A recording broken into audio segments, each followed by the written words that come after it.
ಕರ್ತನಲ್ಲಿ ಪ್ರಿಯ ಸಹೋದರ ಸಹೋದರಿಗಳೇ, ನಾನು ಈ ವಾರ ಯಾವ ವಾಕ್ಯನ ಹೇಳಬೇಕು ಅಂತ ಧ್ಯಾನ ಮಾಡ್ತಾ ಇದ್ದೆ. ಆಗ ನನಗೇನು ಅನಿಸ್ತು ಅಂದರೆ, ಎಲ್ಲಿ ನೋಡಿದ್ರೂ ಮರಣ, ಸಮಾಧಿ ಆಗ್ತಿರೋದು, ಇದನ್ನೇ ಕೇಳಿಸ್ಕೊತಿದ್ದೀವಿ. ಆದ್ದರಿಂದ ಪುನರುತ್ಥಾನದ ಬಗ್ಗೆ ಇನ್ನೊಂದು ಸ್ವಲ್ಪ ವಿಷಯನ ನಾವು ಮಾತಾಡೋಣ ಅಂತ ನಾನು ಅಂದ್ಕೊಂಡೆ. ಸತ್ತವರು ತಿರ್ಗಾ ಎದ್ದು ಬರೋದಕ್ಕಾಗುತ್ತಾ ಅನ್ನೋ ವಿಷಯದಲ್ಲಿ ಬೈಬಲಲ್ಲಿ ಏನು ಹೇಳ್ತದೆ ಅನ್ನೋದನ್ನ ನಾವು ಓದ ಪಾಠದಲ್ಲಿ ಸ್ವಲ್ಪವರೆಗೂ ನಾವು ನೋಡ್ಕೊಂಡ್ವಿ. ಇವತ್ತು ಇನ್ನೊಂದು ಕೆಲವು ವಿಷಯಗಳನ್ನ ನಾವು ಧ್ಯಾನಿಸ್ಕೊಳ್ಳೋಣ. ಈಗ ಸತ್ತವ್ರು ತಿರುಗಿ ಎದ್ದರು ಅನ್ನೋ ಒಂದು ವಿಷಯನೇ ಒಂದು ಆಶ್ಚರ್ಯವಾಗಿದೆ. ನಾವು ಸಾವು ಅನ್ನೋದನ್ನು ನೋಡ್ತಿದ್ದೀವಿ, ಸತ್ತ ಮೇಲೆ ತಿರುಗಿ ಬರುವಂಥದ್ದು ಭಾಳ ಅಸಾಧ್ಯವಾದಂಥ ಒಂದು ವಿಷಯ. ಯಾಕಂದರೆ ಯಾವೇ ಆಸ್ಪತ್ರೆಗೆ ಹೋದರೂ, ಎಂಥ ದೊಡ್ಡ ಸೈಂಟಿಸ್ಟ್ಗಳ ಹತ್ರ ನಾವು ಹೋದ್ರೂ ಸಾಯೋದಕ್ಕೆ ಮುಂಚೆ ಕರ್ಕೊಂಡೋದ್ರೆ ಏನೋ ಒಂದು ಮಾಡ್ತಾರೆ, ಇನ್ನು ಒಂದು ಉಸಿರನ್ನ ಕಂಟಿನ್ಯೂ ಆಗುವಂತೆ ಅವರು ಸಹಾಯ ಮಾಡ್ಬೋದು. ಸತ್ತ ಮೇಲೆ ಯಾರೂ ಏನೂ ಮಾಡೋಕ್ಕಾಗೋಲ್ಲ. ಸತ್ತರು ಅಂತ ಡಿಕ್ಲೇರ್ ಆದಮೇಲೆ ಅಷ್ಟೇ, ಮುಗೀತು. ಆದರೆ ಕೆಲವೊಮ್ಮೆ ಸತ್ತವರು ತಿರ್ಗಿ ಎದ್ದೇಳೋದಂಥದ್ದು ಒಂದು ವಿಷಯ ನಮಗೆ ಕೇಳಿ ಬರ್ತಾ ಇರ್ತದೆ. ಅಂದರೆ ಇದೊಂದು ಹೆಂಗೆ ಅಂದರೆ, ಎಲ್ಲೋ ರೇರಾಗಿ ಬೈ ಚಾನ್ಸ್ ನಡೆಯುವಂಥ ಒಂದು ವಿಷಯಗಳು. ಪೇಪರ್ನಲ್ಲೂ ಕೆಲವೊಮ್ಮೆ ಬರ್ತದೆ.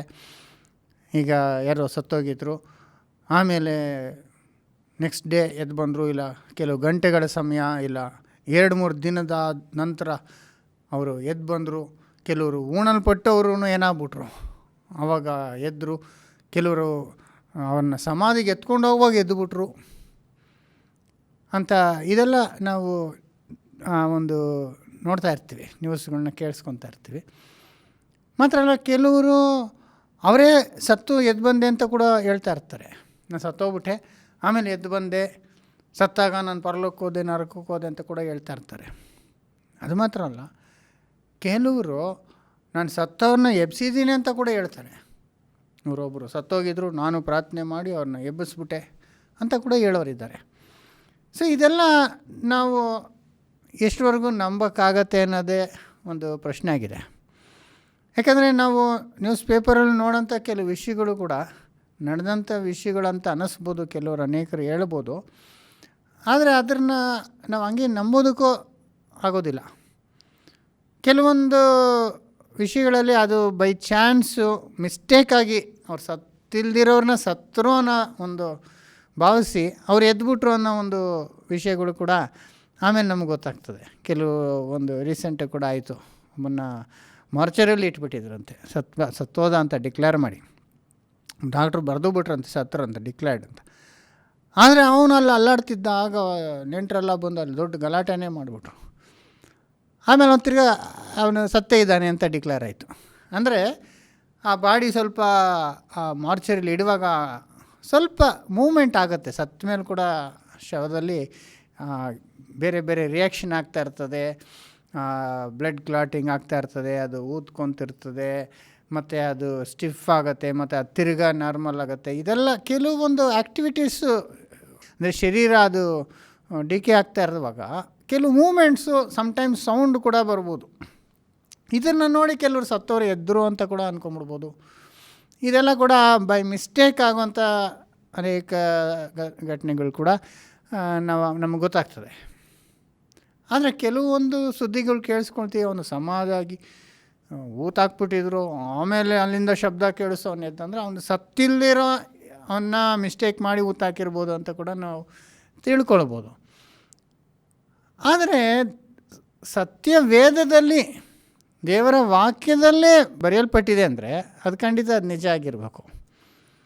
ಸೊ ಆ ರೀತಿ ನಾವು ನೋಡುವಾಗ ಇವತ್ತಿನ ದಿವಸ ಬೈಬಲ್ನಲ್ಲಿ ಇರುವಂಥ ಘಟನೆಗಳನ್ನ ನಾವು ಧ್ಯಾನಿಸೋಣ. ಈಗ ಸತ್ತವರು ಎಬ್ಬಿಸಲ್ಪಟ್ಟದ ಬಗ್ಗೆ ನಾವೆಲ್ಲರಿಗೂ ಬೈಬಲಲ್ಲಿದೆ ಗೊತ್ತು. ಕೇಳಿದ್ರೆ 1-2-3 ಘಟನೆಗಳು ನಾವು ಹೇಳ್ಬೋದು, ಬಾಯಿಗೆ ಬರುವಂಥದ್ದು ಕೆಲವು ನಾವು ಇಮಿಡಿಯೇಟಾಗಿ ಹೇಳ್ಬೋದು. ಆದರೆ ಬೈಬಲ್ನಲ್ಲಿ 10 ಸಂಘಟನೆಗಳು ರೆಕಾರ್ಡ್ ಆಗಿದೆ, ಸತ್ತವರು ಎದ್ದಂಥ ವಿಷಯ. ಸೊ ಇದನ್ನು ಇವತ್ತು ನಾವು ಧ್ಯಾನಿಸಿ ಅದರಿಂದ ನಾವೇನು ಪಾಠ ಕಲ್ತ್ಕೋಬೋದು ಅನ್ನೋದನ್ನ ನಾವು ನೋಡೋಣ. ಸೊ ನಾವು ಪ್ರಾರಂಭಿಸ್ಬೇಕಾದ್ರೆ ಈ 10 ಜನ ಸತ್ತವರು ಎದ್ದಿರೋಂಥ ವಿಷಯಗಳು ಹಳೆಬಡಂಬಡಿಕೆಯಲ್ಲಿ ನಾವು ಪ್ರಾರಂಭಿಸೋದಾದರೆ ಪ್ರವಾದಿಯಾದಂಥ ಎಲಿಯ ಜೀವಮಾನ ಕಾಲದಲ್ಲಿ ಈ ಒಂದು ಘಟನೆನ ನಾವು ನೋಡ್ಬೋದು. ಇದು ಮೊದಲನೇ ಅರಸುಗಳು 17ನೇ ಅಧ್ಯಾಯ 17ನೇ ವಚನದಿಂದ 24ವರೆಗೂ ನಾವು ಓದುವಾಗ ನಮಗೆ ಗೊತ್ತಾಗುತ್ತೆ. ಎಲಿಯ ಬಗ್ಗೆ ನಮಗೆಲ್ಲ ಗೊತ್ತಲ್ಲ. ಎಲಿಯನ್ನೇ ಮಳೆ ಬರಬಾರ್ದಂತ ಪ್ರಾರ್ಥನೆ ಮಾಡ್ತಾನೆ, ಆಗ ಮಳೆ ನಿಂತೋಗ್ತದೆ. ಆಗ ದೇವರು ಒಂದು ಕಡೆ ಕಳಿಸ್ತಾರೆ, ಒಂದು ಕೆರೆ ಹತ್ರ, ಅಲ್ಲಿ ನೀನು ನೀರು ಕುಡಿ, ಆಗ ಕಾಗೆಗಳು ನಿನ್ನ ತಗೊಂಬಂದು ಊಟ ಕೊಡ್ತದೆ ಅಂತ. ಅಲ್ಲಿ ಸ್ವಲ್ಪ ವರ್ಷ ಇರ್ತಾನೆ ಅಲ್ಲಿ. ಆಮೇಲೆ ಅಲ್ಲಿ ನೀರು ಖಾಲಿ ಆಗಿಬಿಡ್ತದೆ. ಆಗ ಅಲ್ಲಿಂದ ಆ ಪ್ರವಾದಿಗೆ ದೇವರು, ನೀನು ಜರಾಫತ್ ಅನ್ನೋ ಅನ್ಯರ ಒಂದು ದೇಶಕ್ಕೆ ಹೋಗು, ಅಲ್ಲಿ ನಿನಗೆ ಒಂದು ವಿಧವೆ ನಿನಗೆ ಆಹಾರ ಕೊಡುವಂತೆ ನಾನು ಆಜ್ಞಾಪಿಸಿದೆ ಅಂತ. ಆಗ ಅವನು ಬಂದಾಗ ಆ ವಿಧವೆ ಅಲ್ಲಿರ್ತಾಳೆ. ಆಗ ಅವಳಿಗೆ ಊಟ ಇರಲ್ಲ, ಅವನಿಗೆ ಒಂದೇ ಮಗ ಇರ್ತಾನೆ ಅಲ್ವಾ.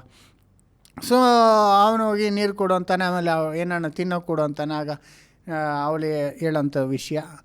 ಆಗ ಅಲ್ಲೊಂದು ಅದ್ಭುತ ಮಾಡ್ತಾರೆ ದೇವರು. ಅಲ್ಲಿದ್ದಂಥ ಸ್ವಲ್ಪ ಆ ಹಿಟ್ಟು ಆ ಪಾತ್ರೆಯಲ್ಲಿ ಮತ್ತು ಸ್ವಲ್ಪ ಎಣ್ಣೆ, ಅದು ತಿರ್ಗಾ ದೇಶದಲ್ಲಿ ಮಳೆ ಬೀಳೋ ತನಕ ಖಾಲಿ ಆಗಲ್ಲ ಅಂತ. ಹಾಗೇನೆ ಪ್ರತಿಯೊಂದು ದಿವಸ ಅದು ತೆಗಿತಾ ಬರ್ತಾ ಇರ್ತದೆ. ಹಾಗೆ ಎಲ್ಲಿ ಅವ್ರ ಮನೆಯಲ್ಲಿ, ವಿಧವೆ ಮನೆಯಲ್ಲಿ ಅನೇಕ ಕಾಲ ಇರ್ತಾನೆ. ಸೊ ಇದ್ದಾಗ ಇದ್ದಕ್ಕಿದ್ದಂಗೆ ಆ ವಿಧವೆಯ ಒಬ್ಬನೇ ಮಗ ಸತ್ತೋಗ್ತಾನೆ. ಆ ವಿಷಯನ ಓದೋಣ. 1ನೇ ಅರಸುಗಳು 17ನೇ ಅಧ್ಯಾಯ 17ನೇ ವಚನದಿಂದ. ಕೆಲವು ದಿನಗಳಾದ ನಂತರ ಮನೆಯ ಯಜಮಾನಿಯಾದ ಆ ಸ್ತ್ರೀಯ ಮಗನು ಅಸ್ವಸ್ಥನಾದನು. ಹುಡುಗನಿಗೆ ರೋಗವು ಹೆಚ್ಚಾದದರಿಂದ ಉಸಿರಾಡುವುದು ನಿಂತು ಹೋಯಿತು. ಆಗ ಆ ಸ್ತ್ರೀಯು ಎಲಿಯನಿಗೆ, ದೇವರ ಮನುಷ್ಯನೇ, ನನ್ನ ಗೊಡವೆ ನಿನಗೇಕೆ? ನೀನು ನನ್ನ ಪಾಪವನ್ನು ದೇವರ ನೆನಪಿಗೆ ತಂದು ನನ್ನ ಮಗನನ್ನು ಸಾಯಿಸುವುದಕ್ಕೆ ಬಂದಿಯೋ ಎನ್ನಲು, ಅವನು ಆಕೆಗೆ, ನಿನ್ನ ಮಗನನ್ನು ನನಗೆ ಕೊಡು ಎಂದು ಹೇಳಿ ಅವನನ್ನು ಆಕೆಯ ಉಡಲಿನಿಂದ ತೆಗೆದುಕೊಂಡು ತಾನು ವಾಸವಾಗಿದ್ದ ಮೇಲಿನ ಕೋಣೆಗೆ ಹೋಗಿ ತನ್ನ ಮಂಚದ ಮೇಲೆ ಮಲಗಿಸಿದನು. ನೋಡಿದ್ರ ಆ ಒಂದು ವಿಷಯ.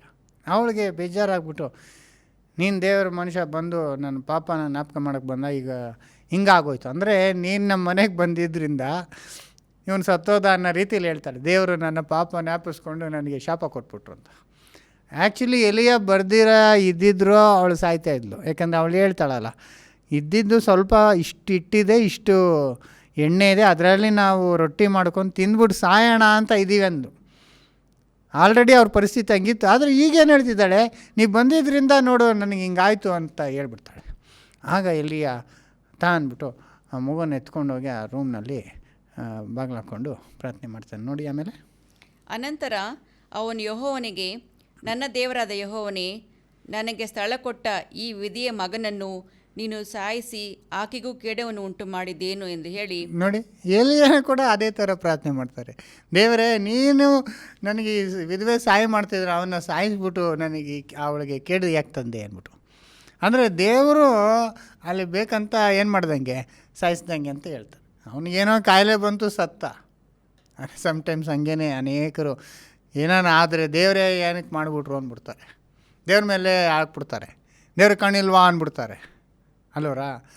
ಅದರಿಂದ ಸೋದರ ಸೋದರಿ, ಈ ಪ್ರವಕ್ತ ಕೂಡ ಆ ಥರ ದೇವ್ರನ್ನೇ ಕೇಳೋದು ಒಂದು ಸಹಜವಾಗಿ ನಾವು ನೋಡ್ಬೋದು. ಆಮೇಲೆ ಹುಡುಗನ ಮೇಲೆ 3 ಸಾರಿ ಬೋರ್ಲ ಬಿದ್ದು, ನನ್ನ ದೇವರಾದ ಯೆಹೋವನೇ, ಈ ಹುಡುಗನ ಪ್ರಾಣವು ತಿರುಗಿ ಬರುವಂತೆ ಮಾಡು ಎಂಬುದಾಗಿ ಆತನಿಗೆ ಮೊರೆ ಇಟ್ಟನು. 3 ಸಾರಿ ಹುಡುಗನ ಮೇಲೆ ಬೋರ್ಲು ಬಿದ್ದು ಪ್ರಾರ್ಥನೆ ಮಾಡಿ ದೇವ್ರ ಹತ್ರ ತಿರ್ಗಾ ಹುಡುಗನ ಪ್ರಾಣ ಬರುವಂತೆ ಮಾಡು ಅಂತ ಪ್ರಾರ್ಥನೆ ಮಾಡ್ತಾನೆ. ಆಮೇಲೆ ಯೆಹೋವನು ಅವನ ಪ್ರಾರ್ಥನೆಯನ್ನು ಕೇಳದರಿಂದ ಹುಡುಗನ ಪ್ರಾಣವು ತಿರುಗಿ ಬಂದು ಅವನು ಉಜ್ಜೀವಿಸಿದನು. ಎಲಿಯನು ಆ ಹುಡುಗನನ್ನು ಅಲ್ಲಿಂದ ಕೆಳಗೆ ತೆಗೆದುಕೊಂಡು ಹೋಗಿ ಅವನ ತಾಯಿಗೆ ಒಪ್ಪಿಸಿ, ಇಗೋ ನೋಡು, ನಿನ್ನ ಮಗನು ಜೀವಿಸುತ್ತಾನೆ ಅಂದನು. ನೋಡ್ತಾರ, ಹುಡುಗನಿಗೆ ತಿರ್ಗಾ ಜೀವ ಬಂದು ಅವನು ಜೀವತ್ನ ಗೆದ್ದುಬಿಡ್ತಾನೆ. ನೋಡಿದ್ರೆ ಅದೇ ಮೊದಲನೇ ಘಟನೆ ಬೈಬಲ್ನಲ್ಲಿ. ಸತ್ತವರ ತಿರ್ಗಾ ಎದ್ದು ಬಂದಿದ್ದು, ಸತ್ತೋಗ್ಬಿಟ್ಟಿದ್ದ. ಆದರೆ ಇವನು ಹೋಗಿ ಪ್ರವಾದಿ ಪ್ರಾರ್ಥನೆ ಮಾಡಿ ದೇವ್ರ ಹತ್ರ 3 ಸಾರಿ ಕೇಳ್ಕೊಳ್ಬೇಕ, ದೇವರು ತಿರ್ಗಾ ಅವನ್ನ ಜೀವಂತವಾಗಿ ಎಬ್ಬಿಸ್ತಾರೆ. ಅವನ್ನ ಕರ್ಕೊಂಡೋಗಿ ತಗೋ ನಿನ್ನ ಮಗ ಅಂತ ಒಂದು ವಿಧವೆಗೆ ಒಪ್ಪಿಸೋಂಥದ್ದು ನೋಡ್ತೀವಿ. ಸೊ ಎನಿವೆ ಅದೊಂದು ಬ್ಯೂಟಿಫುಲ್ ಸೀನು ಅಲ್ವರ, ಎಷ್ಟೊಂದು ಚೆನ್ನಾಗಿದೆ. ಸೊ ಇದೇ ರೀತಿ ನೆಕ್ಸ್ಟ್ ಒಂದು ನಡೀತದೆ, ಇದು ಭಾಳ ಸಿಮಿಲರ್ ಆಗಿರುತ್ತದೆ. ಅದು ಎಲಿಯಾನ ಶಿಷ್ಯನಾದಂಥ ಎಲೀಷಾ ಒಂದು ಜೀವಮಾನ ಕಾಲದಲ್ಲಿ ನಡೆಯುವಂಥದ್ದು. ಇದು 2ನೇ ಅರಸುಗಳು 4ನೇ ಅಧ್ಯಾಯ 18ರಿಂದ 22ವರೆಗೂ ನಾವು ಮೊದಲು ಓದ್ಕೊಳ್ಳೋಣ. ಎಲೀಷಾ ಕೂಡ ಅವರು ಪ್ರವಾದಿ ಆಗ್ತಾರೆ, ದೊಡ್ಡ ಪ್ರವಾದಿಯಾಗಿ ಅನೇಕ ಅದ್ಭುತ ಕಾರ್ಯಗಳನ್ನ ಮಾಡಿದ್ದಾರೆ. ಅದ್ರ ಬಗ್ಗೆ ನಾವು ಸಾಕಷ್ಟು ಬೈಬಲ್ನಲ್ಲಿ ಓದಿರ್ಬೋದು. ಅವ್ರ ಜೀವಮಾನ ಕಾಲದಲ್ಲಿ ಕೂಡ ಏನಾಗತ್ತಂದರೆ, ಒಂದು ಸ್ತ್ರೀ ಇರ್ತಾರೆ ಶೂನಮೈಟ್ ಅಂತ. ಆ ಒಂದು ಸ್ತ್ರೀ ಇಸ್ರಾಯೇಲೈಟ್ ಸ್ತ್ರೀ, ಅದು ಅವರಿಗೆ ಎಲ್ಲ ಆಸ್ತಿ ಇರುತ್ತೆ, ಒಳ್ಳೆಯ ಐಶ್ವರ್ಯ ಇರುತ್ತೆ, ಆದರೆ ಮಕ್ಕಳೇ ಇರಲ್ಲ. ಅವರು ಈ ಎಲೀಷಾ ಪ್ರವಾದಿ ದೇವರ ಸೇವೆ ಮಾಡ್ತಿದ್ದಾರೆ ಅಂದ್ಬಿಟ್ಟು ಅವರಿಗೆ ಯಾವಾಗ ಬಂದರೂ ಅವರಿಗೆ ಊಟ ಹಾಕಿ ಕಳಿಸ್ತಾ ಇರ್ತಾರೆ. ಅಂದರೆ ಒಳ್ಳೆ ಉಪಚಾರ ಮಾಡ್ತಾಯಿರ್ತಾರೆ ದೇವ್ರ ಮನುಷ್ಯರಿಗೆ ಮಾಡಬೇಕು ಅಂತ. ಹಂಗೇ ಅವರು ಎಲೀಷಾಗೆ ಒಂದು ರೂಮು ಮಾಡಿಬಿಟ್ಟು ರೆಡಿ ಮಾಡಿರ್ತಾರೆ ಮನೆಯಲ್ಲಿ.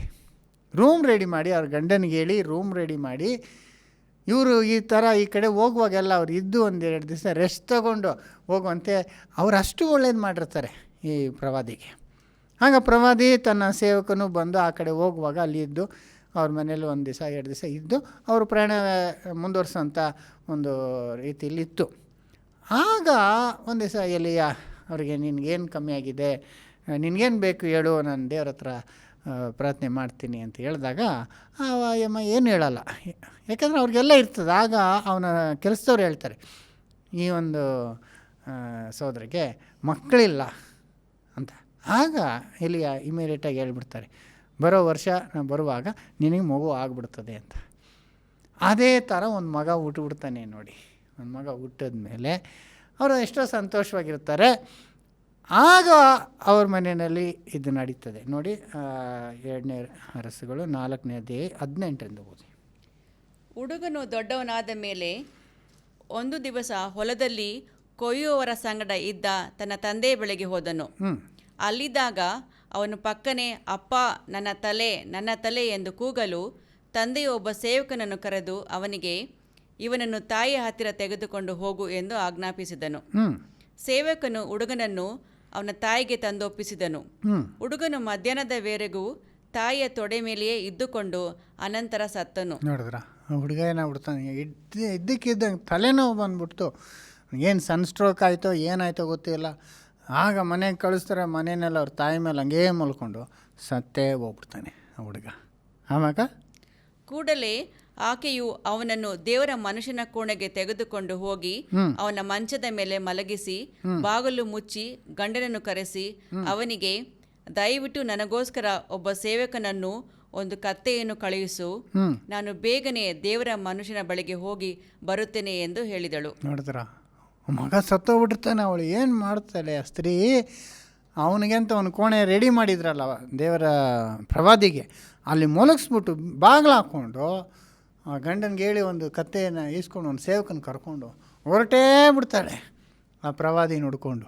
ಅವನು ಎಲ್ಲಿದ್ದಾನೋ ಅವ್ನು ಕೇಳ್ಕೊಂಡು ಎಲ್ಲೂ ನಿಲ್ದಿರ ಲಾಸ್ಟಲ್ಲಿ ಅವ್ರ ಮನೆ ಎಲ್ಲಿದ್ದಾರೋ ಅಲ್ಲಿ ಹುಡ್ಕೊಂಡು ಹೋಗ್ಬಿಟ್ಟು, ಆಗ ಅವಳು ಹೇಳೋಂಥ ಮಾತು, ನನಗೆ ಮಗುನ ನಾನು ಏನೋ ಕೇಳಿದ್ನ, ಇಲ್ಲ ನೀನೇ ಮಗು ಹುಡ್ತಾನೆ ಅಂತ ಹೇಳಿ ನೀನೇ ದೇವರ ಹತ್ರ ಪ್ರಾರ್ಥನೆ ಮಾಡಿ ನನಗೆ ಮಗು ಹುಟ್ಟಂತೆ ಕೃಪೆ ಮಾಡಿದೆ, ಈಗ ಆ ಮಗ ಸತ್ತೋಗ್ಬಿಟ್ಟಿದ್ದಾನೆ, ಯಾಕೆ ಹಿಂಗೆ ಮಾಡಿದೆ ಅಂತ ಕೇಳೋಂಥದ್ದು. ಸೊ ಅದು ಎಷ್ಟು ದೇವರ ಸೇವಕರಿಗೆ ಅದು ಕಷ್ಟವಾಗಿರ್ತದೆ. ಆಗ ನಿಮಗೆಲ್ಲ ಗೊತ್ತಾ, ಎಲೀಷಾ ಬಂದು ಆಗ ಮಾಡುವಂಥ ಕಾರ್ಯನ ಅದನ್ನು 32ನೇ ವಚನದಿಂದ ಕಂಟಿನ್ಯೂ ಮಾಡಿ, 32ರಿಂದ 36ವರೆಗೂ. ಎಲೀಷನು ಆ ಮನೆಯನ್ನು ಮುಟ್ಟಿದಾಗ ಸತ್ತ ಹುಡುಗನು ತನ್ನ ಮಂಚದ ಮೇಲೆ ಇಡಲ್ಪಟ್ಟಿರುವುದನ್ನು ಕಂಡು ಯಾರೂ ಒಳಗೆ ಬಾರದಂತೆ ಆ ಕೋಣೆಯ ಬಾಗಿಲನ್ನು ಮುಚ್ಚಿಕೊಂಡು ಯೆಹೋವನನ್ನು ಪ್ರಾರ್ಥಿಸಿದನು. ಅನಂತರ ಹುಡುಗನ ಮೇಲೆ ಬೋರ್ಲ ಬಿದ್ದು ತನ್ನ ಬಾಯಿ ಕಣ್ಣು ಕೈಗಳನ್ನು ಅವನ ಬಾಯಿ ಕಣ್ಣು ಕೈಗಳಿಗೆ ಮುಟ್ಟಿಸಿದರಿಂದ ಹುಡುಗನ ದೇಹವು ಬೆಚ್ಚಗಾಯಿತು. ಆಮೇಲೆ ಹುಡುಗನನ್ನು ಬಿಟ್ಟು ಎದ್ದು ಮನೆಯನ್ನು ತುಸು ಹೊತ್ತು ಅತ್ತಿತ್ತ ಅದ್ದಾಡಿ ತಿರುಗಿ ಅವನ ಮೇಲೆ ಬೋರ್ಲ ಬೀಳಲು ಹುಡುಗನು 7 ಸಾರಿ ಸೀತ್ತು ಕಣ್ತೆರೆದನು. ನೋಡಿದ್ರ ಅವನ ಮೇಲೆ ಬೋಲ್ ಬಿದ್ದು ಪ್ರಾರ್ಥನೆ ಮಾಡ್ತಾ ಮಾಡ್ತಾ ತಿರ್ಗಾ 2ನೇ ಸತಿ ಕೂಡ ಅದೇ ರೀತಿ ಮಾಡುವಾಗ ಅವನ ಹುಡುಗ 7 ಸಾರಿ ಸೀನ್ಬಿಟ್ಟು ಎದ್ದೇ ಬಿಡ್ತಾನೆ. ಆಮೇಲೆ ಆಗ ಎಲೀಷನು ಗೆಹಜಿಗೆ ಶೂನ್ಯಮಳನ್ನು ಕರೆ ಎಂದು ಆಜ್ಞಾಪಿಸಲು ಅವನು ಆಕೆಯನ್ನು ಕರೆದನು. ಕರೆದಾಗ ತಗೊಮ್ಮ ನಿನ್ನ ಮಗ ಅಂದ್ಬಿಟ್ಟು ಅವನಿಗೆ ಒಪ್ಪಿಸಿ ಕಳಿಸ್ತಾನೆ. ಇದು 2ನೇ ಸಾರಿ ಆಗುವಂಥ ಒಂದು ವಿಷಯ. ಎಲೀಷಾ ಅವರು ಅದೇ ಥರ ಬೋರಲ್ಲಿ ಬಿದ್ದು ಪ್ರಾರ್ಥನೆ ಮಾಡೋದು ನೋಡ್ತೀವಿ. ಅದ್ಯಾಕಾಗಿ ಮಾಡಿದೆ ಅಂದರೆ ಗುರು ಶಿಷ್ಯ ಒಂದೇ ಥರ ಅಂತ ಹೇಳ್ಬೋದಲ್ಲ. ಈಗ ಗುರು ಬಂದು ಯಾರು ಎಲಿಯಾನ ಹತ್ರ ಇವ್ರು ಸೇವೆ ಮಾಡ್ತಾಯಿದ್ರು. ಎಲಿಯನ್ ಕಾಲ ಆದಮೇಲೆ ಇವರು ಪ್ರವಾದಿ ಆದರು. ಸೊ ಅವ್ರು ಹಂಗೆ ಮಾಡಿದ್ದು ಇವರು ಕೇಳಿಸ್ಕೊಂಡಿರ್ಬೋದು. ಅದೇ ರೀತಿ ಇವರು ಹಂಗೆ ಮಾಡ್ತಾರೆ. ಸೊ ಏನಂದರೆ ಮುಖ್ಯವಾಗಿ ಅವನು ಎದ್ದು ಬಿಡ್ತಾನೆ, ಸತ್ತೋಗಿದ್ದು ಅಂತ ಎದ್ದು ಬಿಡ್ತಾನೆ. ಹಾಗಿದ್ರೆ ಅವನು ಬೋರ್ಳು ಬೀಳೋದು ಯಾಕೆ ಅನ್ನೋದು ನಾವು ಈಗ ಅದ್ರ ಬಗ್ಗೆ ಆಳವಾಗಿ ಹೋಗೋಕ್ಕಾಗಲ್ಲ. ಆದರೆ ಇವರು ಬೋರ್ಲು ಬಿದ್ದಿದ್ದರಿಂದ ಎದ್ದ ಅಂತ ಹೇಳೋಕ್ಕಾಗಲ್ಲ. ಯಾಕಂದರೆ ನಾವು ಸತ್ತವ್ರ ಮೇಲೆ ಬೋರ್ಲು ಬಿದ್ದುಬಿಟ್ರೆ ಎದ್ಬಿಡ್ತಾರಾ? ಹೆಂಗೆ ಎದ್ಬಿಡ್ತಾರೆ? ಅಷ್ಟು ಈಸಿಯಾಗಿದ್ದರೆ ಎಲ್ಲರೂ ಅದನ್ನು ಮಾಡ್ಬೋದಾಯಿತು ಅಲ್ವರ. ಅಲ್ಲಿ ನಾವು ಮೊದಲನೇ ಸರಿ ನಾವು ನೋಡಿದಾಗ ಯೆಹೋವನು ಈತನ ಪ್ರಾರ್ಥನೆ ಕೇಳಿ ಅವನ ಎಬ್ಬಿಸೋದಂತಿದೆ. ಇವ್ರು ಮಾಡಿದದ್ದು ಮುಖ್ಯ ಅಲ್ಲ. ಇವ್ರು ಬೋರ್ಲ್ ಬಿಡಲಿ, ಪಲ್ಟಿ ಹೊಡಿಲಿ, ಏನೇ ಮಾಡಲಿ, ಸತ್ತವ್ರು ಎದ್ದು ಬರೋದಿಲ್ಲ. ದೇವರು ಇವರು ಪ್ರಾರ್ಥನೆನ ಕೇಳಿ ಅಲ್ಲಿ ಮಾಡಿದಂಥ ಒಂದು ವಿಶೇಷವಾದಂಥ ಒಂದು ಅದ್ಭುತ ಕಾರ್ಯ ಇದು. ಅಷ್ಟೇ ಮಾತ್ರ ನಾವು ಹೇಳ್ಬೋದು. ಸೊ ಸತ್ತ ಮೇಲೆ ಎಬ್ಬಿಸುವಂಥ ಶಕ್ತಿ ದೇವರಿಗೆ ಮಾತ್ರ ಇದೆ. ದೇವರು ಮಾತ್ರನೇ ಆ ಕೆಲಸ ಮಾಡಬಲ್ಲರು. ದೇವರಿಂದ ಶಕ್ತಿಯಿಂದ ಆ ಹುಡುಗ ಕೂಡ ಎದ್ದು ಬರ್ತಾನೆ ಅನ್ನೋದನ್ನ ಈ 2 ವಿಷಯನ ನಾವು ನೋಡಿದ್ವಿ. 3ನೇದಾಗಿ ಎಲೀಷಾ ಕೂಡ ವಯಸ್ಸಾಗಿ ಸತ್ತೋಗ್ಬಿಟ್ಟಿರ್ತಾರೆ.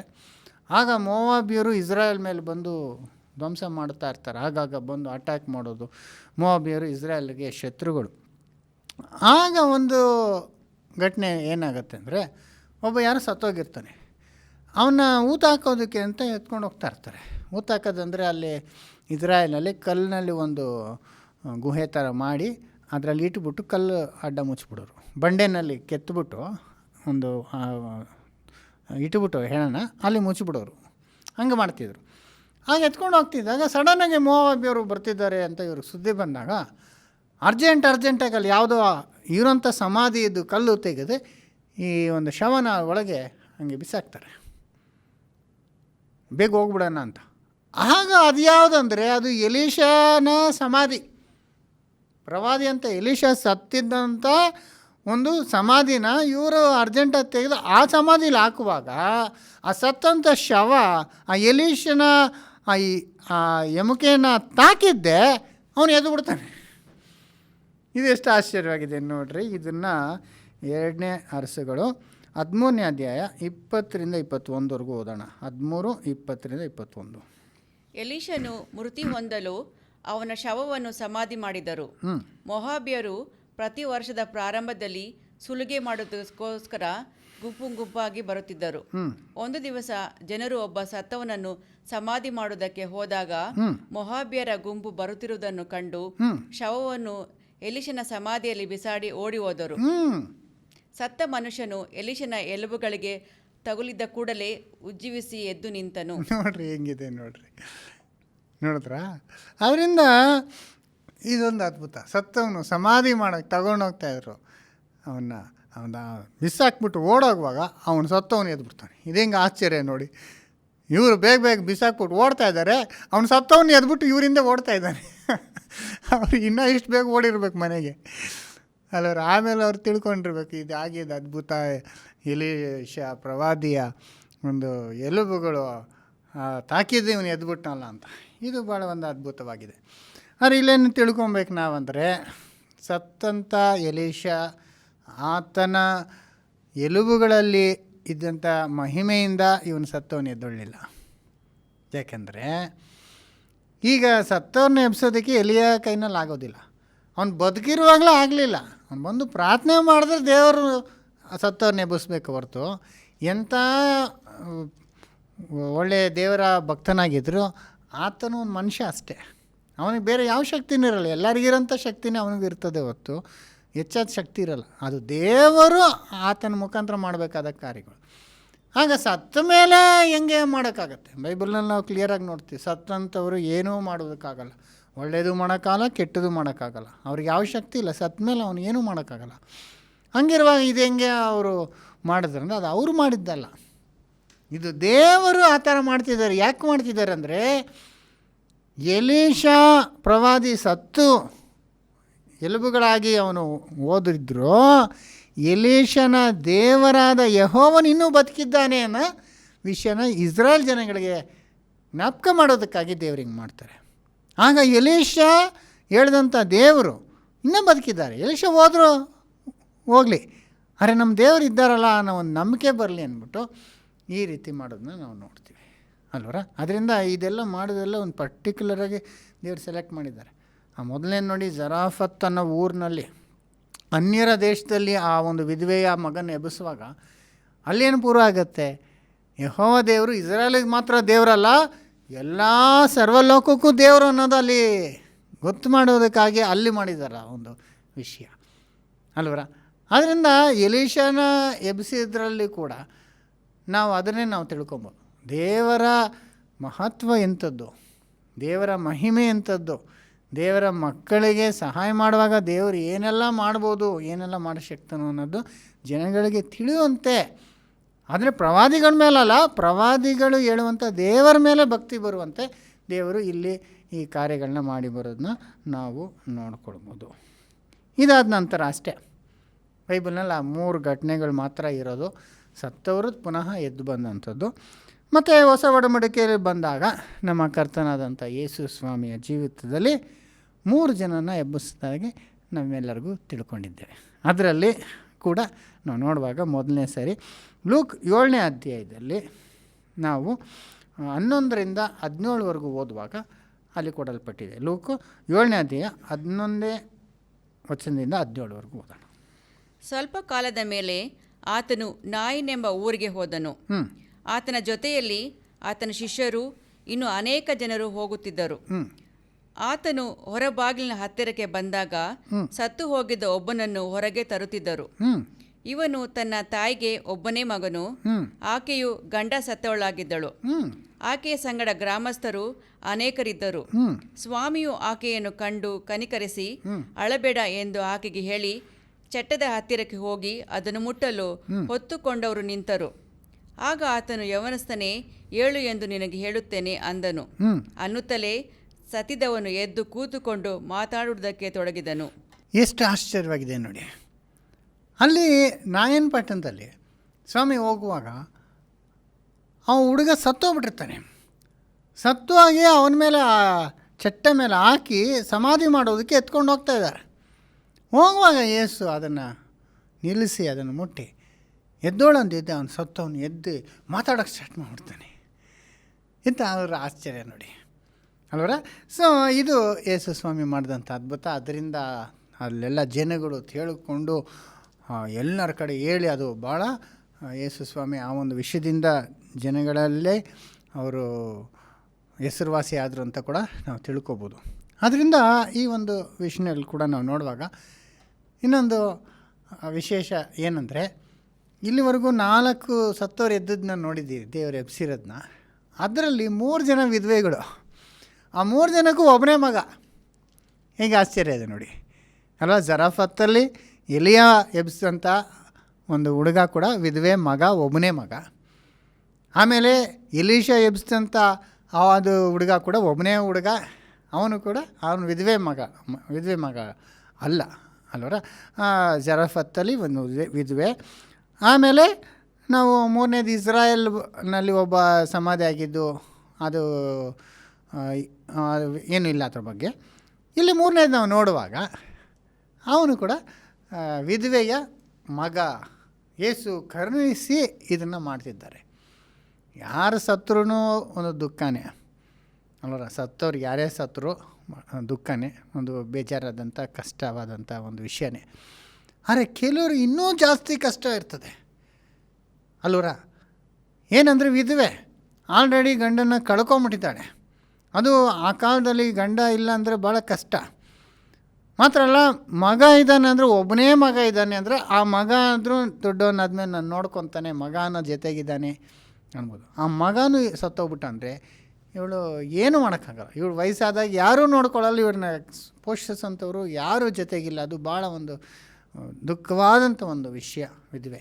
ಅದರಿಂದ ಇಲ್ಲಿ ಈ 4 ಘಟನೆಗಳನ್ನು ನೋಡುವಾಗ, ಈ 2 ಸಾರಿ ನಾವು ನೋಡುವಾಗ ವಿಧವೆ ಅಂತ ನೋಡ್ತೀವಿ, ಅಲ್ಲಲ್ಲಿ 3 ಸ್ತ್ರೀಗಳು ನೋಡ್ತೀವಿ. ಆ 3 ಸ್ತ್ರೀಗಳಿಗೆ ಒಬ್ಬನೇ ಮಗ ಅನ್ನೋದು ನಾವು ನೋಡ್ತೀವಿ. ಇದನ್ನು ನಾವು ನೋಡುವಾಗ ದೇವರು ಎಷ್ಟು ಇದನ್ನೆಲ್ಲ ಅರ್ಥ ಮಾಡ್ಕೊತಿದ್ದಾರೆ ಕಷ್ಟಗಳನ್ನ ಅಂತಂದು ನಾವು ತಿಳ್ಕೊಬೋದು ಅಲ್ವರ. ಯಾರೇ ಸತ್ರು ಕಷ್ಟನೇ, ಆದರೆ ಕೆಲವೊಂದು ಸಮಯದಲ್ಲಿ ಭಾಳ ವಯಸ್ಸಾಗಿತ್ತು, ಸ್ಪೆಷಲಿ ಅವರು ಪ್ರತಿದಿನ ಕಷ್ಟಪಡ್ತಿದ್ರು, ನೋವಿನಲ್ಲಿದ್ದರು, ರೋಗದಿಂದ ಅವರು ಸರಿ ಹೋಗದಂಥ ಒಂದು ಪರಿಸ್ಥಿತಿ ಇದ್ದಾಗ, ಅವರು ತೀರ್ಕೊಂಡಾಗ ಅವರಿಗೆ ದೇವರು ಒಂದು ಬಿಡುಗಡೆ ಕೊಟ್ಟರು ಅಂತ ಅನ್ಕೊತೀವಿ.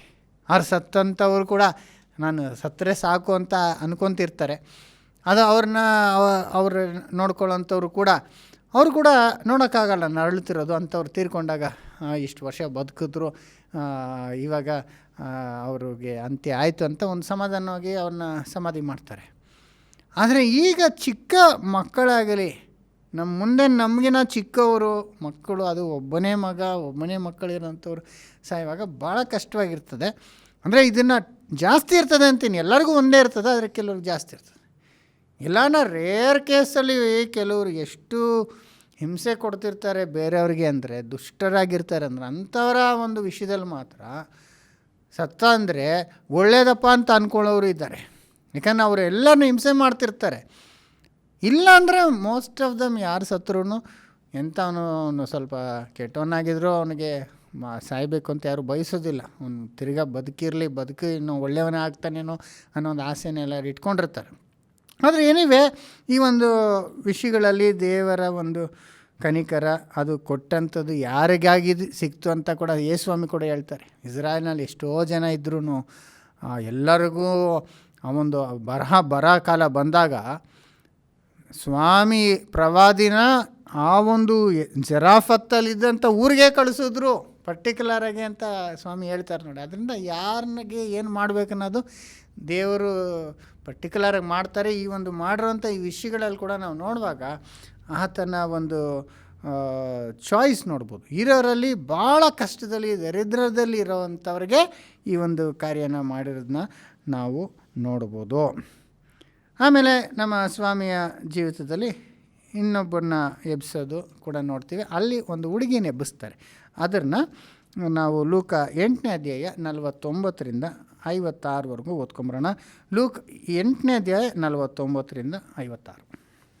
ಆತನು ಇನ್ನೂ ಮಾತನಾಡುತ್ತಿರುವಲ್ಲಿ ಸಭಾ ಮಂದಿರದ ಅಧಿಕಾರಿಯ ಕಡೆಯವನೊಬ್ಬನು ಬಂದು, ನಿನ್ನ ಮಗಳು ಸತ್ತಳು, ಗುರುವಿಗೆ ತೊಂದರೆ ಕೊಡಬೇಡ ಅಂದನು. ನೋಡಿದ್ರ, ಅಂದರೆ ಸಮಾಜ ಅಂದರೆ ಇದಕ್ಕೆ ಆಗಿದ್ದಂಥ ಸಿನೆಗಾಗ್ ಅಂತಾರಲ್ಲ, ಅದಕ್ಕೆ ಹೆಡ್ಡಾಗಿದ್ದಂಥ ಒಂದು ಒಂದು ನಾಯಕ ಬಂದು ಯೇಸುಸ್ವಾಮಿ ಹತ್ರ ಕೇಳೋದು, ನನ್ನ ಮಗಳು ಸ್ವಸ್ಥಲಾಗಿದ್ದಲ್ಲೇ ಬಂದು ಸ್ವಸ್ಥತೆ ಮಾಡಿರಿ ಅನ್ನುವಾಗ ಸ್ವಾಮಿ ಹೊರಟಿರ್ತಾರೆ ಹೋಗೋಣ ಅಂತ. ಅಷ್ಟರಲ್ಲಿ ಅವ್ನು ಕೆಲಸದವ್ನು ಬಂದ್ಬಿಟ್ಟು ಸ್ವಾಮಿಗೆ ನೀನೇನು ಮಾಡಬೇಡ, ತೊಂದರೆ ಮಾಡಬೇಡ, ನೀನು ಹುಡುಗಿ ಸತ್ತೋಗ್ಬಿಟ್ಲು ಅಂದರೆ, ಅವಳು ಅಸ್ವಸ್ಥಳಾಗಿದ್ದಾಳಂದರೆ ಬಂದು ಏನು ಮಾಡ್ಬೋದು, ಸ್ವಸ್ಥತೆ ಮಾಡ್ಬೋದು. ಸತ್ತೋಗ್ಬಿಟ್ಲಲ್ಲ, ಈಗ ಅವ್ರು ಬಂದು ಏನು ಮಾಡ್ತಾರೆ ಅನ್ನೋ ಒಂದು ರೀತಿ. ಹಾಗೇನು ಹೇಳ್ತಾರೆ ನೋಡಿ ಸ್ವಾಮಿ. ಆದರೆ ಯೇಸು ಅದನ್ನು ಕೇಳಿ ಅವನಿಗೆ, ಅಂಜಬೇಡ, ನಂಬಿಕೆ ಮಾತ್ರ ಇರಲಿ, ಆಕೆ ಬದುಕುವಳು ಎಂದು ಉತ್ತರ ಕೊಟ್ಟನು. ನೋಡಿದ್ರ ಆಗ ಅಂಜಬೇಡ, ನಂಬಿಕೆಯಲ್ಲಿ ಇರು, ಆತಲ್ಲಿ ಬದುಕುವಳು ಅಂತ ಯೇಸುಸ್ವಾಮಿ ಹೇಳ್ತಾರೆ ನೋಡಿ. ಸತ್ತೋಗ್ಬಿಟ್ಲಾ, ಅಯ್ಯೋ ಇವಾಗ ಏನು ಮಾಡೋಕ್ಕಾಗಲ್ಲ, ಸೇರಿ ಬಿಡು, ಲೇಟಾಗೋಯ್ತು, ಹೋಗು ಅಂತ ಹೇಳಿಲ್ಲ. ಸತ್ತೋದ್ರೂ ಅವಳು ಬದುಕುವಳು ಅಂತ ಹೇಳಿ ಸ್ವಾಮಿ ಬರ್ತಾರೆ ಮನೆಗೆ ನೋಡಿ. ಆಮೇಲೆ ತರುವಾಯ ಆತನು ಆ ಮನೆಗೆ ಹೋಗಿ ಪೇತ್ರನು, ಯೋಹಾನನು, ಯಾಕೋಬನು, ಆ ಹುಡುಗಿಯ ತಂದೆ ತಾಯಿಗಳು ಇಷ್ಟು ಮಂದಿಯನ್ನೇ ಹೊರತು ಬೇರೆ ಯಾರನ್ನೂ ತನ್ನ ಸಂಗಡ ಒಳಗೆ ಬರಗೊಡಲಿಲ್ಲ. ಎಲ್ಲರೂ ಅಳುತ್ತಾ ಆಕೆಗೋಸ್ಕರ ಎದೆ ಬಡಿಕೊಳ್ಳುತ್ತಾ ಇದ್ದರು. ನೋಡ್ರಿ, ಅಷ್ಟು ಬೇಗ ಸತ್ತೋಗ್ಬಿಟ್ಲು ಅಂತ ಎಲ್ಲ ಅಳುತ್ತಾ ಎದೆ ಬಡ್ಕೊಂತ ಅಷ್ಟೊಂದು ಜನ ಸೇರಿದ್ದಾರೆ ಅಲ್ಲೆಲ್ಲ, ನೆಂಟರಿಷ್ಟು ಅಕ್ಕಪಕ್ಕದವರೆಲ್ಲ. ಆಗ ಯೇಸು ಸ್ವಾಮಿ ಏನು ಹೇಳ್ತಾರೆ ನೋಡಿ. ಯೇಸು, ಅಳಬೇಡಿರಿ, ಆಕೆ ಸತ್ತಿಲ್ಲ, ಹ್ಮ್. ನಿದ್ದೆ ಮಾಡುತ್ತಾಳೆ ಅನ್ನಲಾಗಿ ಹ್ಮ್. ಜನರು ಆಕೆ ಸತ್ತಳೆಂದು ತಿಳಿದುಕೊಂಡುದರಿಂದ ಹ್ಮ್. ಆತನನ್ನು ಹಾಸ್ಯ ಮಾಡಿದರು. ನೋಡಿದ್ರ ಆತನ ಸತ್ತಿಲ್ಲ, ನಿದ್ದೆ ಮಾಡ್ತಿದ್ದಾಳೆ ಅಂತೆ ಸ್ವಾಮಿ ಹೇಳಿದಾಗ ಅವರೆಲ್ಲ ಅಳ್ತಿರೋರು ನಗಕ್ಕೆ ಸ್ಟಾರ್ಟ್ ಮಾಡಿಬಿಡ್ತಾರೆ. ಇವನೇನು ಹಿಂಗೆ ಹೇಳ್ತಿದ್ದಾನೆ, ಸತ್ತಿಲ್ಲ ನಿದ್ದೆ ಮಾಡ್ತಾ ಇದ್ದಾಳಲ್ಲ ಅಂದ್ಬಿಟ್ಟು ಅಂತ ಹಾಸ್ಯ ಮಾಡ್ತಾರೆ. ಆಮೇಲೆ ಆದರೆ ಆತನು ಆಕೆ ಕೈ ಹಿಡಿದು ಅಮ್ಮಣ್ಣಿ ಏಳು ಎಂದು ಕೂಗಿದನು. ನೋಡಿದ್ರ, ಕೈ ಹಿಡ್ದು ಅಮ್ಮಣ್ಣಿ ಏಳು ಅಂತ ಕೂಗಿದಾಗ ಆಕೆಯ ಪ್ರಾಣ ತಿರುಗಿ ಬಂದ ತಕ್ಷಣವೇ ಆಕೆ ಎದ್ದಳು. ನೋಡಿದ್ರ, ತಿರ್ಗಾ ಹುಡುಗಿ ಪ್ರಾಣ ಬಂದು ಎದ್ದು ಕೂತು ಬಿಡ್ತಾಳೆ. ಎಷ್ಟು ವಿಶೇಷ ನೋಡಿ, ಸತ್ತೋಗ್ಬಿಟ್ಟಿದ್ಲು. ಅರೆ ಸ್ವಾಮಿ ನಿದ್ದೆ ಮಾಡೋವಳು ಎಬ್ಸೋ ಥರ ಅಮ್ಮಣ್ಣಿ ಎದಳು ಅಂದಿದ್ದೆ ಟಕ್ಕಂತ ಎದ್ದು ಕೂತ್ಕೊಂಡ್ಬಿಡ್ತಾಳೆ. ನೋಡಿದ್ರ, ಆಗ ತರುವಾಯ ಆತನು ಈಕೆಗೆ ಊಟ ಮಾಡಿಸಿರಿ ಎಂದು ಅಪ್ಪಣೆ ಕೊಟ್ಟನು. ಆಕೆಯ ತಂದೆ ತಾಯಿಗಳು ಬೆರಗಾದರು. ಆತನು ಈ ನಡೆದ ಸಂಗತಿಯನ್ನು ಯಾರಿಗೂ ತಿಳಿಸಬೇಡಿರಿ ಎಂದು ಖಂಡಿತವಾಗಿ ಹೇಳಿದನು. ನೋಡಿದ್ರ, ಅದಕ್ಕೆ ನಿದ್ದೆ ಮಾಡ್ತಿದ್ದಾಳೆ ಅಂತ ಹೇಳಿದ್ದು. ಯಾಕೆಂದರೆ ಇದನ್ನು ಯಾರಿಗೂ ತಿಳಿಸ್ಬೇಡ, ಇದು ಭಾಳ ಒಂದು ಅದ್ಭುತ ಅಲ್ವಾ, ಸತ್ತೋರ್ನ ಎಬ್ಸೋದು ಅಂತಾರೆ. ಅದೇನಾಗ್ಬಿಡುತ್ತೆ, ಭಾಳ ಪಾಪ್ಯುಲರ್ ಆಗಿಬಿಟ್ರೆ ಯೇಸುಸ್ವಾಮಿ ತನ್ನ ಜೀವ ಕೊಡಬೇಕಂತ ಬಂದಿರೋದು, ಆತನ ಸಾಯೋದಕ್ಕೆ ಬಿಡೋಲ್ಲ ಜನಗಳು, ಅಷ್ಟು ಪಾಪ್ಯುಲರೈಸ್ ಮಾಡಿಬಿಡ್ತಾನೆ. ಅದಕ್ಕೆ ಹೇಳ್ಬೇಡ್ರಿ ಅಂತ ಸ್ವಾಮಿ ಹೇಳೋದನ್ನ ನಾವು ನೋಡ್ತೀವಿ. ಆದರೆ ಅಲ್ಲಿ ಸತ್ತವನ್ನ ನಿದ್ದೆ ಮಾಡೋ ಎಬ್ಸೋ ಹುಡುಗಿನ ಎಬ್ಸೋಂಗೆ ಕರೆದು ಎಬ್ಬಿಸ್ತಾರೆ. ಇದೆಲ್ಲದಕ್ಕೆ ಭಾಳ ಒಂದು ವಿಶೇಷವಾದಂಥ ಒಂದು ಘಟನೆ ಯಾವುದಂದರೆ ಲಾಜರಸ್ನ ಎಬ್ಬಿಸಿದಂಥ ಒಂದು ಘಟನೆ. ಈ ಲಾಜರಸ್ ವಿಷಯವಾಗಿ ನಮಗೆ ಎಲ್ಲ ಗೊತ್ತಿದೆ. ಯೇಸುಸ್ವಾಮಿ ಬೇರೆ ಕಡೆ ಇರ್ತಾರೆ. ಆಗ ಯೇಸುಸ್ವಾಮಿ ಹೇಳಿ ಕಳಿಸ್ತಾರೆ. ಲಾಜರಸ್ಸನ ಅಕ್ಕ ತಂಗಿರೋ ಮಾರ್ತಾ ಮರಿ ಅಂತಿದ್ರು, ಅವರು ಸ್ವಾಮಿಗೆ ಸುದ್ದಿ ಹೇಳ್ತಾರೆ, ಇವನು ಅಸ್ವಸ್ಥನಾಗಿದ್ದಾನೆ ಬನ್ನಿರಿ ಬೇಗ ಅಂತ. ಆಗ ಸ್ವಾಮಿ ಬೇಕಂತ ತಡೆ ಮಾಡ್ತಾರೆ. ಅದೊಂದು ಆಶ್ಚರ್ಯ. ಆಗ ತಡೆ ಮಾಡಿದ್ಮೇಲೆ ಆಮೇಲೆ ಸುದ್ದಿ ಬರ್ತದೆ. ಬಂದಾಗ ಅವನು ಸತ್ತೋಗ್ಬಿಟ್ಟಿರ್ತಾನೆ. ಸತ್ತು 4 ದಿವಸ ಆಗಿಬಿಟ್ಟಿರ್ತದೆ ಲಾಜರಸ್ಸು. ಅವನ್ನ ಸಮಾಧಿಲಿ ಕೂಡ ಇಟ್ಟುಬಿಟ್ಟಿರ್ತಾರೆ. ಆ ಒಂದು ಗುಹೆ ಅಂತಾರ ಮಾಡ್ತಾರಲ್ಲ, ಗುಹೆಯಲ್ಲಿ ಇಟ್ಟುಬಿಟ್ಟು ಮುಚ್ಚಿಬಿಡ್ತಾರೆ ಕಲ್ಲು, ಹಂಗೆ ಮಾಡಿಬಿಟ್ಟಿರ್ತಾರೆ 4 ದಿವಸ. ಆಗ ಯೇಸು ಸ್ವಾಮಿ ಬಂದು ನನ್ನಲ್ಲಿ ಕರ್ಕೊಂಡೋಗಿರಿ ಅನ್ನೋ ಒಂದು ಸನ್ನಿವೇಶ. ಅದು ಯೋಹಾನ 11ನೇ ಅಧ್ಯಾಯ 21-25 ನಾವು ಮೊದಲು ಓದೋಣ. ಯೋಹಾನ 11, 21-25. ಮತ್ತು ಮಾರ್ತಳು ಯೇಸುವಿಗೆ, ಸ್ವಾಮಿ, ನೀನು ಇಲ್ಲಿ ಇರುತ್ತಿದ್ದರೆ ನನ್ನ ತಮ್ಮನು ಸಾಯುತ್ತಿರಲಿಲ್ಲ. ಈಗಲಾದರೂ ದೇವರನ್ನು ಏನು ಬೇಡಿಕೊಳ್ಳುತ್ತೀಯೋ ಅದನ್ನು ದೇವರು ನಿನಗೆ ಅನುಗ್ರಹಿಸುವನೆಂದು ಬಲ್ಲೆನು ಎಂದು ಹೇಳಿದಳು. ಮತ್ತೆ ಏನು ಹೇಳ್ತಾಳೆ, ನೀ ಇಲ್ಲಿದ್ದಿದ್ರೆ ಮಗ ನನ್ನ ತಮ್ಮ ಸಾಯ್ತಿರ್ಲಿಲ್ಲ ಅಂತ ಹೇಳ್ತಾಳೆ. ನೀನು ಬೇಗ ಬಂದಿದ್ದಿದ್ರೆ ನೀನು ಸಾಯ್ತಾ ಇರಲಿಲ್ವೇ ಅಂತ ಹೇಳ್ತಾಳೆ. ಆಗ ಯೇಸುಸ್ವಾಮಿ ಏನು ಹೇಳ್ತಾರೆ ನೋಡಿ ನೆಕ್ಸ್ಟು. ಯೇಸು ಆಕೆಗೆ, ನಿನ್ನ ತಮ್ಮನು ಎದ್ದು ಬರುವನೆಂದು ಹೇಳಿದನು. ಮಾರ್ತಳು ಸತ್ತವರಿಗೆ ಕಡೇ ದಿನದಲ್ಲಿ ಪುನರುತ್ಥಾನವಾಗುವಾಗ ಅವನು ಎದ್ದು ಬರುವನೆಂದು ನಾನು ಬಲ್ಲೆನು ಅಂದಳು. ನೋಡಿದ್ರ, ಆ ಯೂದರಿಗೆ ಭಾಳ ಒಂದು ನಂಬಿಕೆ ಇತ್ತು, ನಿನ್ನ ತಮ್ಮ ಎದ್ದು ಬರ್ತಾನೆ ಸಹೋದರ ಅಂತ ಹೇಳಿದಾಗ, ಹೌದು ಕಡೇ ದಿನದಲ್ಲಿ ಸತ್ತವರೆಲ್ಲ ಎದ್ದು ಬಂದಾಗ ಆಗ ಬರ್ತಾನೆ ಅಂತ ಹೇಳ್ತಲ್ಲ. ಆಗ ಸ್ವಾಮಿ ಯೇಸು ಆಕೆಗೆ, ನಾನೇ ಪುನರುತ್ಥಾನವೂ ಜೀವವೂ ಆಗಿದ್ದೇನೆ. ನನ್ನನ್ನು ನಂಬುವವನು ಸತ್ತರೂ ಬದುಕುವನು. ನೋಡಿದ್ರ, ನಾನೇ ಜೀವ ಪುನರುತ್ಥಾನ ಆಗಿದ್ದೇನೆ, ಕಡೇ ದಿನದಲ್ಲಿ ನಾನೇ ಅಲ್ವಾ ಎಬ್ಬಿಸ್ಬೇಕು, ಅದರಿಂದ ನಾನೇ ಇಲ್ಲಿರೋದ್ರಿಂದ ಆತನು ಎದ್ದು ಬರ್ತಾನೆ ಅಂತ ಹೇಳಿ ಆತನಿರೋ ಕಡೆ ಕರ್ಕೊಂಡೋಗ್ರಿ ಅಂತ. ಆಗಲೂ ಹೇಳ್ತಾರೆ, ಬೇಡ ಸ್ವಾಮಿ ಅವನು ಇಟ್ಟು 4 ದಿವಸ ಆಗೋಗಿದೆ, ಸುವಾಸನೆ ಬಂದ್ಬಿಟ್ಟಿರುತ್ತೆ ಅಂತ ಅಲ್ವಾ. 38ನೇ ವಚನದಿಂದ ಓದಿ ಈಗ 44ವರೆಗೂ, 38-44. ಯೇಸು ತನ್ನಲ್ಲಿ ತಿರುಗಿ ನೊಂದುಕೊಳ್ಳುತ್ತಾ ಸಮಾಧಿಯ ಬಳಿಗೆ ಬಂದನು. ಅದು ಗವಿಯಾಯಿತು. ಅದರ ಬಾಯಿಗೆ ಒಂದು ಕಲ್ಲು ಅನಿಸಿತು. ಯೇಸು ಆ ಕಲ್ಲನ್ನು ತೆಗೆದು ಹಾಕಿರಿ ಅನ್ನಲು ತೀರಿ ಹೋದವನ ಅಕ್ಕನಾದ ಮಾರ್ತಳು, ಸ್ವಾಮಿ, ಅವನು ಸತ್ತು 4 ದಿವಸವಾಯಿತು, ಈಗ ನಾತ ಹುಟ್ಟಿದೆ ಅಂದಳು. ಯೇಸು ಆಕೆಗೆ, ನೀನು ನಂಬಿದರೆ ದೇವರ ಮಹಿಮೆಯನ್ನು ಕಾಣುವಿ ಎಂದು ನಾನು ನಿನಗೆ ಹೇಳಲಿಲ್ಲವೇ ಎಂದು ಉತ್ತರ ಕೊಟ್ಟನು. ಆಗ ಕಲ್ಲನ್ನು ತೆಗೆದು ಹಾಕಿದರು. ಮತ್ತು ಯೇಸು ಕಣ್ಣೆತ್ತಿ ಮೇಲಕ್ಕೆ ನೋಡಿ, ತಂದೆಯೇ, ನೀನು ನನ್ನ ಪ್ರಾರ್ಥನೆಯನ್ನು ಕೇಳಿದ್ದಕ್ಕೆ ನಿನ್ನನ್ನು ಕೊಂಡಾಡುತ್ತೇನೆ. ನೀನು ಯಾವಾಗಲೂ ನನ್ನ ಪ್ರಾರ್ಥನೆಯನ್ನು ಕೇಳುವನಾಗಿದ್ದಿ ಎಂದು ನನಗೆ ಗೊತ್ತೇ ಇದೆ. ಆದರೂ ನೀನೇ ನನ್ನನ್ನು ಕಳುಹಿಸಿಕೊಟ್ಟಿ ಎಂದು ಸುತ್ತಲೂ ನಿಂತಿರುವ ಜನರು ನಂಬುವಂತೆ ಅವರಿಗೋಸ್ಕರ ಈ ಮಾತುಗಳನ್ನು ಆಡಿದ್ದೇನೆಂದು ಹೇಳಿದನು.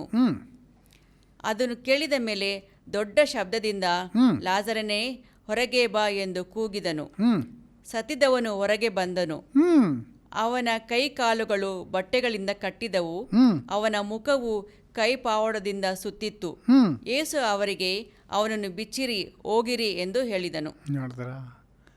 ನೋಡ್ತಾರ ಆ ಮುಚ್ಚಲ ತೆಗಿವಾಗ ಬೇಡ, ಅವನು ಸತ್ತು ವಾಸನೆ ಬಂದ್ಬಿಟ್ಟಿದೆ, ಆದರೂ ತೆಗೀರಿ ಅಂತ ಹೇಳಿದಾಗ ತೆಗೆದಾಗ ಜೋರಾಗಿ ಲಾಜರಸ್ ಆಚೆ ಬಾ ಜೋರಾಗಿ ಕೂಗಿದ್ದೆ. ಆ ಸತ್ತವನು ಹಂಗೆ ಎದ್ದು ಆಚೆ ಬಂದ್ಬಿಡ್ತಾನೆ.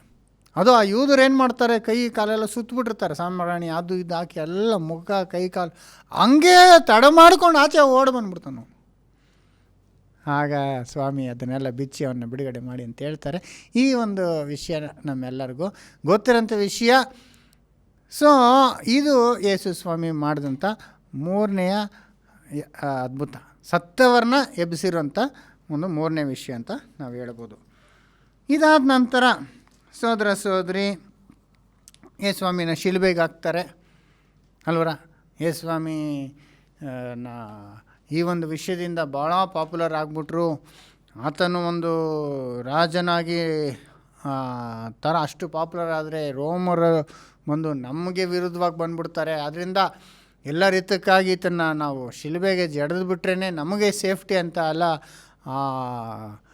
ತೀರ್ಮಾನ ಮಾಡ್ತಾರೆ ಯಾರು ಆ ನಾಯಕರುಗಳೆಲ್ಲ ಮಾಡಿ ಆತನ ಮೇಲೆ ತಪ್ಪಾದಂಥ ಒಂದು ದೂರುಗಳನ್ನ ಹೇಳಿ ಆತನ ಶಿಲುಬೆಗೆ ಹಾಕಿಸ್ಬಿಡ್ತಾರೆ.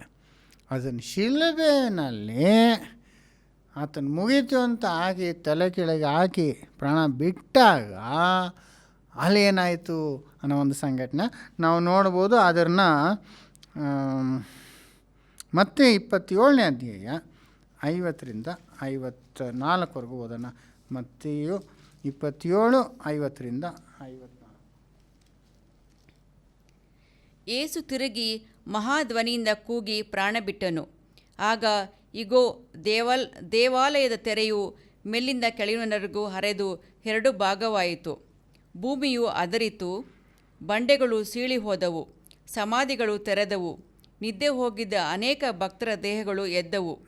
ಮತ್ತು ಆತನು ಎದ್ದ ಮೇಲೆ ಸಮಾಧಿಗಳೊಳಗಿಂದ ಹೊರಗೆ ಬಂದ ಪರಿಶುದ್ಧ ಪಟ್ಟಣದೊಳಗೆ ಹೋಗಿ ಅನೇಕರಿಗೆ ಕಾಣಿಸಿಕೊಂಡರು. ನೋಡಿದ್ರ ಈ ಒಂದು ವಿಷಯ, ಯೇಸುಸ್ವಾಮಿ ತೀರಿತು ಅಂತ ತಲೆ ಕೆಳಗೆ ಹಾಕಿ ಪ್ರಾಣ ಬಿಟ್ಟಿದ್ದೆ ಒಂದು ಭೂಕಂಪ ಆಗುತ್ತಲ್ಲಿ. ಭೂಕಂಪ ಅದು ಎಲ್ಲ ಶೇಕ್ ಆಗಿ ಅಲ್ಲಿ ತೆರೆ ಏನ್ರಿ ಆಲಯದ ತೆರೆ ಕಟ್ಟಿರ್ತಾರಲ್ಲ, ಪರಿಶುದ್ಧ ಸ್ಥಳಕ್ಕೂ ಅತಿ ಪರಿಶುದ್ಧ ಸ್ಥಳಕ್ಕೂ ಮಧ್ಯದಲ್ಲಿ ತೆರೆ, ಅಲ್ಲೊಂದು ತೆರೆ ಇತ್ತು. ಆಚೆ ಕಡೆ ಒಂದು ಪಾಳಿ ಅಲ್ಲ ಏನದು ಕೋರ್ಟ್ ಯಾರ್ಡ್ ಅಂತಾರೆ, ಕೋರ್ಟ್ ಯಾರ್ಡ್ಗೂ ಪರಿಶುದ್ಧ ಸ್ಥಳಕ್ಕೂ ಒಂದು ತೆರೆ ಇತ್ತು. ಯಾವ ತೆರೆ ಅಂತಿಲ್ಲ, ಅದೇನಾಯಿತು ಮೇಲಿನ ಕೆಳಗೆ ಹರಿದೋಯ್ತು ಅಂತ ನಾವು ನೋಡ್ತೀವಿ. ಆಮೇಲೆ ಕಲ್ಲುಗಳೆಲ್ಲ ಎರಡಾಗಿ ಸೀಳೋಯ್ತು ಅಂದ್ಬಿಟ್ಟು ಅಲ್ಲಿ ಸಮಾಧಿಗಳು ತೆರೆಯಲ್ಪಡ್ತು. ಅಂದರೆ ಸಮಾಧಿ ಎಲ್ಲ ಅವರು ಕಲ್ಲಿನಲ್ಲಿ ಮಾಡಿರ್ತಾರಲ್ಲ, ಆ ಕಲ್ಲಿಗೆ ಮುಚ್ಚಿರ್ತಾರೆ, ಅದು ಒಡೆದಾಗ ಇದೆಲ್ಲ ಸಮಾಧಿ ಎಲ್ಲ ತೆರೆಯಲ್ಪಟ್ಟು ಆಮೇಲೆ ಯಾರಂತೆ ಸತ್ತಿದ್ದಂಥ ಪರಿಶುದ್ಧರು ಎದ್ದು ಬಿಟ್ರಂತೆ. ಆದ್ದರಿಂದ ಈ ಒಂದು ವಿಷಯ ಮಾತ್ರ ಮತ್ತಿನಲ್ಲಿದೆ. ಇದು ಹೆಂಗಾಯಿತು ಏನಾಯಿತು ಅನ್ನೋದು ಅರ್ಥ ಮಾಡ್ಕೊಳ್ಳೋದು ಮತ್ತು ತಗೊಳ್ಳೋದಕ್ಕೆ ಸ್ವಲ್ಪ ಕಷ್ಟವಾಗಿದೆ. ಯಾಕೆಂದರೆ ಅಲ್ಲಿ ಏನು ಬರೆದಿದೆ ಅಂದರೆ, ಈ ಥರ ಭೂಕಂಪ ಆದಾಗ ಅಲ್ಲಿ ತಿರುಗಿ ಓದಿ ಆ ವಚನ ಮಾತ್ರ, ಭೂಕಂಪ ಆದಾಗಿಂದ ಭೂಮಿಯು ಅದರಿತು, ಬಂಡೆಗಳು ಸೀಳಿ ಹೋದವು, ಸಮಾಧಿಗಳು ತೆರೆದವು, ನಿದ್ದೆ ಹೋಗಿದ್ದ ಅನೇಕ ಭಕ್ತರ ದೇಹಗಳು ಎದ್ದವು. ನೋಡ್ದ, ನಿದ್ದೆ ಹೋದ ಅನೇಕರ ಭಕ್ತರ ದೇಹವು ಎದ್ದವು. ಅಂದರೆ ದೇಹ ಎದ್ದವು ಅಂದರೆ ಇನ್ನು ದೇಹ ಇತ್ತು ಅಂತ ಅರ್ಥ. ಯಾವಾಗಲೂ ಸತ್ತವರು ಭಕ್ತರು ಅಂದರೆ ಯಾವಾಗ ಹಳೆ ಕಾಲದಲ್ಲಿ ಹಳೆವಾಡ್ ಮಡಿಕೆ ಮುಂಚೆ ಎಷ್ಟೋ ವರ್ಷಗಳಿಂದ ಅಂತಲ್ಲ, ಅಂದರೆ ಆಗ ಇದ್ದಂಥ ಭಕ್ತರಲ್ಲಿ ಕೆಲವರು ಅಂತ ಹೇಳ್ಬೋದು. ಯಾಕಂದರೆ ದೇಹ ಇತ್ತು ನೋಡಿ. ಈಗ ಇದುವರೆಗೂ ನೋಡಿದಂಥ ಎಲ್ಲ ಒಂದು ಸನ್ನಿವೇಶದಲ್ಲೂ ದೇಹ ಇತ್ತು. ಸತ್ತು ಆಗ ಕೆಲವು ನಿಮಿಷಗಳು, 1 ದಿವಸ 2 ದಿವಸ 3 ದಿವಸ 4 ದಿವಸ, ಲಾಜರಸ್ತೆ 4 ದಿವಸ ಭಾಳ ಲೇಟಾಗಿ, ಆದರೆ ದೇಹ ಇದ್ದದನ್ನೇ ಎಬ್ಬಿಸಿದ್ದು. ಅದರಿಂದ ಇಲ್ಲಿ ಸತ್ತವರ ದೇಹಗಳು ಅಂದಾಗ ದೇಹ ಇತ್ತು, ಅವರು ಎದ್ದರು. ಆಮೇಲೆ ಮತ್ತು ಆತನು ಎದ್ದ ಮೇಲೆ ಸಮಾಧಿಗಳೊಳಗಿಂದ ಹೊರಗೆ ಬಂದ ಪರಿಶುದ್ಧ ಪಟ್ಟಣದೊಳಗೆ ಹೋಗಿ. ನೋಡಿ, ಆತನು ಎದ್ದ ಮೇಲೆ ಅಂತಿದೆ, ತೆರೆಯಲ್ಪಟ್ಟು ಸತ್ತಿದ್ದ ಪರಿಶುದ್ಧರ ದೇಹಗಳು ಎದ್ದರು, ಪರಿಶುದ್ಧರು ಎದ್ದರು. ಆಮೇಲೆ ಆತನ ಪುನರುತ್ಥಾನದ ನಂತರ ಪಟ್ಟಣದೊಳಗೆ ಹೋದರು ಅಂತಿದೆ. ತಿರ್ಗೋದೆ ಅದನ್ನ. ಮತ್ತು ಆತನು ಎದ್ದ ಮೇಲೆ ಸಮಾಧಿಯೊಳಗಿಂದ ಹೊರಗೆ ಬಂದು ಪರಿಶುದ್ಧ ಪಟ್ಟಣದೊಳಗೆ ಹೋಗಿ ಅನೇಕರಿಗೆ ಹೋಗಿ ಕಾಣಿಸ್ಕೊಂಡ್ರಂತೆ. ಅಂದರೆ ಈತನ ಪ್ರಾಣ ಬಿಟ್ಟಾಗ ಸಮಾಧಿ ತೆರೆಯಲ್ಪಟ್ಟು ಆ ಭಕ್ತರು ಎದ್ದರು. ಆದರೆ ಈತನ ಪುನರುತ್ಥಾನ ಆದಮೇಲೆ, ಅಂದರೆ 3 ದಿವಸ ಆದಮೇಲೆ ಇವರು ಆ ಪರಿಶುದ್ಧ ಪಟ್ಟಣಕ್ಕೆ ಹೋಗಿ ಕಾಣಿಸ್ಕೊಂಡ್ರು ಅಂತಾರೆ. ಹಾಗೆ ಅಲ್ಲಿ ತನಕ ಅವ್ರು ಅಲ್ಲೇ ಇದ್ರ, ಅಲ್ಲಿ ತನಕ ಅಲ್ಲೇ ಇದ್ದು ಏನು ಮಾಡ್ತಿದ್ರು, ಯಾಕೆ ಆಮೇಲೆ ಹೋದರು? ಆಮೇಲೆ ಇದನ್ನು ನಾವು ನೋಡುವಾಗ ಭಾಳಷ್ಟು ಸಂದೇಹಗಳು ಬರ್ತದೆ. ಯಾಕಂದರೆ ಸತ್ತಂಥವರು ಆ ರೀತಿ ಎದ್ದು ಪಟ್ಟಣಗಳಿಗೆ ಹೋಗ್ಬಿಟ್ರೆ ಇದು ಭಾಳ ಒಂದು ದೊಡ್ಡ ಒಂದು ವಿಚಾರ ಆಗ್ಬಿಡ್ತದೆ ಅಲ್ವರ. ಈಗ ನೋಡಿ, ಹಾಗೆ ಸತ್ತಿದ್ರು, ಅವ್ರು ಸತ್ರ ಇಲ್ವಾ ಅನ್ನೋ ಒಂದು ಪ್ರಶ್ನೆ ಕೂಡ ಕೆಲವ್ರು ಬಂತು. ಹಂಗೆ ಬರಲಿ ಅಂದ್ಬಿಟ್ಟೆ ಸ್ವಾಮಿ ನಿದ್ದೆ ಮಾಡ್ತಿದ್ದಾಳೆ ಅಂದ್ಬಿಟ್ರು. ಯಾಕೆಂದರೆ ಅವ್ರಿಗೆ ಭಾಳ ಪಾಪ್ಯುಲರ್ ಆಗಬಾರ್ದು ಅಂದ್ಬಿಟ್ಟು. ಆದಾಗ ಅದನ್ನು ಸತ್ತಿದ್ಲು ಅಂತ ಇದೆ, ಎಬ್ಸಲ್ಪಟ್ರು. ಆಮೇಲೆ ಲಾಜರಸ್ ಮಾಡಿದಾಗ ಆ ಕುಟುಂಬಸ್ಥರು ಕೆಲವ್ರು ಮಾತ್ರ ಇದ್ದರು ಅಂದ್ಕೊಳ್ಳಿ. ಆ ಸಮಾಧಿಗೆ ಎತ್ಕೊಂಡು ಹೋಗ್ತಾ ಇದ್ದಾಗ ಅಲ್ಲಿ ಕೆಲವರು ಇದ್ದರು, ಅಲ್ಲಿ ನಡೆದಿದ್ದೆ. ಆದರೆ ಅನೇಕ ದಿವಸದಿಂದ ಸತ್ತಂಥವರೆಲ್ಲ ಎದ್ದು ಸಮಾಧಿಗೆ ಅನೇಕರು ಹೋಗ್ಬಿಟ್ರೆ ಇದು ಭಾಳ ದೊಡ್ಡ ಒಂದು ರೆವಲ್ಯೂಷನ್ ಆಗಿಬಿಡ್ತದೆ. ಹೆಂಗಿದ್ರು, ಏನಾಯಿತು, ಏನನ್ನೋದು ದೊಡ್ಡ. ಆದರೆ ಆ ಥರ ಏನೂ ಆದಂಗಿಲ್ಲ. ಇಲ್ಲ, ಹಂಗೆ ಮೆನ್ಷನ್ ಮಾಡಿದ್ದಾರೆ. ನೆಕ್ಸ್ಟ್ ನಾರ್ಮಲಾಗಿ ಕಂಟಿನ್ಯೂ ಮಾಡಿಬಿಟ್ಟಿದ್ದಾರೆ. ಅವ್ರನ್ನ ಯೇಸು ಸ್ವಾಮಿನ ಊತಿಡೋಂಥದ್ದು, ಅಂದರೆ ಆತನ ಸಮಾಧಿ ಮಾಡೋಂಥದ್ದು, ಆ ಥರ ಕಂಟಿನ್ಯೂ ಆಗ್ಬಿಡ್ತಾರೆ. ಜಸ್ಟ್ ಒಂದು ಕ್ಯಾಶುಯಲಾಗಿ ಅದು ಮೆನ್ಷನ್ ಮಾಡಿದೆ. ಆದರೆ ಅನೇಕರು ಸತ್ತಂಥವ್ರು ಎದ್ದು ಪಟ್ಟಣದೊಳಗೆ ಹೋಗ್ಬಿಟ್ರೆ ಅದು ಭಾಳ ದೊಡ್ಡ ವಿಷಯ ಆಗ್ಬಿಡ್ತಾ ಇತ್ತಲ್ಲ. ಅದೆಲ್ಲ ಕಡೆ ಅದು ಬಂದಿರಬೇಕಾಗಿತ್ತು, ಅದು ದೊಡ್ಡ ಒಂದು ಏನೇನೋ ಆಗ್ಬಿಡ್ಬೇಕಾಗಿತ್ತು. ಆದರೆ ಆ ಥರ ಏನೂ ಆದಂಗಿಲ್ಲ. ಹೆಂಗೆ ಗೊತ್ತಾಗ್ತದಂದರೆ, ಈ ವಿಷಯನ ಮಾರ್ಕು ಹೇಳಲ್ಲ, ಲೂಕು ಹೇಳಲ್ಲ, ಯೋಹಾನು ಕೂಡ ಹೇಳಲ್ಲ. ಯೋಹಾನ ಯಾವುದೂ ಹೇಳಲ್ಲ. ಅಲ್ಲಿ ಅವ್ರು ಸತ್ತಾಗ ಅಲ್ಲಿ ತೆರೆ ಬಂದು ಹರಿದೋಗಿದ್ದು ಹೇಳಲ್ಲ, ಮತ್ತು ಭೂಕಂಪದ ಬಗ್ಗೆನೂ ಹೇಳಲ್ಲ, ಈ ಸತ್ತವ್ರು ಎದ್ದಿದ್ದು ಏನು ಹೇಳಲ್ಲ. ಯೋಹಾನ ಹೇಳೋದೇ ಇಲ್ಲಿ ಏನು ಹೇಳಲ್ಲ. ಆದರೆ ಮಾರ್ಕಲ್ಲಿ, ಲೂಕಲ್ಲಿ ಆತನ ಸತ್ತಾಗ ತೆರೆ ಹರಿದು ಹೋದದ್ದು ಮಾತ್ರ ಹೇಳ್ತಾರೆ. ಆದರೆ ತೆರೆ ಹರಿದು ಹೋದಾಗ ಕಲ್ಲುಗಳೆಲ್ಲ ಒಡೆದು ಸಮಾಧಿಗಳು ತೆರೆಯಲ್ಪಟ್ಟದ್ದು ಹೇಳಲ್ಲ. ಆ ವಿಷಯನೇ ಹೇಳ್ಕೊಂಬಂದಾಗಲೂ ಅದನ್ನು ಮೆನ್ಷನ್ ಮಾಡಲ್ಲ. ನೋಡಿ, ಮಾರ್ಕಲ್ಲೂ ಮಾಡಲ್ಲ, ಲೂಕಲ್ಲೂ ಮಾಡಲ್ಲ. ನೋಡಿ, ಮಾರ್ಕು 15ನೇ ಅಧ್ಯಾಯ 38ನೇ ವಚನದಲ್ಲಿ ಓದಿ. 15:38. ಆಗ ದೇವಾಲಯದ ತೆರೆಯು ಮೇಲಿನಿಂದ ಕೆಳಗಿನವರೆಗೂ ಹರಿದು 2 ಭಾಗವಾಯಿತು. ಆತನು ಹೀಗೆ ಪ್ರಾಣ ಬಿಟ್ಟಿದ್ದನ್ನು ಆತನ ಹತ್ತಿರ ಎದುರಿಗೆ ನಿಂತಿದ್ದ ಶತಾಧಿಪತಿಯು ನೋಡಿ, ನಿಜವಾಗಿ ಈ ಮನುಷ್ಯನು ದೇವಕುಮಾರನಾಗಿದ್ದನು ಅಂದನು. ನೋಡಿದ್ರ, ಹಾಗಿದ್ರೆ ಅಷ್ಟೇ ಇದೆ. ಬೇರೆ ಥರ ಕಂಟಿನ್ಯೂ ಮಾಡ್ತಾರೆ. ಅಲ್ಲಿ ಏನು ಹೇಳಿಲ್ಲ. ಭೂಕಂಪ ಆಯಿತು, ಸಮಾಧಿಗಳು ತೆರೆಯಲ್ಪಟ್ಟು ಸತ್ತವ್ರು ಎದ್ದು ಪಟ್ಟಣಕ್ಕೆ ಹೋದ್ರು, ಏನು ಹೇಳಲ್ಲ. ನೋಡಿ, ತಿರ್ಗಿ ಹೋದು ಅನಿಸುತ್ತೆ. ಆಗ ದೇವಾಲಯದ ತೆರೆಯು ಮೇಲಿಂದ ಕೆಳಗಿನವರೆಗೂ ಹರಿದು 2 ಭಾಗವಾಯಿತು. ಆತನು ಹೀಗೆ ಪ್ರಾಣ ಬಿಟ್ಟಿದ್ದನ್ನು ಆತನ ಹತ್ತಿರ ಎದುರಿಗೆ ನಿಂತಿದ್ದ ಶತಾಧಿಪತಿಯು ನೋಡಿ, ನಿಜವಾಗಿ ಈ ಮನುಷ್ಯನು ದೇವರ ಕುಮಾರನಾಗಿದ್ದನು ಅಂದನು. ಅಷ್ಟೇ, ತೆರೆ ಹರಿಯಿತು ಅಂತ ಮಾತ್ರ ಇದೆ, ಅಷ್ಟೇ, ಬೇರೆ ಏನಿಲ್ಲ. ಆಮೇಲೆ ಲೂಕಲ್ಲಿ ನೋಡಿ, 23ನೇ ಅಧ್ಯಾಯ 45ನೇ ವಚನ. ಲೂಕ್ 23:45. ಹಗಲಿಂದ ಸೂರ್ಯನು ಕಾಂತಿಗೊಂದಿ 3 ಗಂಟೆ ತನಕ ಆ ದೇಶದ ಮೇಲೆಲ್ಲ ಕತ್ತಲೆ ಕವಿಯಿತು. ಇದಲ್ಲದೆ ದೇವಾಲಯದ ತೆರೆಯು ನಡುವೆ ಹರಿದು ಹೋಯಿತು. ಆಮೇಲೆ ಯೇಸು, ತಂದೆಯೇ, ನನ್ನ ಆತ್ಮವನ್ನು ನಿನ್ನ ಕೈಗೆ ಒಪ್ಪಿಸಿಕೊಡುತ್ತೇನೆ ಎಂದು ಮಹಾಧ್ವನಿಯಿಂದ ಕೂಗಿದನು. ಇದನ್ನು ಹೇಳಿದ ಮೇಲೆ ಪ್ರಾಣ ಬಿಟ್ಟನು. ಶತಾಧಿಪತಿಯು ನಡೆದ ಸಂಗತಿಯನ್ನು ನೋಡಿ, ಓಕೆ, ಅದು ಆ ಥರ ಕಂಟಿನ್ಯೂ ಆಗ್ತಾರೆ. ಆತನು ನೋಡಿ ಆತನು ಪರಿವರ್ತನೆ ಹೊಂದದ್ದು. ಆದರೆ ಈ ಭೂಕಂಪ ಆಗಿದ್ದು, ಕಲ್ಲುಗಳೆಲ್ಲ ಒಡೆದು ಸಮಾಧಿಗಳು ತೆರೆಯಲ್ಪಟ್ಟಿದ್ದು, ಸತ್ತೋರು ಎದ್ದಿದ್ದು ಮೆನ್ಷನೇ ಮಾಡಲ್ಲ.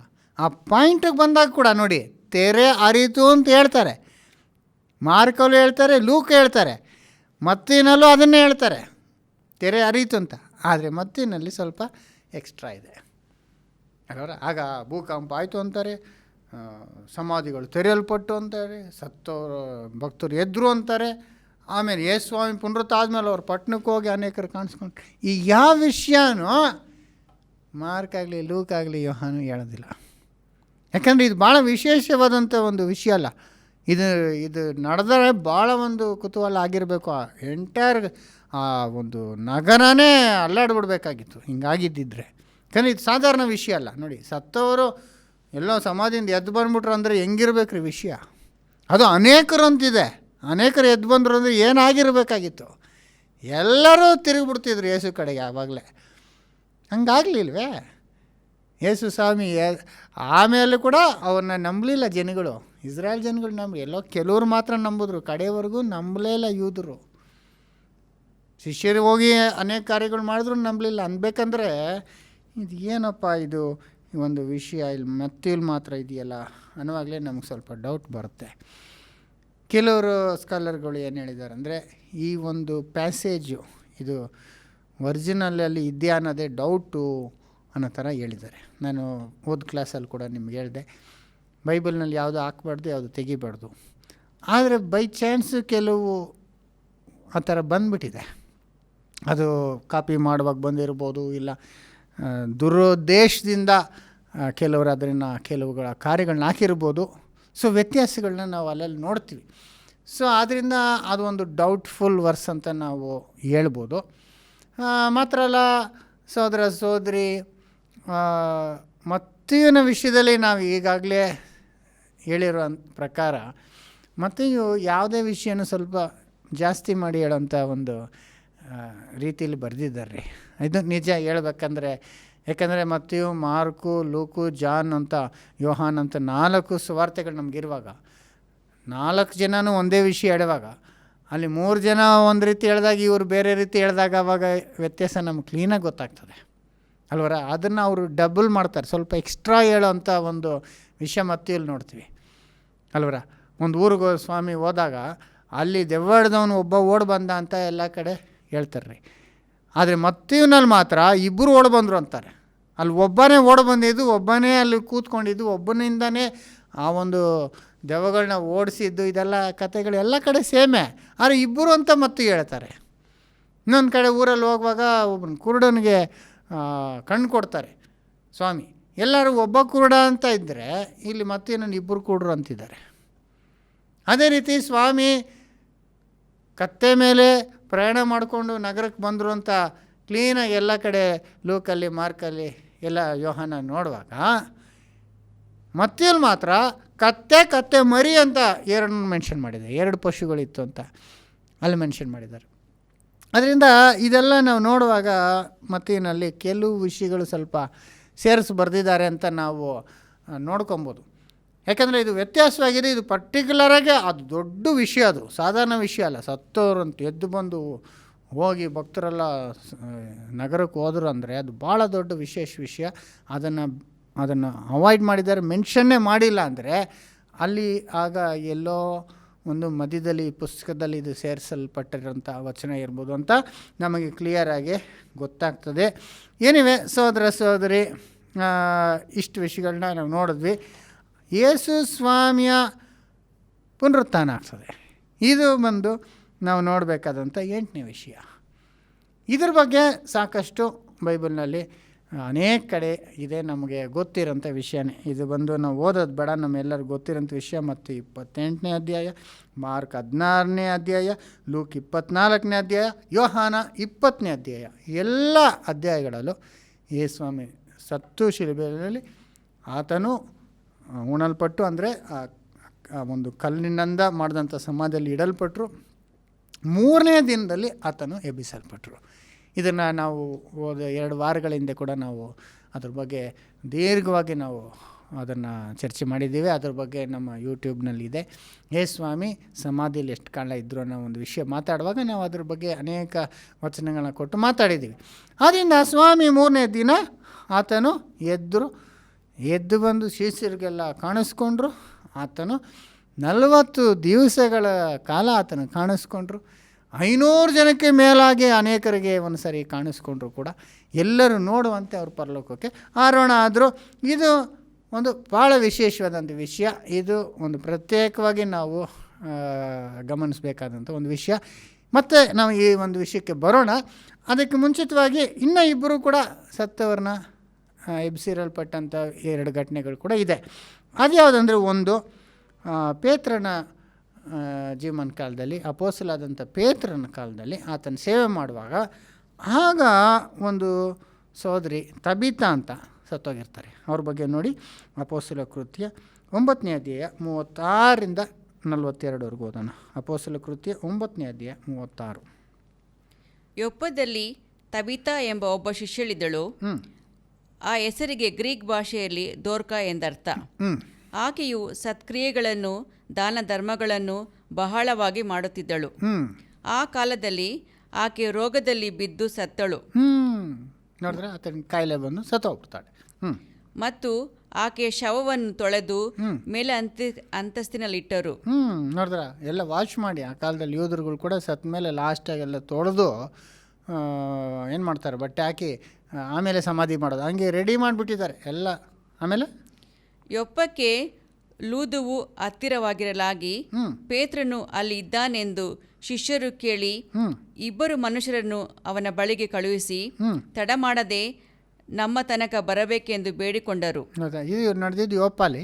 ಅವರು ಇವ್ರದಲ್ಲಿ ಪೇತ್ರ ಇರ್ತಾರೆ, ಅಲ್ಲಿಂದ ಬರಮಾಡ್ಬೇಕಂತ ಕಳಿಸ್ತಾರೆ, ಸುದ್ದಿ ಹೇಳಿ ಕಳಿಸ್ತಾರೆ ಪೇತ್ರಗೆ. ಆಗ ಪೇತ್ರನು ಎದ್ದು ಅವರ ಜೊತೆಯಲ್ಲಿ ಹೋದನು. ಅವನು ಬಂದ ಕೂಡಲೇ ಅವರು ಅವನನ್ನು ಮೇಲಂತಸ್ತಿಗೆ ಕರೆದುಕೊಂಡು ಹೋದರು. ಅಲ್ಲಿ ವಿಧಿಯವರೆಲ್ಲರೂ ಅಳುತ್ತಾ ಅವನ ಹತ್ತಿರ ನಿಂತುಕೊಂಡು ದೋರ್ಕಳು ತಮ್ಮ ಸಂಗಡ ಇದ್ದಾಗ ಮಾಡಿಕೊಟ್ಟಿದ್ದ ಒಳಂಗಿಗಳನ್ನು ಮೇಲಂಗಿಗಳನ್ನು ತೋರಿಸಿದರು.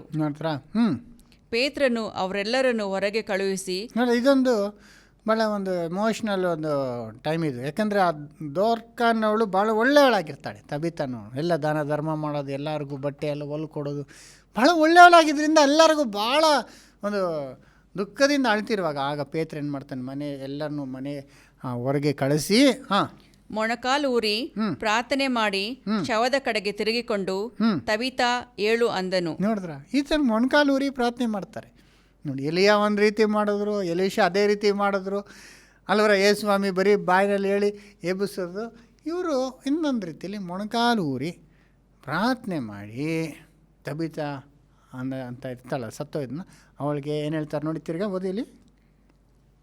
ಪೇತ್ರನು ಅವರೆಲ್ಲರನ್ನು ಹೊರಗೆ ಕಳುಹಿಸಿ ಮೊಣಕಾಲು ಊರಿ ಪ್ರಾರ್ಥನೆ ಮಾಡಿ ಶವದ ಕಡೆಗೆ ತಿರುಗಿಕೊಂಡು ತಬಿತಾ ಏಳು ಅಂದನು. ಆಕೆಯು ಕಣ್ಣು ತೆರೆದು ಪೇತ್ರನನ್ನು ನೋಡಿ ಎದ್ದು ಕೂತುಕೊಂಡಳು. ನೋಡಿದ್ರ ಸತ್ತೋಳು ಇರೋಳು, ಇವನು ಪೇತ್ರನು ಹೇಳಿ ತಬಿತಾ ಏಳು ಅಂದಿದ್ದು, ಎದ್ದು ಕೂತು ಕಣ್ಬಿಟ್ಟು ನೋಡೋಕೆ ಸ್ಟಾರ್ಟ್ ಮಾಡಿಬಿಡ್ತಾಳೆ. ಆಗ ಅವನು ಆಕೆಯನ್ನು ಕೈಬಿಟ್ಟು ಎಬ್ಬಿಸಿ ದೇವಜನರನ್ನು ವಿಧಿಯವರನ್ನು ಕರೆದು ಜೀವಿತಳಾದ ಆಕೆಯನ್ನು ಅವರೆದುರಿಗೆ ನಿಲ್ಲಿಸಿದನು. ನೋಡಿದ್ರ ಎಲ್ಲನ್ನು ಕರೆಸಿ ಬದುಕಿರೋಂಥ ಎಂಥ ವಿಶೇಷ ಕಾರ್ಯ ನೋಡ್ರಿ ಇದು. ಅಪೊಸ್ತಲರಿಗೆ ಅಷ್ಟು ಶಕ್ತಿ ದೇವರು ಕೊಟ್ಟಿದ್ರು. ಅಳಗೊಂಡು ಮಾಡೋಕ್ಕೆ ಪ್ರವಾದಿಗಳಿಗೆ ಕೊಟ್ಟಂಗೆ ಇವರಿಗೆ ಎಷ್ಟು ನೋಡಿ, ಆಕೆಯನ್ನು ಎಬ್ಬಿಸಿ ಬಾಗಿಲು ತೆಗೆದು ನೋಡ್ರಿ ಅಂದಾಗ ಎಲ್ಲ ಆಶ್ಚರ್ಯ ಆಗುತ್ತೆ. ಆಮೇಲೆ ಈ ಸಂಗತಿಯು ಯೊಪ್ಪದಲ್ಲೆಲ್ಲ ತಿಳಿಯ ಬಂತು. ಅನೇಕರು ಕರ್ತನ ಮೇಲೆ ನಂಬಿಕೆ ಇಟ್ಟರು. ಎಲ್ಲರಿಗೂ ಹಬ್ಬಿಡ್ತದೆ ಇದು ವಿಶೇಷವಾದಂಥ ಕಾರ್ಯ ಅಲ್ಲ. ಆಗ ಅನೇಕರು ನಂಬಿಕೆ ಇಟ್ಟರು ಅಂತ. ಆಗ ಕ್ರೈಸ್ತ ಸಭೆ ಅದು ಪ್ರಾರಂಭದಲ್ಲಿ ದೇವರು ಈ ಥರ ಅದ್ಭುತ ಕಾರ್ಯ ಮಾಡಿದ್ರಿಂದ ಅನೇಕರು ಇವರು ಹೇಳುವಂಥ ಯೇಸು ಸ್ವಾಮಿಯ ಬಗ್ಗೆ ಹೇಳುವಂಥ ಸುವಾರ್ತೆನ ಕೇಳಿ ಕಿವಿಕೊಟ್ಟು ಕೇಳಿ ಅವರು ನಂಬಿಗಸ್ತರಾದ್ರಂತ ನಾವು ತಿಳ್ಕೊಬೋದು. ಅದರಿಂದ ಇದೊಂದು ವಿಶೇಷವಾದಂಥ ಒಂದು ಕಾರ್ಯ ಪೇತ್ರನ ಒಂದು ಜೀವಿತದಲ್ಲಿ ನೋಡ್ಬೋದು. ಇನ್ನೊಂದು ಅದೇ ಲಾಸ್ಟ್ 10ನೇ ಒಂದು ಘಟನೆ ಏನಂದರೆ ಪೌಲ್ ಜೀವಿತದಲ್ಲಿ ನಡೀತದೆ. ನೋಡಿದ್ರೆ ಪೌಲ್ ಬಗ್ಗೆ ನಾವು ನೋಡುವಾಗ ಅಪೊಸ್ತಲನ ಅಧ್ಯಾಯ 20ನೇ ಅಧ್ಯಾಯ 7ನೇ ವಚನದಿಂದ ನಾವು 12 ವಚನವರೆಗೂ ಓದೋಣ. ವಾರದ ಮೊದಲನೇ ದಿವಸದಲ್ಲಿ ನಾನು ರೊಟ್ಟಿ ಮುರಿಯುವ ನಿಯಮಕ್ಕಾಗಿ ಕೂಡಿ ಬಂದಾಗ ಮರುದಿನ ಹೊರಡಬೇಕೆಂದಿದ್ದ ಪೌಲನು ಅವರಿಗೆ ಪ್ರಸಂಗಿಸುತ್ತಾ ಸರಿ ಹೊತ್ತಿನವರೆಗೂ ಉಪನ್ಯಾಸವನ್ನು ನಡೆಸಿದನು. ನೋಡಿದ್ರೆ ವಾರದ ಮೊದಲನೇ ದಿವಸ ರೊಟ್ಟಿ ಮುರಿಯೋದಕ್ಕಾಗಿ ಅವ್ರ ಜೊತೆ ಸೇರಿಕೊಂಡು ಉಪನ್ಯಾಸ ಮಾಡ್ತಾ ಇದ್ದಾರೆ. ನೋಡಿದ್ರ ಅದೇನಾಗೋಯ್ತು, ಪ್ರಸಂಗ ಲಾಂಗ್ ಆಗೋಯ್ತು ರೀ. ಲಾಂಗ್ ಅಂದರೆ ನಮ್ಮದು ಹೋದ ವಾರ ಆಯ್ತಲ್ಲ, ಹಂಗೆ ಲಾಂಗ್ ಆಗೋಯ್ತು. ಅದು ಯಾವುದೋ ಮುಖ್ಯವಾದ ಸಬ್ಜೆಕ್ಟ್ ಇದ್ದಿರಬೇಕು, ಅದು ಮುಗ್ಸೋಕ್ಕೆ ಆಗಿಲ್ಲ. ನನಗೆ ಹಂಗೆ ಆಗ್ಬಿಡ್ತು ರೀ. ಅಂದರೆ 1 ಅವರ್ ಮೇಲೆ ಎಷ್ಟು 1.5 ಅವರ್ಸು 2 ಅವರ್ಸ್ ತನಕ ಆಗ್ಬಿಡ್ತಾರೆ. ಇನ್ಫ್ಯಾಕ್ಟ್ ಅದನ್ನು ಕಮ್ಮಿ ಮಾಡಬೇಕಂತ ಇಂಗ್ಲೀಷ್ನಲ್ಲಿ ನಾನು ಎಷ್ಟೋ ಪ್ರಯತ್ನ ಮಾಡಿದ್ರು, ಇಂಗ್ಲೀಷಲ್ಲಿ ಎಲ್ಲದಕ್ಕಿಂತ ಜಾಸ್ತಿ ಆಗೋಯ್ತು. 2 ಅವರ್ಸು 20 ಮಿನಿಟ್ಸ್ ಆಗೋಯ್ತು. ಅದಕ್ಕೆ ಅದನ್ನ 3 ಭಾಗವಾಗಿ ನಾವು ಮಾಡಬೇಕಾಗೋಯ್ತು. ಹಂಗೆ ಪೌಲ ಉಪನ್ಯಾಸ ಏನಾಗೋಯ್ತು, ಅದು ಕಂಟಿನ್ಯೂ ಆಗ್ಬಿಡು, ಮಧ್ಯರಾತ್ರಿ ತನಕ ಹೋಗ್ಬಿಡ್ತು. ಸಾಯಂಕಾಲ ಸ್ಟಾರ್ಟ್ ಮಾಡಿರ್ಬೇಕು ಅವರು, ಆಗ ರಾತ್ರಿ ಎಲ್ಲ ಮಧ್ಯರಾತ್ರಿ ಅದು ಹೋದಾಗ ಕೇಳಿಸ್ಕೊತಾ ಇದ್ರಲ್ಲಿ ಒಬ್ಬ ಏನು ಮಾಡ್ತಾನೆ, ಗೋಡೆ ಮೇಲೆ ಕೂತಿರ್ತಾನೆ ಆ ಕಿಟಕಿ ಮೇಲೆ 3ನೇ ಮಾಡಿನಲ್ಲಿ. ನಿದ್ದೆ ಬಂದು ಮೇಲಿಂದ ಬಿದ್ದು ಬಿಡ್ತಾನೆ. ನೋಡಿ, ನಾವು ಕೂಡಿದ್ದ ಮೇಲ ಅಂತಸ್ತಿನಲ್ಲಿ ಅನೇಕ ದೀಪಗಳಿದ್ದವು. ಯುತಿಕನೆಂಬ ಒಬ್ಬ ಯೌವನಸ್ಥನು, ಏನ್ರಿ ಯುಟಿಕನು ಅವನ ಹೆಸರು, ಎಂಬ ಒಬ್ಬ ಯೌವನಸ್ಥನು ಕಿಟಕಿಯಲ್ಲಿ ಕೂತುಕೊಂಡು ಗಾಢ ನಿದ್ರೆಯಿಂದ ತೂಕಡಿಸಿದನು. ನೋಡಿದ್ರೆ ಯುವಕನು ಗಾಢ ನಿದ್ರೆ, ಇವನಿಗೆ ಕೇಳಿಸ್ಕೊಂಡು ನಿದ್ದೆನೇ ಬಂದ್ಬಿಡ್ತು. ನಾನು ತೂಕಿಸಿ ಪೌಲನು ಇನ್ನೂ ಪ್ರಸಂಗ ಮಾಡುತ್ತಾ ಇದ್ದಾಗ ಆ ಯೌವನಸ್ಥನು ನಿದ್ರೆಯಿಂದ ತೂಕಡಿಕೆ ಹೆಚ್ಚಾಗಿ 3ನೇ ಅಂತಸ್ತಿನಿಂದ ಕೆಳಗೆ ಬಿದ್ದನು. ನೋಡಿದ್ರೆ 3ನೇ ಅಂತಸ್ತಿಂದ ಬಿದ್ದುಬಿಡ್ತಾನೆ. ನೋಡಿದ್ರಾ, ಅದರಿಂದ ಯಾವಾಗಲೂ ಪ್ರಸಂಗ ಮಾಡುವಾಗ ಒಂದೊಂದ್ಸತಿ ಲೇಟ್ ಆದರೂ ನಿದ್ರೆ ಮಾಡಬಾರ್ದು. ತೂಕಡಿಸಿದ್ರೆ ನೋಡಿ ಎಂಥ ಒಂದು ಸನ್ನಿವೇಶ ಆಗೋಯ್ತು. 3ನೇ ಬಾರಿ ನೋಡಿ, ನಮ್ಮ ಚರ್ಚಲ್ಲಿ 2ನೇ ಫ್ಲೋರು, ನಮ್ಮ ಮನೆ ಇರೋದು ಮೇಲೆ 3ನೇ ಫ್ಲೋರು, ಅದು ಎಷ್ಟು ಎತ್ತರ ಇರ್ತದೆ ಗೊತ್ತಾ, ಅಲ್ಲಿಂದ ಬಿದ್ದರೆ ಏನಾಗಬೇಕ್ರಿ ಅಲ್ವ, ಹಂಗೆ ಬಿದ್ದೋಗ್ತಾನೆ. ಅವನನ್ನು ಎತ್ತಿ ನೋಡುವಾಗ ಸತ್ತೇ ಹೋಗ್ಬಿಡ್ತಾನೆ. 3ನೇ ಅಂತಸ್ತಿಂದ ಬಿದ್ದರೆ ಇರೋಕ್ಕಾಗ್ತದ್ರ ಅಲ್ವರ, ಅದು ತಲೆ ಮೇಲೆ ಹೆಂಗೋ ಬಿದ್ದ ಸತ್ತೇ ಹೋದ. ಹೋಗಿ ಎದುರು ನೋಡ್ರೆ ಸತ್ತೇ ಹೋಗ್ಬಿಟ್ಟವನು. ಯಾವ ಒಂದು ಸ್ಮರಣೆ ಎಲ್ಲ ಅವ್ರಿಗೆ ಗೊತ್ತಾಗತ್ತಲ್ಲ, ಮೂಗಲ್ಲಿ ಹತ್ರ ಕೈ ಇಟ್ಟು ನೋಡ್ತಾರೆ, ಹಾರ್ಟ್ ಬೀಟ್ ಇದೆಯಾ ಅಂತ ಕಿವಿ ಕೊಟ್ಟು ನೋಡ್ತಾರೆ, ಏನಿಲ್ಲ, ಸತ್ತೇ ಹೋಗ್ಬಿಟ್ಟ. ಆಮೇಲೆ ಆದರೆ ಪೌಲನು ಇಳಿದು ಹೋಗಿ ಅವನ ಮೇಲೆ ಬಿದ್ದು ತಬ್ಬಿಕೊಂಡು, ಗೋಳಾಡಬೇಡರಿ, ಅವನ ಪ್ರಾಣ ಅವನಲ್ಲಿ ಅದೇ ಎಂದು ಹೇಳಿದನು. ನೋಡ್ತಾರೆ ಪೌಲ್ ಏನು ಮಾಡ್ತಾರೆ, ಹೋಗಿ ಅವನ್ನ ಬಿದ್ದು ಅವನ್ನ ತಬ್ಕೊಂಡು ಅವನ ಪ್ರಾಣ ಇದೆ, ಗೋಳಾಡಬೇಡ್ರಿ ಅಂತ ಹೇಳಿ, ಆಮೇಲೆ ಆಗ ಅವನು ಮೇಲಕ್ಕೆ ಹೋಗಿ ರೊಟ್ಟಿ ಮಿರಿದು ಊಟ ಮಾಡಿ ಬಹಳ ಹೊತ್ತು ಬೆಳಗಾಗುವ ತನಕ ಸಲಾಪ ಮಾಡಿ ಹಾಗೆ ಹೊರಟು ಹೋದನು. ಅವನು ಜೀವಿತನಾದ ಆ ಹುಡುಗನನ್ನು ಕರೆದುಕೊಂಡು ಬರಲು ಅವರಿಗೆ ಬಹಳ ಆತರಣೆ ಉಂಟಾಯಿತು. ನೋಡ್ರ, ಆ ಜೀವಿತನಾದಂಥ ಹುಡುಗ ಸತ್ತವನು ಎದ್ಬಿಡ್ತಾನೆ. ಅವ್ರಿಗೆಲ್ಲ ಭಾಳ ಒಂದು ಸಮಾಧಾನ. ಸತ್ತೋದ ಅಂದ್ಕೊಂಡವನ್ನ ಇವನು ಹೋಗಿ ಹಬ್ಕೊಂಡು ಸತ್ತಿಲ್ಲ ಅಂದಾಗಲೇ ಅವನು ಎದ್ದುಬಿಡ್ತಾನೆ. ಆಗ ಅವ್ರ ಮನೆಯವ್ರಿಗೆ ಎಷ್ಟು ಸಂತೋಷ. ಪೌಲ್ ಹೋಗಿ ಏನು ಮಾಡ್ತಾರೆ, ಆ ರೊಟ್ಟಿ ಮುರಿದು, ಅದೇ ನಾವು ಸಂಸ್ಕಾರ ಮಾಡ್ತೀವಲ್ಲ ಕರ್ತನ ಭೋಜನನ, ಅದನ್ನು ರೊಟ್ಟಿ ಮುರಿದು ಆತನು ಆ ಒಂದು ಸಂಸ್ಕಾರ ಮಾಡಿ ಬೆಳಗ್ಗೆವರೆಗೂ ಇದ್ದು ಹೋಗ್ತಾರೆ. ಹಾಗಿರುವಾಗ ಸಹೋದರ ಸಹೋದರಿ, ಈ ಒಂದು ವಿಷಯ ಕೂಡ ಬೈಬಲಲ್ಲಿ ಬರೆಸಲ್ಪಟ್ಟಿದೆ. ಆದ್ದರಿಂದ ನಾವು ನೋಡುವಾಗ 10 ವಿಷಯಗಳು ನಾವು ಈ ಘಟನೆಗಳನ್ನು ನೋಡಿದಾಗ ಸತ್ತವರು ಎದ್ದಂಥದ್ದು, ಇನ್ಕ್ಲೂಡಿಂಗ್ ಅವರ್ ಲಾರ್ಡ್ ಜೀಸಸ್, ನಮ್ಮ ಕರ್ತನಾದಂಥ ಯೇಸು ಸ್ವಾಮಿ ಕೂಡ. ಈಗ ನಾವು ನೋಡುವಾಗ ಇದೆಲ್ಲದರಲ್ಲಿ ಕೆಲವು ವಿಷಯವನ್ನು ನಾವು ತಿಳ್ಕೊಬೋದು. ಏನಂದರೆ, ಮೊದಲನೇ ವಿಷಯ, ದೇವರು ಸತ್ತವರನ್ನ ಎಬ್ಬಿಸುವಂಥ ಶಕ್ತಿವಂತನು ಅಂತ ನಾವು ತಿಳ್ಕೊಬೋದು ಅಲ್ವರ. ದೇವರಿಗೆ ಎಲ್ಲ ಶಕ್ತಿ ಇದೆ. ಯಾವ ಡಾಕ್ಟರು ಸತ್ತೋದ ಮೇಲೆ ಏನೂ ಹೆಲ್ಪ್ ಮಾಡೋಕ್ಕಾಗಲ್ಲ. ಆದರೆ ದೇವರು ಮಾಡಬೇಕು ಅಂದ್ಕೊಂಡ್ರೆ ಸತ್ತವ್ರನ್ನ ಕೂಡ ಎಬ್ಬಿಸ್ಬೋದು. ನಿದ್ದೆ ಮಾಡ್ತಿದ್ದವ್ರನ್ನ ಎಬ್ಬಿಸ್ಬಿಟ್ರು. ಒಂದು ಮಾತು ಹೇಳಿ ಎಬ್ಬಿಸ್ಬಿಟ್ರು. ಸಮಾಧಿಗೆ ಎತ್ಕೊಂಡು ಹೋಗ್ತಿದ್ದವ್ರನ್ನ ಎಬ್ಬಿಸಿದ್ರು. ಸತ್ತು ಊತ ಹಾಕಿರೋರನ್ನ ಎಬ್ಬಿಸಿದ್ರು. ಊತ ಹಾಕಿ 3 ದಿವಸ 4 ದಿವಸ ಆದವ್ರನ್ನ ಕೂಡ ಎಬ್ಬಿಸಿದ್ರು. ಅದರಲ್ಲಿ ದೇವರು ಸರ್ವಶಕ್ತನಾದಂಥ ದೇವರು, ಸತ್ತವ್ರನ್ನ ಕೂಡ ಎಬ್ಬಿಸುವಂಥ ಶಕ್ತಿ ದೇವರಿಗಿದೆ ಅನ್ನೋದು ಮಾತ್ರ ನಾವು ಚೆನ್ನಾಗಿ ಇದರಲ್ಲಿ ತಿಳ್ಕೊಬೋದು. 2ನೇ ವಿಷಯ, ದೇವರಿಗೆ ಸಾಮರ್ಥ್ಯತೆ ಇದೆ ಅಂದ್ರೂ ಎಲ್ಲರನ್ನ ಎಬ್ಬಿಸಿಲ್ಲ. ನೋಡಿ, ಈ 10 ಸಂಘಟನೆಗಳಿದೆ, ಅದು ಎಷ್ಟು ಕೋಟಿ ಜನ ಸತ್ತಿದ್ದಾರೆ. ಅದರಲ್ಲಿ ಎಷ್ಟೋ ಜನ ವಿಧವೆಗಳು ತನ್ನ ಮಕ್ಕಳನ್ನ ಕಳ್ಕೊಂಡಿರ್ಬೋದು, ಒಬ್ಬನೇ ಮಗನ ಕಳ್ಕೊಂಡಿರ್ಬೋದು, ಎಲ್ಲ ವಯಸ್ಸವರು, ಭಕ್ತರು. ಅಲ್ಲ, ಆವಾಗಲೇ ಹೇಳಿದಾಗ ಯಾರೇ ಸತ್ರು ದುಃಖ, ಅದರಲ್ಲಿ ಕೆಲವೊಂದು ವಿಷಯದಲ್ಲಿ ಕೆಲವರು ಸತ್ತರೆ ಭಾಳ ದುಃಖ ಆಗ್ತದೆ ಅವರ. ಆದರೆ ಬರೀ 10 ಜನದ ಬಗ್ಗೆ ಮಾತ್ರ ಪುನರುತ್ಥಾನ ಅಂದರೆ ಅವ್ರನ್ನ ಎಬ್ಬಿಸಿದ್ರು ಅಂತ ಬೈಬಲ್ನ ನಾವು ನೋಡ್ತೀವಿ. ಅಂದರೆ ಏನು ತಿಳ್ಕೊಬೋದು, ಏನಂದರೆ ದೇವರು ಎಲ್ಲರನ್ನೂ ಎಬ್ಬಿಸೋದಕ್ಕೆ ಈ ಟೈಮ್ನಲ್ಲಿ ಅವರು ಮನಸ್ಸು ಮಾಡಲಿಲ್ಲ. ಕೆಲವು ಕಡೆ ಕೆಲವ್ರನ್ನ ಮಾತ್ರ ರೇರಾಗಿ, ತುಂಬ ರೇರ್ ಅಂದರೆ ಇಡೀ ಹಳೆ ಒಡಂಬಡಿಕೆ 3 ಜನ ನೋಡಿ. ಯೇಸು ಸ್ವಾಮಿ ಜೀವಿತದಲ್ಲಿ 3 ಜನ ಎದ್ದು ಬಂದರು. ಅಪೊಸ್ತಲ ಪೇತ್ರ ಪೌಲಲ್ಲಿ 2. ಆಮೇಲೆ ಸ್ವಾಮಿ ಸತ್ತಾಗ ಒಂದು ಅಲ್ಲಿ ಸಮಾಧಿಗಳು ತೆರೆಯಲ್ಪಡ್ತು ಅನ್ನೋದು ಅದು ಸ್ವಲ್ಪ ಡೌಟ್ಫುಲ್ ಅಂದ್ಕೊಳ್ಳಿ. ಆಮೇಲೆ ಕರ್ತನಾದಂಥ ಯೇಸು ಸ್ವಾಮಿ ಬಿಟ್ಟರೆ ಇಷ್ಟೇ ಇರೋದು. ಅನ್ನುವಾಗ ನಾವೇನು ತಿಳ್ಕೊಬೋದು ಅಂದರೆ, ದೇವರು ಸತ್ತವ್ರನ್ನ ಎಬ್ಬಿಸೋದಿಲ್ಲ ಸಾಧಾರಣವಾಗಿ. ಇದರಲ್ಲಿ ಏನಕ್ಕೆ ಎಬ್ಬಿಸೋದಂದರೆ ಅವರಿಗೆ ಶಕ್ತಿ ಇದೆ ಅಂತ ತೋರಿಸೋದಕ್ಕಾಗಿ ಎಬ್ಬಿಸೋದ್ರ ಹೊರತು, ಆತನು ಜೀವ ಸ್ವರೂಪನ ದೇವರು ಸತ್ತವ್ರ ಮೇಲೆ ಕೂಡ ಅವ್ರಿಗೆ ಅಧಿಕಾರ ಇದೆ ಅನ್ನೋದಕ್ಕಾಗಿ ಅವ್ರು ಎಬ್ಬಿಸೋದು ಹೊರತು, ಅವರು ಎಲ್ಲನೂ ಆ ಟೈಮ್ನಲ್ಲಿ ಎಬ್ಬಿಸಲಿಲ್ಲ. ಯಾಕಂದರೆ ಅವರೇ ಈ ಮರಣದಂಡನೆಯನ್ನು ಕೊಟ್ಟಿರ್ತಾರೆ. ತಪ್ಪು ಮಾಡಿದವ್ರಿಗೆ ಮರಣ ಅನ್ನೋದನ್ನ ಆದಾಮಿಗೆ ದೇವರು ಹೇಳ್ಬಿಟ್ರು, ನೀ ಹಣ್ಣು ತಿನ್ನಬೇಡ, ತಿಂದರೆ ಸಾಯುವೆ ಅಂತ. ಆಗ ಅವನು ಸಾಯಬೇಕು, ಸಾಯ್ತಾ ಇದ್ದಾನೆ. ಎಲ್ಲರೂ ಅದೇ ಒಂದು ತೀರ್ಪಿನಿಂದ ಎಲ್ಲರೂ ಸಾಯ್ತಿದ್ದಾರೆ. ಈಗ ಸತ್ತವರೆಲ್ಲ ಎಬ್ಬಿಸ್ಬಿಟ್ರೆ ಆಗ ಆತನ ಮಾತು ರಿವರ್ಸ್ ಆಗಿಬಿಡ್ತದೆ. ಆತನು ನ್ಯಾಯವಾಗಿ ಕೊಟ್ಟಂಥ ಒಂದು ತೀರ್ಪದು. ತಪ್ಪು ಮಾಡಿದವ್ರಿಗೆ ಶಿಕ್ಷೆ ಆಗಬೇಕು. ಆ ಶಿಕ್ಷೆನ ಅವರು ತೆಗೆದುಬಿಟ್ರೆ ಆಗ ತಪ್ಪು ಮಾಡಿದ್ನ ಇವರು ಅಂದರೆ ಒಪ್ಕೊಂಡಂಗೆ ಆಗ್ಬಿಡ್ತಲ್ಲ. ಅಂದರೆ ತಪ್ಪು ಮಾಡಿದ್ನ ಅವರು ದಂಡನೆ ಕೊಡದಿರೋ ಬಿಟ್ಟಂಗೆ ಆಗ್ಬಿಡ್ತಲ್ಲ, ಅದು ತಪ್ಪಾಗ್ಬಿಡುತ್ತೆ. ನ್ಯಾಯವಾಗಿ ನೋಡ್ಬೇಕಾದ್ರೆ ಅವರು ತಪ್ಪು ಮಾಡಿದವರು ಆ ದಂಡನೆ ಅನುಭವಿಸ್ಬೇಕು. ಅದಕ್ಕೋಸ್ಕರ ದೇವರು ಹಾಗೆ ಬಿಟ್ಟುಬಿಟ್ರು. ಅದರಿಂದ ಕೆಲವರು ವಯಸ್ಸು ಜಾಸ್ತಿ ಇರ್ಬೋದು, ಕಮ್ಮಿ ಇರ್ಬೋದು, ಬೇರೆ ಬೇರೆ ರೀತಿ ಸಾಯ್ಬೋದು. ಆದರೆ ಸತ್ತ ಮೇಲೆ ಅಷ್ಟೇ ಮುಗೀತು. ಅದು ದೇವರೇ ಹೇಳಿರುವಂಥ ಒಂದು ಮಾತು. ಅವರು ದೇವರು ಕೊಟ್ಟಿರುವಂಥ ತೀರ್ಪು, ಆ ಒಂದು ಶಾಪ ಆದಾದ ಮೇಲೆ ಕೊಟ್ಟರು. ಎಲ್ಲರೂ ಸಾಯೋರು. ಅದು ಅವನು ಒಳ್ಳೆಯವ್ರು ಇರ್ಬೋದು, ಕೆಟ್ಟವರು, ಚಿಕ್ಕ ಮಗ ಇರ್ಬೋದು, ದೊಡ್ಡವನೇ ಇರ್ಬೋದು, ಒಬ್ಬನೇ ಮಗ ಇರ್ಬೋದು, ವಿಧವೆ ಮಗ ಇರ್ಬೋದು, ಹೆಂಗಿದ್ರು ಸಾಯ್ತಾನೇ ಬಂದರು. ಅದನ್ನು ದೇವರೇ ಅನುಮತಿಸಿದ್ದಾರೆ.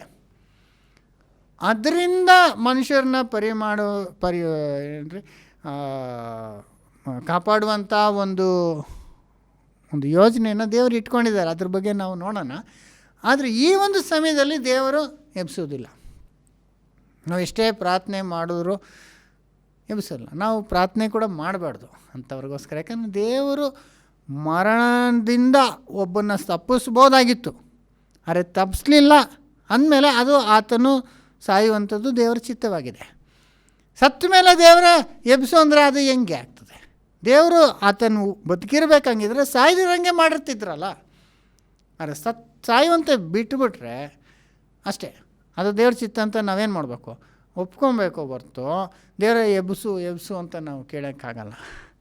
ಈಗ ಕೆಲವರು ಹಂಗೆ ಮಾಡ್ತಾರೆ. ಅವ್ರಿಗೆಲ್ಲರಿಗೂ ಪ್ರೀತಿ ಇರ್ತದೆ, ದೇವರು ಎಬ್ಬಿಸ್ತಾರೆ ಅಂತ ಪ್ರಾರ್ಥನೆ ಮಾಡಿ, ನಮ್ಮ ತಂದೆಯನ್ನು ದೇವರು ಎಬ್ಬಿಸ್ಬಿಡ್ತಾರೆ, ನಮ್ಮ ಮಕ್ಕಳನ್ನ ದೇವರು ಎಬ್ಬಿಸ್ಬಿಡ್ತಾರೆ ಅಂತ ಕೆಲವರೆಲ್ಲ ಇಟ್ಕೊಂಡು ಕಾಯ್ಕೊಂಡು ಅದಕ್ಕೋಗಿ ಪೂಜೆ ಪುನಸ್ಕಾರ ಎಲ್ಲ ಮಾಡಿ ಆ ಸತ್ತಂಥವ್ರು ವಾಸನೆ ಬಂದು ದುರ್ನಾಥ ಆಗಿದ್ರು ಅವ್ರು ಎದ್ದೊಳ್ತಾರೆ ಅಂತ ಕೆಲವರು ಪೂಜೆಗಳು ಮಾಡ್ಕೊಂಡಿರ್ತಾರೆ. ಅದೆಲ್ಲ ನಾವು ಕೇಳಿಸ್ಕೊತಾರೆ ನ್ಯೂಸಲ್ಲಿ. ಆ ಥರ ಕ್ರೈಸ್ತರು ಕೆಲವರು ಮಾಡಿದ್ದಾರೆ. ಆದರೆ ಆ ಪ್ರಯತ್ನ ನಾವು ಮಾಡಬಾರ್ದು. ದೇವರ ಚಿತ್ತ ಏನಿದೆ, ದೇವರು ಅನುಮತಿಸಿದ್ದಾರೆ. ಆದಾಮ್ಗೆ ಹೇಳಿದ್ದು ಎಲ್ಲರ ಮೇಲೆ ಪಾಪದಿಂದ ಬಂದಂಥ ಶಾಪ ಎಲ್ಲರಿಗೂ ಬರಬೇಕು. ಅದು ನಾವೆಲ್ಲ ಆ ರುಚಿ ನೋಡಬೇಕಾದದ್ದೇ, ನಾವು ಅನುಭವಿಸ್ಬೇಕಾಗಿರುವಂಥದ್ದೇ ಅನ್ನೋದನ್ನ ನಾವು ಜ್ಞಾಪಕ ಮಾಡ್ಕೊಬೇಕು. ಆದರೆ ದೇವರು ಇದಕ್ಕಾಗಿ ಒಂದು ಪರಿಣಾಮ ಇಟ್ಟಿದ್ದಾರೆ, ಇದರಿಂದ ಒಂದು ಬಿಡುಗಡೆ ಇಟ್ಟಿದ್ದಾರೆ. ಆದರೆ ಆತನ ಟೈಮಲ್ಲಿ ಆತನ ಮಾಡ್ತಾರೆ. ಅದಕ್ಕೋಸ್ಕರ ಎಲ್ಲನ ಸಿದ್ಧಪಡಿಸಿದ್ದಾರೆ. ಏನಂದರೆ ತನ್ನ ಮಗನಾದಂಥ ಯೇಸು ಸ್ವಾಮಿ ಸತ್ತಿದ್ದು ಅಲ್ವರ, ಭೂಮಿಗೆ ಯೇಸು ಸ್ವಾಮಿನ ಕಳಿಸಿದ್ದು, ಆತನ ಪ್ರಾಣ ಕೊಟ್ಟಿದ್ದು ಯಾಕೋಸ್ಕರ? ಸತ್ತಿರೋರನ್ನ ಕ್ಷಮಿಸಿ, ಅವ್ರು ಮಾಡಿದಂಥ ಪಾಪನ ಕ್ಷಮಿಸಿ, ಅವ್ರ ಮೇಲಿದ್ದಂಥ ಮರಣನ ಇವ್ರು ಸ್ವೀಕರಿಸ್ಕೊಂಡು ಇವ್ರಿಗಿದ್ದಂಥ ಜೀವನ ಅವ್ರು ಕೊಡಬೇಕಂತಲೇ ದೇವರು ತನ್ನ ಮಗನ ಕಳಿಸಿದ್ರು. ಆದ್ದರಿಂದ ಆ ಒಂದು ಕಾಲ ಬರೋ ತನಕ ನಾವು ಕಾದಿರಬೇಕಾಗ್ತದೆ ಅಲ್ವರ. ಸೊ ಆ ಒಂದು ವಿಷಯ ನಾವು ಮನಸ್ಸಲ್ಲಿ ಜ್ಞಾಪಕ ಇಟ್ಕೊಳ್ಬೇಕು. ಆಮೇಲೆ ಇನ್ನೊಂದು ವಿಷಯ ನಾವು ಗಮನಿಸ್ಬೋದಾದಂಥ ವಿಷಯ ಏನಂದರೆ, ಈ 10 ಘಟನೆಯಲ್ಲಿ ಕೂಡ ಇವರೆಲ್ಲ ಏನಾದರೂ ಸತ್ತಿದ್ರು, ಇವರು ತಾತ್ಕಾಲಿಕವಾಗಿ ಎದ್ದು ಬಂದರು ಅಷ್ಟೇ. ಅಂದರೆ ಒಂದು ಟೆಂಪರರಿಯಾಗಿ ಎದ್ದು ಬಂದರು ಹೊರತು ಅವರು ಸಂಪೂರ್ಣವಾಗಿ ಅವರು ಮರಣನ ಅವ್ರು ಜಯಿಸಿ ಅವರು ಇನ್ನೂ ಜೀವಿತರಾಗಿ ನಿತ್ಯವಾಗಿ ಜೀವಿಸುವಂಥವರಾಗಿ ಇರಲಿಲ್ಲ. ಇವರೆಲ್ಲ ತಿರ್ಗಿ ಸತ್ತೋದ್ರು ಅಲ್ವರ. ಆ ವಿಧವೆ ಮಗ ಆಗಿರಲಿ, ಆ ಶೂನಮ್ಮ ಊರಿನ ಆ ಸ್ತ್ರೀಯ ಮಗನಾಗಿರಲಿ, ಇಲ್ಲ ಆ ಸಮಾಧಿಯಲ್ಲಿ ಆ ಶವವನ್ನು ಹಾಕುವಾಗ ಅದು ಎದ್ದಂಥ ಆ ಒಂದು ವ್ಯಕ್ತಿಯಾಗಿರಲಿ, ಯೇಸು ಸ್ವಾಮಿ ಎಬ್ಬಿಸಿದಂಥ ಚಿಕ್ಕ ಹುಡುಗಿ ಆಗಿರಲಿ, ಆ ಒಬ್ಬನೇ ಮಗ ವಿಧವೆ ಮಗ ಆಗಿರಲಿ, ಲಾಜರಸ್ ಆಗಲಿ, ಇಲ್ಲ ತಬಿತ ಆಗಲಿ, ದೋರ್ಕಾಗಲಿ, ಯಾರ್ರಿ ಆ ಹುಡುಗ ಯೂಟಿಕಸ್ ಆಗಲಿ, ಪೌಲು ಪೇತ್ರಪ್ಸ್, ಇವರೆಲ್ಲ ಪುನಃ ಸತ್ತೋದ್ರು. ಅಂದರೆ ಅವರು ಸಂಪೂರ್ಣವಾಗಿ ಮರಣನ ಜಯಿಸಲಿಲ್ಲ. ಅವರು ಈಗ ಪುನರುತ್ಥಾನ ಅಂದರೆ ಹೆಂಗಿರ್ಬೇಕಂದ್ರೆ ಎಬ್ಬಿಸಲ್ಪಟ್ಟು ತಿರುಗಿ ಸಾಯಬಾರ್ದು, ಜೀವಂತವಾಗಿರಬೇಕು. ಆ ಥರ ಆಗಿದ್ದು ಕರ್ತನಾದ ಯೇಸು ಸ್ವಾಮಿ ಮಾತ್ರ. ಯೇಸು ಸ್ವಾಮಿ ಮಾತ್ರ ನಿಜವಾಗಲೂ ಪುನರುತ್ಥಾನವಾದದ್ದು, ಮರಣನ ಜಯಿಸಿ ಅವರು ಜೀವಂತವಾಗಿ ನಿರಂತರವಾಗಿ ಅವರು ಬದುಕಿದ್ದಾರೆ ಅನ್ನೋರು ಯೇಸು ಸ್ವಾಮಿ ಮಾತ್ರ. ಇದೆಲ್ಲ ಮಿಕ್ಕಿದೆಲ್ಲ ಎಬ್ಬಿಸಲ್ಪಟ್ರು ಅಂತ ಹೇಳ್ಬೋದು. ಪುನರುತ್ಥಾನ ಅಂತ ನಾವು ಸಂಪೂರ್ಣವಾಗಿ ಹೇಳೋಕ್ಕಾಗಲ್ಲ. ಸತ್ತವರು ಸ್ವಲ್ಪ ಕಾಲಕ್ಕಾಗಿ ಎಬ್ಬಿಸಲ್ಪಟ್ರು, ಅವರು ಆಮೇಲೆ ತಿರ್ಗಿ ಸತ್ತೋದ್ರು ಅಲ್ವರ. ಯಾವಾಗಲೂ ಸಾಯಬೇಕಾಯಿತು, ಅವರು ಅದಕ್ಕೆ ಮುಂಚೆ ಸತ್ತರು, ಆಮೇಲೆ ತಿರ್ಗಿ ಎದ್ದು ಬಂದು ತಿರ್ಗಿ ಸತ್ತೋದ್ರು. ಆದರೆ ಅವರು ಸತ್ತೋದ್ರು ತಪ್ಪ. ಆದ್ದರಿಂದ ಆ ರೀತಿ ಸ್ವಾಮಿಯ ಜೀವಿತದಲ್ಲಿ ಇರುವಂಥ ಒಂದು ದೊಡ್ಡ ವ್ಯತ್ಯಾಸ ನೋಡ್ಬೋದು. ಸ್ವಾಮಿ ಸತ್ತವರಿಂದ ಎದ್ದಾಗ ನಿಜವಾಗಲೂ ಸಮಾಧಿನ ಜಯಿಸಿ ಬಂದಂಥ ಪ್ರಥಮ ವ್ಯಕ್ತಿ ಆತನೇ ಫಸ್ಟ್ ಅಂತ ಬೈಬಲನ್ನು ನೋಡ್ತೀವಿ. ಪುನರುತ್ಥಾನವಾದವರಲ್ಲಿ ಆತನೇ ಪ್ರಥಮ ಫಲ, ಆತನೇ ಪ್ರಥಮ. ಅಂದರೆ ಮಿಕ್ಕಿದವರೆಲ್ಲ ತಿರ್ಗಿ ಸತ್ತೋದ್ರು. ಆದ್ದರಿಂದ ಅದು ಸಂಪೂರ್ಣವಾಗಿ ಅವರು ಮರಣನ ಜಯಿಸಿ ಎದ್ದು ಬಂದರು ಪುನರುತ್ಥಾನ ಅಂತ ಹೇಳೋಕ್ಕಾಗಲ್ಲ. ತಾತ್ಕಾಲಿಕವಾಗಿ ಮಾತ್ರ ಅವರು ಎಬ್ಬಿಸಲ್ಪಟ್ಟಿದ್ರು ಅನ್ನೋ ವಿಷಯನ ನಾವು ಚೆನ್ನಾಗಿ ಬೈಬಲ್ನ ನೋಡ್ಬೋದು. ನೋಡಿ, ಅಪೊಸ್ತಲರ ಕೃತ್ಯ 26ನೇ ಅಧ್ಯಾಯ 22ರಿಂದ 23ವರೆಗೂ ನಾವು ಓದುವಾಗ ಹೇಗೆ ನಮ್ಮ ಕ್ರಿಸ್ತನೇ ಸತ್ತವರಿಂದ ಎದ್ದು ಬಂದವರಲ್ಲಿ ಮೊದಲವನಾಗಿರಬೇಕು ಅಂತ ಬರೆಯಲ್ಪಟ್ಟಿದೆ. ಅಪೊಸ್ತಲರ ಕೃತ್ಯ 26-22. ಆದರೆ ನಾನು ದೇವರಿಂದ ಸಹಾಯವನ್ನು ಪಡೆದು ಈ ದಿನದವರೆಗೂ ಸುರಕ್ಷಿತವಾಗಿದ್ದು ಚಿಕ್ಕವರಿಗೂ ದೊಡ್ಡವರಿಗೂ ಸಾಕ್ಷಿ ಹೇಳುವನಾಗಿದ್ದೇನೆ. ಪ್ರವಾದಿಗಳು ಮೋಶೆಯು ಮುಂದೆ ಆಗುವವೆಂದು ತಿಳಿಸಿದ ಸಂಗತಿಗಳನ್ನೇ ಹೊರತು ಇನ್ನೇನು ಹೇಳುವನಲ್ಲ. ಆ ಸಂಗತಿಗಳು ಏನೆಂದರೆ, ಕ್ರಿಸ್ತನು ಬಾಧೆಪಟ್ಟು ಸಾಯಬೇಕಾದವನು ಮತ್ತು ಆತನು ಸತ್ತವರೊಳಗಿಂದ ಮೊದಲನೆಯವನಾಗಿ ಎದ್ದು ಯಹೂದ್ಯರಿಗೂ ಅನ್ಯಜನರಿಗೂ ಬೆಳಕನ್ನು ಪ್ರಸಿದ್ಧಪಡಿಸುವನಾಗಿರುವನು ಎಂಬುವುದೇ. ಆತನು ಬಾಧೆ ಅನುಭವಿಸೋದು. ಮತ್ತೆ ಓದಿ. ಆ ಸಂಗತಿಗಳು ಏನೆಂದರೆ, ಕ್ರಿಸ್ತನು ಬಾಧೆಪಟ್ಟು ಸಾಯಬೇಕಾದವನು ಮತ್ತು ಆತನು ಸತ್ತವರೊಳಗಿಂದ ಮೊದಲನೆಯವನಾಗಿ ಎದ್ದು. ನೋಡಿದ್ರಾ, ಸತ್ತವನಾಗಿ ಮೊದಲನೆಯವನಾಗಿ ಎದ್ದು ಬರೋದು. ಅದು ಓದ್ತೀರಿ ಸ್ಪಷ್ಟವಾಗಿ. ಆ ಸಂಗತಿಗಳು ಏನೆಂದರೆ, ಕ್ರಿಸ್ತನು ಬಾಧೆಪಟ್ಟು ಸಾಯಬೇಕಾದವನು ಮತ್ತು ಆತನು ಸತ್ತವರೊಳಗಿಂದ ಮೊದಲನೆಯವನಾಗಿ. ನೋಡಿ, ಸತ್ತವರೊಳಗಿಂದ ಮೊದಲವನಾಗಿ ಎಬ್ಬಿಸಲ್ಪಡಬೇಕು ಅನ್ನೋದನ್ನ ಹೇಳ್ತಾರೆ. ಆತನೇ ಮೊದಲನೇವನ ಅಂತ ಹೇಳ್ತಾರೆ. ಹಾಗೆ ಮಿಕ್ಕಿದವರೆಲ್ಲ ಅವರು ಸ್ವಲ್ಪ ಕಾಲ ಸುಮ್ಮನೆ ಹಂಗೆ ಎದ್ದು ತಿರುಗಿ ಸತ್ತೋದ್ರು ಅಷ್ಟೇ. ಅವರು ನಿಜವಾಗ್ಲೂ ಅವ್ರು ಸತ್ತವಳಿಂದ ಅವ್ರು ಎಬ್ಬಿಸಲ್ಪಡಲಿಲ್ಲ ಅಲ್ವರ. ಎಲ್ಲರ ವಿಷಯಲ್ಲಿ ನೋಡಿ, ಅವರು ಹೋಗ್ತಿದ್ರು ಸಮಾಧಿಗೆ, ನಿಲ್ಲಿಸಿದ್ರು, ಎದ್ದರು, ತಿರ್ಗಿ ಹೋದ್ರು ಮನೆಗೆ, ಸ್ವಲ್ಪ ಕಾಲ ಇದ್ರು, ತಿರ್ಗಿ ಸತ್ತೋದ್ರಲ್ಲ. ಹೆಂಗೆ ಸತ್ತರು ಅನ್ನೋದು ನಮ್ಗೆ ಗೊತ್ತಿಲ್ಲ. ಅವ್ರು ಎಲ್ಲ ಸತ್ತೋರು. ಬದುಕಿದ್ದಿದ್ರೆ ಇವಾಗವರೆಗೂ ಬದುಕಿರ್ಬೇಕಾಗಿತ್ತು. ಹಂಗಿದ್ದಾರಾ? ಇಲ್ಲ, ಎಲ್ಲ ಸತ್ತು ಹೋಗ್ಬಿಟ್ರು ಅನ್ನೋದನ್ನ ನಾವು ನೋಡುವಾಗ ಅಲ್ಲಿ ಮೊದಲನೇವನಾಗಿದ್ದು ಅಂತ ನಾವು ನೋಡ್ಬೋದು.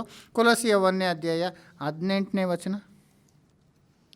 ಸಭೆಯೆಂಬ ದೇಹಕ್ಕೆ ಆತನು ಶಿರಸ್ಸು, ಆತನು ಆದಿ ಸಂಭೂತನು, ಎಲ್ಲದರಲ್ಲಿ ಪ್ರಮುಖನಾಗುವಂತೆ ಸತ್ತವರೊಳಗಿಂದ ಮೊದಲು ಎದ್ದು ಬಂದವನು ಆತನೇ. ಸತ್ತವರೊಳಗಿಂದ ಮೊದಲು ಎದ್ದು ಬಂದವನು ಆತನೇ. ಆಗ ಮೊದಲು ಆತನೇ ಎದ್ದು ಬಂದು. ಆಗ ಅದು ಮುಂಚೆ 2-3 ಜನ ಎದ್ದಿದ್ರಲ್ಲ, ಅದೆಲ್ಲ ಲೆಕ್ಕಕ್ಕಿಲ್ಲ. ಯಾಕಂದ್ರೆ ಅವ್ರು ತಿರುಗಿ ಸತ್ತೋದ್ರು. ಸತ್ತವರಳಿಂದ ಮರಣನ ಜಯಿಸಿ ಎದ್ದು ಬಂದು ಜೀವಂತವಾಗಿರೋದ್ರಲ್ಲಿ ಆತನೇ ಪ್ರಥಮ ಅನ್ನೋದನ್ನ ನಾವು ನೋಡಿದ್ವಿ. ಪ್ರಕಟಣೆ 1ನೇ ಅಧ್ಯಾಯ 5ನೇ ವಚನ. ಮತ್ತು ಆತನ ಸಿಂಹಾಸನದ ಮುಂದಿರುವ 7 ಆತ್ಮಗಳಿಂದ ಮತ್ತು ನಂಬತಕ್ಕ ಸಾಕ್ಷಿಯು ಸತ್ತವರೊಳಗಿಂದ ಮೊದಲು ಎದ್ದು ಬಂದವನು. ನೋಡಿ, ಆಗಿದ್ದಾನೆ. ಸತ್ತವರೊಳಗಿಂದ ಮೊದಲು ಎದ್ದು ಬಂದವನು ಆತನೇ ಮೊದಲು. ಇನ್ಫ್ಯಾಕ್ಟ್ ಇವತ್ತವರೆಗೂ ಆತನೇ ಕಡೆ. ಅಂದರೆ ಇವತ್ತವರೆಗೂ ಯಾರೂ ಎದ್ದಿಲ್ಲ, ಆತನೊಬ್ಬನೇ ಎದ್ದು ಬಂದಿದ್ದು. ಆತನೊಬ್ಬನೇ ಜೀವಂತವಾಗಿ ಇರೋದು. 40 ದಿವಸ ಎಲ್ಲರಿಗೂ ಕಾಣಿಸ್ಕೊಂಡು ಪರಲೋಕಕ್ಕೆ ಹಂಗೆ ಅವರು ಆರೋಹಣ ಆಗಿ ಅಲ್ಲಿ ತಂದೆಯ ಬಲಪಾಶದಲ್ಲಿ ಕೂತು ತಿರುಗಾ ಬರುವಂಥವನು ಆತನು ಒಬ್ಬನೇ. ತಿರುಗಿ ಬರುವಾಗ ಆಗ ಮಿಕ್ಕವರು ಎಬ್ಬಿಸಲ್ಪಡುವರು. ಆದರೆ ಅಲ್ಲಿ ತನಕ ಆತನೊಬ್ಬನೇ ಮೊದಲು ಎದ್ದು ಬಂದಿರೋದು. ಆದರೆ ಮೊದಲು ಮಾತ್ರ ಮೊದಲು ಅಂದಾಗ ಹಾಗೆ 2ನೇವರು 3ನೇವರು ಇರಬೇಕಲ್ಲ, ಆಮೇಲೆ ನಂತರ ಬಂದಂಥವ್ರಿಗೆ ಇರಬೇಕಲ್ಲ. ಅದನ್ನೇ ನಾವು 1 ಕೊರಿಂಥಿಯ 15ನೇ ಅಧ್ಯಾಯ 20ರಿಂದ ನಾವು ಓದುವಾಗ 23ವರೆಗೂ ತಿಳ್ಕೊಬೋದು. 1 ಕೊರಿಂಥಿಯ 15-20. ಆದರೆ ಕ್ರಿಸ್ತನು ಸತ್ತವರೊಳಗಿಂದ ಎದ್ದು ಬಂದೇ ಇದ್ದಾನೆ. ನಿದ್ರೆ ಹೋದವರಲ್ಲಿ ಪ್ರಥಮ ಫಲವಾದನು. ನಿದ್ರೆ ಹೋದವರಲ್ಲಿ ಪ್ರಥಮ ಫಲ. ಎಷ್ಟು ಚೆನ್ನಾಗಿ ಹೇಳ್ಬಿಟ್ರು. ಆ ಚಿಕ್ಕ ಹುಡುಗಿನ ಎಬ್ಬಿಸಿದ್ರು ಅದವರ ಸ್ವಾಮಿ. ಆದರೆ ಅದನ್ನು ಲೆಕ್ಕಕ್ಕಿಲ್ಲ, ಯಾವುದೂ ಲೆಕ್ಕಕ್ಕಿಲ್ಲ.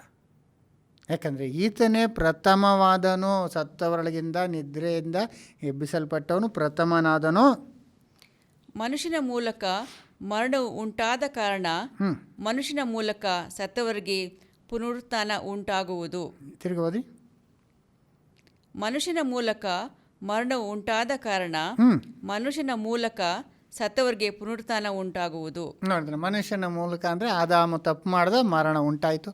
ಮನುಷ್ಯನ ಮುಖಾಂತರ ಪುನರುತ್ಥಾನವೂ ಉಂಟಾಗುವುದು. ಅಂದರೆ ಯೇಸು ಸ್ವಾಮಿ ಮುಖಾಂತರ ಪುನರುತ್ಥಾನ ಉಂಟಾಗುತ್ತೆ. ಆಮೇಲೆ ಯಾವ ಪ್ರಕಾರ ಆದಾಮನ ಸಂಬಂಧದಿಂದ ಎಲ್ಲರೂ ಸಾಯುವರಾದರೂ ಅದೇ ಪ್ರಕಾರ ಕ್ರಿಸ್ತನ ಸಂಬಂಧದಿಂದ ಎಲ್ಲರೂ ಜೀವಿತರಾಗುವರು. ನೋಡಿದ್ರ, ಯಾವ ಪ್ರಕಾರ ಆದಾಮನಿಂದ ಎಲ್ಲರೂ ಸಾಯುವರಾದರು, ಕ್ರಿಸ್ತನಿಂದ ಎಲ್ಲರೂ ಸಾಯುವರಾದರೂ ಅದೇ ಪ್ರಕಾರ ಕ್ರಿಸ್ತನ ಸಂಬಂಧದಿಂದ ಎಲ್ಲರೂ ಜೀವಿತರಾಗುವರು. ಸತ್ತವರೆಲ್ಲ ಏನಾಗಬೇಕು, ಎಲ್ಲರೂ ಜೀವಿತರು. ಈಗ ಸಾಯುವರಾದರು ಎಲ್ಲರೂ ಅಂತ ಹೇಳ್ಬಿಟ್ರು ಅಲ್ಲಿ. ಅವಾಗ ಎಲ್ಲರೂ ಎದ್ದು ಬರಬೇಕು. ಅದನ್ನೇ ಓದ್ ಕ್ಲಾಸಲ್ಲಿ ನಾವು ಇನ್ನು ದೀರ್ಘವಾಗಿ ನಾವು ನೋಡಿದ್ವಿ. ನೀವು ಮಿಸ್ ಮಾಡಿದರೆ ಓದ್ ಕ್ಲಾಸ್ನ ನೀವು ನೋಡ್ರಿ. ಅದರಿಂದ ಸತ್ತವರೆಲ್ಲ ಏನಾದರು ಎಲ್ಲರೂ ಜೀವಿತರಾಗುವರು ಅಂತ ಹೇಳ್ಬಿಟ್ರು. ಆಗ ಎಲ್ಲರಿಗೂ ಇದೆ ರೀ. ಅದರಲ್ಲಿ ಪ್ರಥಮ ಯೇಸು. ನೋಡಿ, ಎಲ್ಲರೂ ಅಂದರೆ ಈಗ ಎಷ್ಟೋ ಜನ ಸತ್ತಿದ್ದಾರೆ, ಅವ್ರ ಶವನೂ ಇಲ್ಲ, ಅವ್ರು ಸುಟ್ಟಲ್ಪಟ್ಟಿದ್ದಾರೆ, ಸತ್ತು ಎಷ್ಟೋ ವರ್ಷ ಆಯಿತು. ಆದರೆ ಏನು ದೇವರು ಒಂದು ಹೊಸ ಶರೀರನ ಕೊಟ್ಟು ಎಬ್ಬಿಸ್ತಾನೆ ಅಂತ ಬೈಬಲಲ್ಲಿ ಬರೆಯಲ್ಪಟ್ಟಿದೆ. ಅವ್ರನ್ನ ಎಬ್ಬಿಸ್ತಾರೆ, ಎಲ್ಲ ಎಬ್ಬಿಸ್ತಾರೆ. ಬದುಕಿರೋಂಥ ದೇಹ ಇತ್ತು ಅಂತ ಮಾತ್ರ ಅವ್ರನ್ನ ಎಬ್ಸೋಕ್ಕಾಗತ್ತೆ ಅಂತಲ್ಲ, ಹೊಸ ದೇಹನೇ ಕೊಟ್ಟು ಅವ್ರನ್ನ ಎಬ್ಬಿಸ್ತಾರೆ ದೇವರು. ಅದನ್ನು ಮಾಡ್ತೀನಿ ಅಂತ ಕೂಡ ಹೇಳಿದ್ದಾರೆ. ಅದರಿಂದ ಇದನ್ನು ಪೂರ್ತಿ ಮಾಡ್ಕೊಂಡು ನಾವು ವಿಷಯಕ್ಕೆ ಹೋಗೋಣ. ಇದನ್ನು ಪೂರ್ತಿ ಮಾಡಿ. ಆದರೆ 1 ಕೊರಿಂಥಿ 15-20 23. ಆದರೆ ಪ್ರತಿಯೊಬ್ಬನು ತನ್ನ ತರಗತಿಯಲ್ಲಿ ಇರುವನು. ನೋಡಿದ್ರ, ಪ್ರತಿಯೊಬ್ಬನು ತನ್ನ ತರಗತಿಯಲ್ಲಿ ಇರುವನು. ಅಂದರೆ ತರಗತಿ ಹೇಳ್ಬಿಟ್ರು. ಫಸ್ಟು, ಸೆಕೆಂಡು, ಥರ್ಡ್ ಅಂತ ಲೈನಾಗಿ ಎದ್ದು ಬರಬೇಕು. ಆರ್ಡರ್ ಇದೆ ಒಂದು ಪರ್ಟಿಕ್ಯುಲರು. ಎಲ್ಲರೂ ಒಂದೇ ಸಮಯದಲ್ಲಿ ಎದ್ದೊಳ್ಬೇಕಂತಲ್ಲ. ಇವಾಗ ಯೇಸುಸ್ವಾಮಿ ಎದ್ದರು, ಫಸ್ಟು ಪ್ರಥಮ ಫಲ. 2000 ವರ್ಷ ಆಗೋಯ್ತು, ಇನ್ನೂ ಸ್ವಲ್ಪ ಕಾಲ ಆಗ್ಬೋದು. ಆದರೆ ಆತನ ಬಂದಾಗ ಆವಾಗ ಕೂಡ ಯಾರು ನೆಕ್ಸ್ಟು ಅನ್ನೋದು ಇದೆ. ಅಲ್ಲಿ ಓದಿ ತಿರ್ಗ ಆಮೇಲೆ ಏನು, ಕ್ರಿಸ್ತನು ಪ್ರಥಮ ಫಲ, ತರುವಾಯ ಕ್ರಿಸ್ತನ ಪ್ರತ್ಯಕ್ಷತೆಯಲ್ಲಿ ಆತನವರು ಎದ್ದು ಬರುವರು. ನೋಡಿ, ಕ್ರಿಸ್ತನು ಪ್ರಥಮ ಫಲ, ಆಮೇಲೆ ಆತನ ತರುವಾಯ ಕ್ರಿಸ್ತನ ಪ್ರತ್ಯಕ್ಷತೆಯಲ್ಲಿ ಆತನವರು ಎದ್ದು ಬರುವರು. ಆತನವರು ಎದ್ದು ಬರುವ ಅಂದರೆ ಕ್ರೈಸ್ತರು, ನಿಜವಾದಂಥ ಕ್ರೈಸ್ತರು ಅವರು ಎದ್ದು ಬರ್ತಾರೆ ಅಲ್ವ. ಆಮೇಲೆ ಆದಾಮನಿಂದ ಎಲ್ಲರೂ ಸಾಯೋರಾದರೂ ಅವರೆಲ್ಲ ಕ್ರಿಸ್ತನಿಂದ ಎದ್ದೇಳಬರಬೇಕು. ಲಾಸ್ಟ್ ವೀಕ್ ನಾವು ನೋಡೋದು, ಇನ್ನೊಂದು ಸತಿ ಬೇಕಾದ್ರೆ ನೋಡ್ರಿ. ಅಪೊಸ್ತಲ 24ನೇ ಅಧ್ಯಾಯ 15ನೇ ವಚನದಲ್ಲಿ ಎಲ್ಲರಿಗೂ ಪುನರುತ್ಥಾನ ಇದೆ. ನೀತಿವಂತರಾಗಿರ್ಬೋದು, ಅನೀತಿವಂತರಾಗಿರ್ಬೋದು, ಒಳ್ಳೆಯವನಾಗಿರ್ಬೋದು, ಕೆಟ್ಟವನಾಗಿರ್ಬೋದು, ಎಲ್ಲರಿಗೂ ಪುನರುತ್ಥಾನ ಇದೆ. ಆದಾಮನಿಂದ ಯಾವ ರೀತಿ ಎಲ್ಲರೂ ಸಾಯೋರಾದರು, ಕ್ರಿಸ್ತನಿಂದ ಎಲ್ಲರೂ ಬದುಕಿಸಲ್ಪಡುವರು ಅಂತ ಬರೆಯಲ್ಪಟ್ಟಿದೆ. ಅಪೊಸ್ತಲ 24:15. ಇದಲ್ಲದೆ ನೀತಿವಂತರಿಗೂ ಅನೀತಿವಂತರಿಗೂ ಪುನರುತ್ಥಾನವಾಗುವುದೆಂದು ಇವರು ದೇವರಲ್ಲಿ ನಿರೀಕ್ಷೆ ಇಟ್ಟಿರುವ ಪ್ರಕಾರವೇ ನಾನು ನಿರೀಕ್ಷೆ ಉಳ್ಳವನಾಗಿದ್ದೇನೆ. ನೀತಿವಂತರಿಗೂ ಅನೀತಿವಂತರಿಗೂ ಪುನರುತ್ಥಾನವಾಗುವುದೆಂದು ನಾನು ಇಟ್ಟುಕೊಂಡಿದ್ದೇನೆ ಅಂತಾರೆ. ನೋಡ್ತಾ, ನೀತಿವಂತರು ಅನೀತಿ. ಯಾರು ನೀತಿವಂತರು ಯಾರು ಅನೀತಿವಂತರು ಅಂದರೆ ಯಾರು ಈಗಲೇ ಸ್ವಾಮಿನ ಒಪ್ಪಿಕೊಂಡು ಅವರಿನಿಂದ ರಕ್ತದಿಂದ ತೊಳೆಯಲ್ಪಟ್ಟು ನೀತಿವಂತರಾಗಿ ಅವರು ಯೇಸುವಿನ ಹಿಂಬಾಲಿಸಿದಂಥವ್ರು ಅವರೇ ಎದ್ದು ಬರ್ತಾರೆ. ಅವರು ಕ್ರಿಸ್ತನವರು ಮೊದಲು ಎದ್ದು ಬರ್ತಾರೆ. ಆಮೇಲೆ ಅನೀತಿವಂತರಂದರೆ ಮೇಕದವರೆಲ್ಲ ಎದ್ದು ಬರ್ತಾರೆ. ಯಾಕೆ ಎದ್ದು ಬರ್ತಾರೆ? ಯೇಸುಸ್ವಾಮಿ ಎಲ್ಲರಿಗೋಸ್ಕರ ಜೀವ ಕೊಟ್ಟರಲ್ಲ, ಪಾಪಿಗಳಿಗಾಗಿ ಶಿಲುಬೆ ಮೇಲೆ ಪ್ರಾಣ ಕೊಟ್ಟರಲ್ಲ, ಅದಕ್ಕೋಸ್ಕರ ಅಲ್ವರ ಎಲ್ಲರೂ ಎದ್ದು ಬರ್ತಾರೆ. ಇದನ್ನು ನಾವು ಹಳೆ ಒಡಂಬಡಿಕೆಯಲ್ಲಿ ಹೆಚ್ಚಾಗಿ ನಾವು ನೋಡೋದು ಆಗೋದಿಲ್ಲ. ಆದರೆ ಕೆಲವೊಂದು ವಿಷಯಗಳ ಕಡೆ ಮಾತ್ರ ಪುನರುತ್ಥಾನದ ಬಗ್ಗೆ ಬರೆದಿದೆ. ಅದರಲ್ಲಿ ಯೋಬ್ ಹೇಳ್ತಾರೆ ನೋಡಿ, ಬೈಬಲ್ನಲ್ಲಿ ಭಾಳ ಹಳೆಯ ಪುಸ್ತಕವಾದಂಥ ಯೋಬಲ್ಲಿ 14ನೇ ಅಧ್ಯಾಯ 14ರಿಂದ 15ವರೆಗೂ ಓದಿ. ಯೋಬು. ಒಬ್ಬ ಮನುಷ್ಯನು ಸತ್ತು ಪುನಃ ಬದುಕಾನೆ. ನೋಡಿ, ಆ ಪ್ರಶ್ನೆ ಆವಾಗಲೇ ಕೇಳಿ, ಒಬ್ಬ ಮನುಷ್ಯನು ಸತ್ತು ಪುನಃ ಬದುಕಾನೆ? ಹಾಗಾಗುವುದಾದರೆ ನನಗೆ ಬಿಡುಗಡೆಯಾಗುವವರೆಗೆ ನನ್ನ ವಾಯಿದೆಯ ದಿನಗಳೆಲ್ಲ ಕಾದುಕೊಂಡಿರುವೆನು. ನೋಡ್ರಿ, ಆಗ ಆಗೋದಿದ್ರೆ ನಾನು ಕಾಯ್ಕೊಂಡಿರ್ತೀನಿ. ಅದನ್ನು ಯೋಬ್ ಹೇಳ್ತಾರೆ, ಸತ್ತ ಮೇಲೆ ತಿರ್ಗಾ ಬದುಕ್ತಾನ, ಆಗಂಗಿದ್ರೆ ನಾನು ಕಾಯ್ಕೊಂಡಿರ್ತೀನಿ, ನನ್ನ ದಿನ ಬರೋ ತನಕ ಕಾಯ್ಕೊಂಡು ವಾಯ್ದವಾಗಿರ್ತೀನಿ ಅಂತ ಹೇಳ್ತಾರೆ. ಆಮೇಲೆ ನೀನು ಕರೆದರೆ ಉತ್ತರ ಕೊಡುವೆನು. ನೀನು ಸೃಷ್ಟಿಸಿದ ನನ್ನ ಮೇಲೆ ನಿನಗೆ ಹಂಬಲಿಕೆ ಹುಟ್ಟಿತೋ? ಈಗ ನೀನು ನನ್ನ ಹೆಜ್ಜೆಗಳನ್ನು ನೋಡಿದ್ರ, ನೀನು ಕರೆದರೆ ನಾನು ಉತ್ತರಿಸು. ಕರೆದರೆ ಅಂದರೆ ಸತ್ತು ತಿರ್ಗಾ ನನ್ನ ಕರೆದ್ರೆ ನಾನು ಉತ್ತರಿಸುನು. ನಿನ್ನ ಸೃಷ್ಟಿ ಮೇಲೆ ನಿನಗೆ ಕನಿಕರ ಇರ್ತದೆ. ಅಂದರೆ ನೀನು ನನ್ನ ಸೃಷ್ಟಿ ಮಾಡಿದ್ದೀಯ, ನಾನು ಇಷ್ಟು ಕಾಲ ಬದುಕಿದ್ದೆ, ನಾನು ಸತ್ತೋಗ್ತಿದ್ದೀನಿ. ಸತ್ತ ಮೇಲೆ ಒಂದು ವೇಳೆ ತಿರುಗಿ ಬರೋದಾಗಿದ್ದರೆ ನೀನು ಕರೆದ್ರೆ ನಾನು ಬರ್ತೀನಿ. ಹಂಗೆ ಹೇಳ್ಬಿಟ್ರು. ನೋಡಿದ್ರೆ ಹಾಗೆ ದೇವರು ತನ್ನ ಸೃಷ್ಟಿ ಮೇಲೆ ಕನಿಕರ ಇಟ್ಟಿದ್ದಾರೆ. ಆ ಥರ ಕರೀತೀನಿ ಅಂತ ಹೇಳಿದ್ದಾರೆ. ಅದನ್ನೇ ಯೋಹಾನ 5:28 ಸ್ವಾಮಿ ಹೇಳಿರೋದು. ಯೋಹಾನ 5:28 ಏನು ಹೇಳಿದ್ರು ಓದಿ. ಅದಕ್ಕೆ ಆಶ್ಚರ್ಯ ಪಡಬೇಡರಿ, ಸಮಾಧಿಗಳಲ್ಲಿರುವವರೆಲ್ಲರೂ ಆತನ ಧ್ವನಿಯನ್ನು ಕೇಳಿ ಎದ್ದು ಹೊರಗೆ ಬರುವ ಕಾಲ ಬರುತ್ತದೆ. ನೋಡಿದ್ರ ಸ್ವಾಮಿ, ಅದಕ್ಕೆ ಆಶ್ಚರ್ಯ ಪಡಬೇಡ್ರಿ, ಸಮಾಧಿಲಿರುವವರು ಎಲ್ಲರೂ ಆತನ ಧ್ವನಿಯನ್ನು ಕೇಳಿ ಹೊರಗೆ ಬರುವ ಕಾಲ ಬರ್ತದೆ. ಆಶ್ಚರ್ಯ ಪಡಬೇಡ್ರಿ ಅಂದರು. ಅಂದರೆ ಎಷ್ಟು ಆಶ್ಚರ್ಯ ಆಗುತ್ತಾ ಅಂದರೆ ಏನು ಆಶ್ಚರ್ಯ ಪಡ್ತೀರ? ದೇವರು ಆ ಧ್ವನಿನ ಕೊಡಾಗ, ಯೇಸು ಎರಡನೇ ಸಾರಿ ಬಂದಾಗ ಎಲ್ಲರೂ ಅದನ್ನೇ ಯೋಬ್ ಹೇಳಿದ್ದು, ನೀನು ಕರಿ ನಾನು ಎದ್ದು ಬರ್ತೀನಿ ಅಂದಾಗ. ಅದು ಲಾಜರಸ್ನ ಕರೆದ್ರಲ್ಲ, ಲಾಜರಸ್ ಹೊರಗೆ ಬಂದಿದ್ದ, ಅವನು ಸತ್ತವನು, ಅವನು ಎಲ್ಲ ಎದ್ದು ಆಚೆ ಓಡಿ ಬಂದ್ಬಿಟ್ಟ. ಹಾಗೆ ಕರೆದಾಗ ಅವರು ಹೊರಗೆ ಬರುವರು. ಕೆಳಗೆ ನೀತಿವಂತನೂ ಬರುವನು, ಅನೀತಿವಂತನ ಕೆಟ್ಟದ್ದು ಮಾಡಿದವರು ಒಳ್ಳೇದು ಮಾಡಿದವರು ಎಲ್ಲ ಬರ್ತಾರೆ ಅಲ್ವ. ಅಲ್ಲಿ ಕೆಳಗೆ ಹೇಳಿದ್ದು ಓದಿ. ಆತನ ಧ್ವನಿಯನ್ನು ಕೇಳಿ ಎದ್ದು ಹೊರಗೆ ಬರುವ ಕಾಲ ಬರುತ್ತದೆ. ಒಳ್ಳೆಯದನ್ನು ಮಾಡಿದವರಿಗೆ ಜೀವಕ್ಕಾಗಿ ಪುನರುತ್ಥಾನವಾಗುವುದು, ಕೆಟ್ಟದನ್ನು ನಡೆಸಿದವರಿಗೆ ತೀರ್ಪಿಗಾಗಿ ಪುನರುತ್ಥಾನವಾಗುವುದು. ಒಳ್ಳೇದು ಮಾಡೋದು ಕೆಟ್ಟದ್ದು ಮಾಡೋದು ಅಂದರೆ ಅಲ್ಲಿ ನೀತಿವಂತರು ಅನೀತಿವಂತರು. ಇಲ್ಲಿ ಒಳ್ಳೇದು ಮಾಡೋದು ಕೆಟ್ಟ. ಯಾರು ಒಳ್ಳೇದು ಮಾಡಿದವರು? ಈಗಲೇ ಸ್ವಾಮಿನ ಸ್ವೀಕರಿಸಿ ಒಳ್ಳೆಯವರಾಗಿ ಅವರು ಪಶ್ಚಾತ್ತಾಪ ಪಟ್ಟು ಒಳ್ಳೇದು ಮಾಡೋದು ಅಂದರೆ ಸಭೆ. ಅವರು ಜೀವ ಅವ್ರಿಗೆ ಎದ್ದಂಗೆ ಅವ್ರಿಗೆ ನಿತ್ಯ ಜೀವ ಕೊಟ್ಬಿಡ್ತಾರೆ. ಮಿಕ್ಕಿದವರು ತೀರ್ಪಿಗಾಗಿ, ತೀರ್ಪು ಅಂದರೆ ಅವ್ರು ಇನ್ನೂ ತೀರ್ಪು ಫೇಸ್ ಮಾಡಬೇಕು. ಅವ್ರು ಎಬ್ಬಿಸಲ್ಪಡ್ತಾರೆ. ಪುನರುತ್ಥಾನ ಮಾತ್ರ ಒಳ್ಳೆಯವ್ರು ಮಾಡಿದವ್ರು ಕೆಟ್ಟದ್ದು ಮಾಡಿದವ್ರು ಎಲ್ಲರಿಗೂ ಇರ್ತದೆ, ಎಲ್ಲರೂ ಎದ್ದು ಬರ್ತಾರೆ. ಆಮೇಲೆ ಅವರು ತೀರ್ಪು ನಡೀತದೆ. ಅದು ತೀರ್ಪು ದಿನ ಅಂದಾಗ ಒಂದು ದಿನ 1000 ವರ್ಷ, ಅದು ಲಾಸ್ಟ್ ಕ್ಲಾಸಲ್ಲಿ ನಾನು ಎಕ್ಸ್ಪ್ಲೇನ್ ಮಾಡಿದ್ದೆ. ಆ 1000 ವರ್ಷದಲ್ಲಿ ಸೈತಾನ ಕಟ್ಟಾಕಿ ಎಲ್ಲರನ್ನೂ ಎಬ್ಬಿಸಲ್ಪಡುವಾಗ ಅವರ ಪಾಪವೆಲ್ಲ ಕ್ಷಮಿಸಲ್ಪಟ್ಟಿರ್ತದೆ. ಅವರಾಗ ನೀತಿವಂತರಾಗಿ ಅವರು ನೀತಿನ ಅವರು ಧರ್ಮವನ್ನು ಕಲ್ತ್ಕೊಳ್ಬೇಕು. ಆ ಸತ್ಯದ ಪರಿಜ್ಞಾನ ಪಡ್ಕೊಂಡು ಅವ್ರು ನೀತಿವಂತರಾಗಿ ಅವರು ಬದಲಾಯಿಸಲ್ಪಡಬೇಕು. ಆ ರೀತಿ ಆದ್ರೆ ಅಂದರೆ 1000 ವರ್ಷ ಕಳೆಯಲ್ಲಿ ಅವ್ರನ್ನ ಟೆಸ್ಟ್ ಮಾಡಿ ಅವರು ಸ್ಥಿರರಾಗಿದ್ದರೆ, ಅವರು ಒಳ್ಳೆಯವರಾಗಿದ್ದರೆ ಅವ್ರಿಗೆ ನೀತಿಯ ಜೀವ ಕೊಡ್ತಾರೆ. ಇಲ್ಲದಿದ್ದರೆ ಅವನು ಎರಡನೇ ಮರಣದಲ್ಲಿ ತಿರುಗಾ ದೇವರು ನಾಶ ಮಾಡಿಬಿಡ್ತಾರೆ. ಇದ್ರ ಬಗ್ಗೆ ನಾವು ಲಾಸ್ಟ್ ವೀಕಲ್ಲಿ ಭಾಳ ನಾವು ನೋಡಿದ್ದೇವೆ. ನೀವು ಕೇಳಿಸ್ಕೊಳ್ಳಿಲ್ಲ ಅಂದರೆ ತಿರ್ಗಿ ಅದನ್ನ ನೋಡ್ರಿ. ಹಾಗೆ ಬರೆಯಲ್ಪಟ್ಟಿದೆ. ಇನ್ನೊಂದು ಕಡೆ ಎಲ್ಲ ಇದೆ ಅಂದರೆ ಏಷಾಯನಲ್ಲಿದೆ 26ನೇ ಅಧ್ಯಾಯ 19ನೇ ವಚನ. ನಾವು ಲಾಸ್ಟ್ ವೀಕ್ ಕೂಡ ಓದೋದು, ತಿರ್ಗೊಂದು ಸತಿ ಓದ್ರಿ. ಏಷಿಯಾ 26:19. ಮೃತರಾದ ನಿನ್ನ ಜನರು ಬದುಕುವರು, ನನ್ನವರ ಹೆಣಗಳು ಜೀವದಿಂದೇಳುವವು. ಮಣ್ಣಿನಲ್ಲಿ ಪವಳಿಸುವವರೇ, ಎಚ್ಚೆತ್ತು ಹರ್ಷಧ್ವನಿಗೈಯಿರಿ. ಯೆಹೋವನೇ, ನೀನು ಸುರಿಯುವ ಇಬ್ಬನಿಯು ಜ್ಯೋತಿರ್ಮಯವಾದದ್ದು, ಭೂಮಿಯು ಸತ್ತವರನ್ನು ಹೊರಪಡಿಸುವುದು.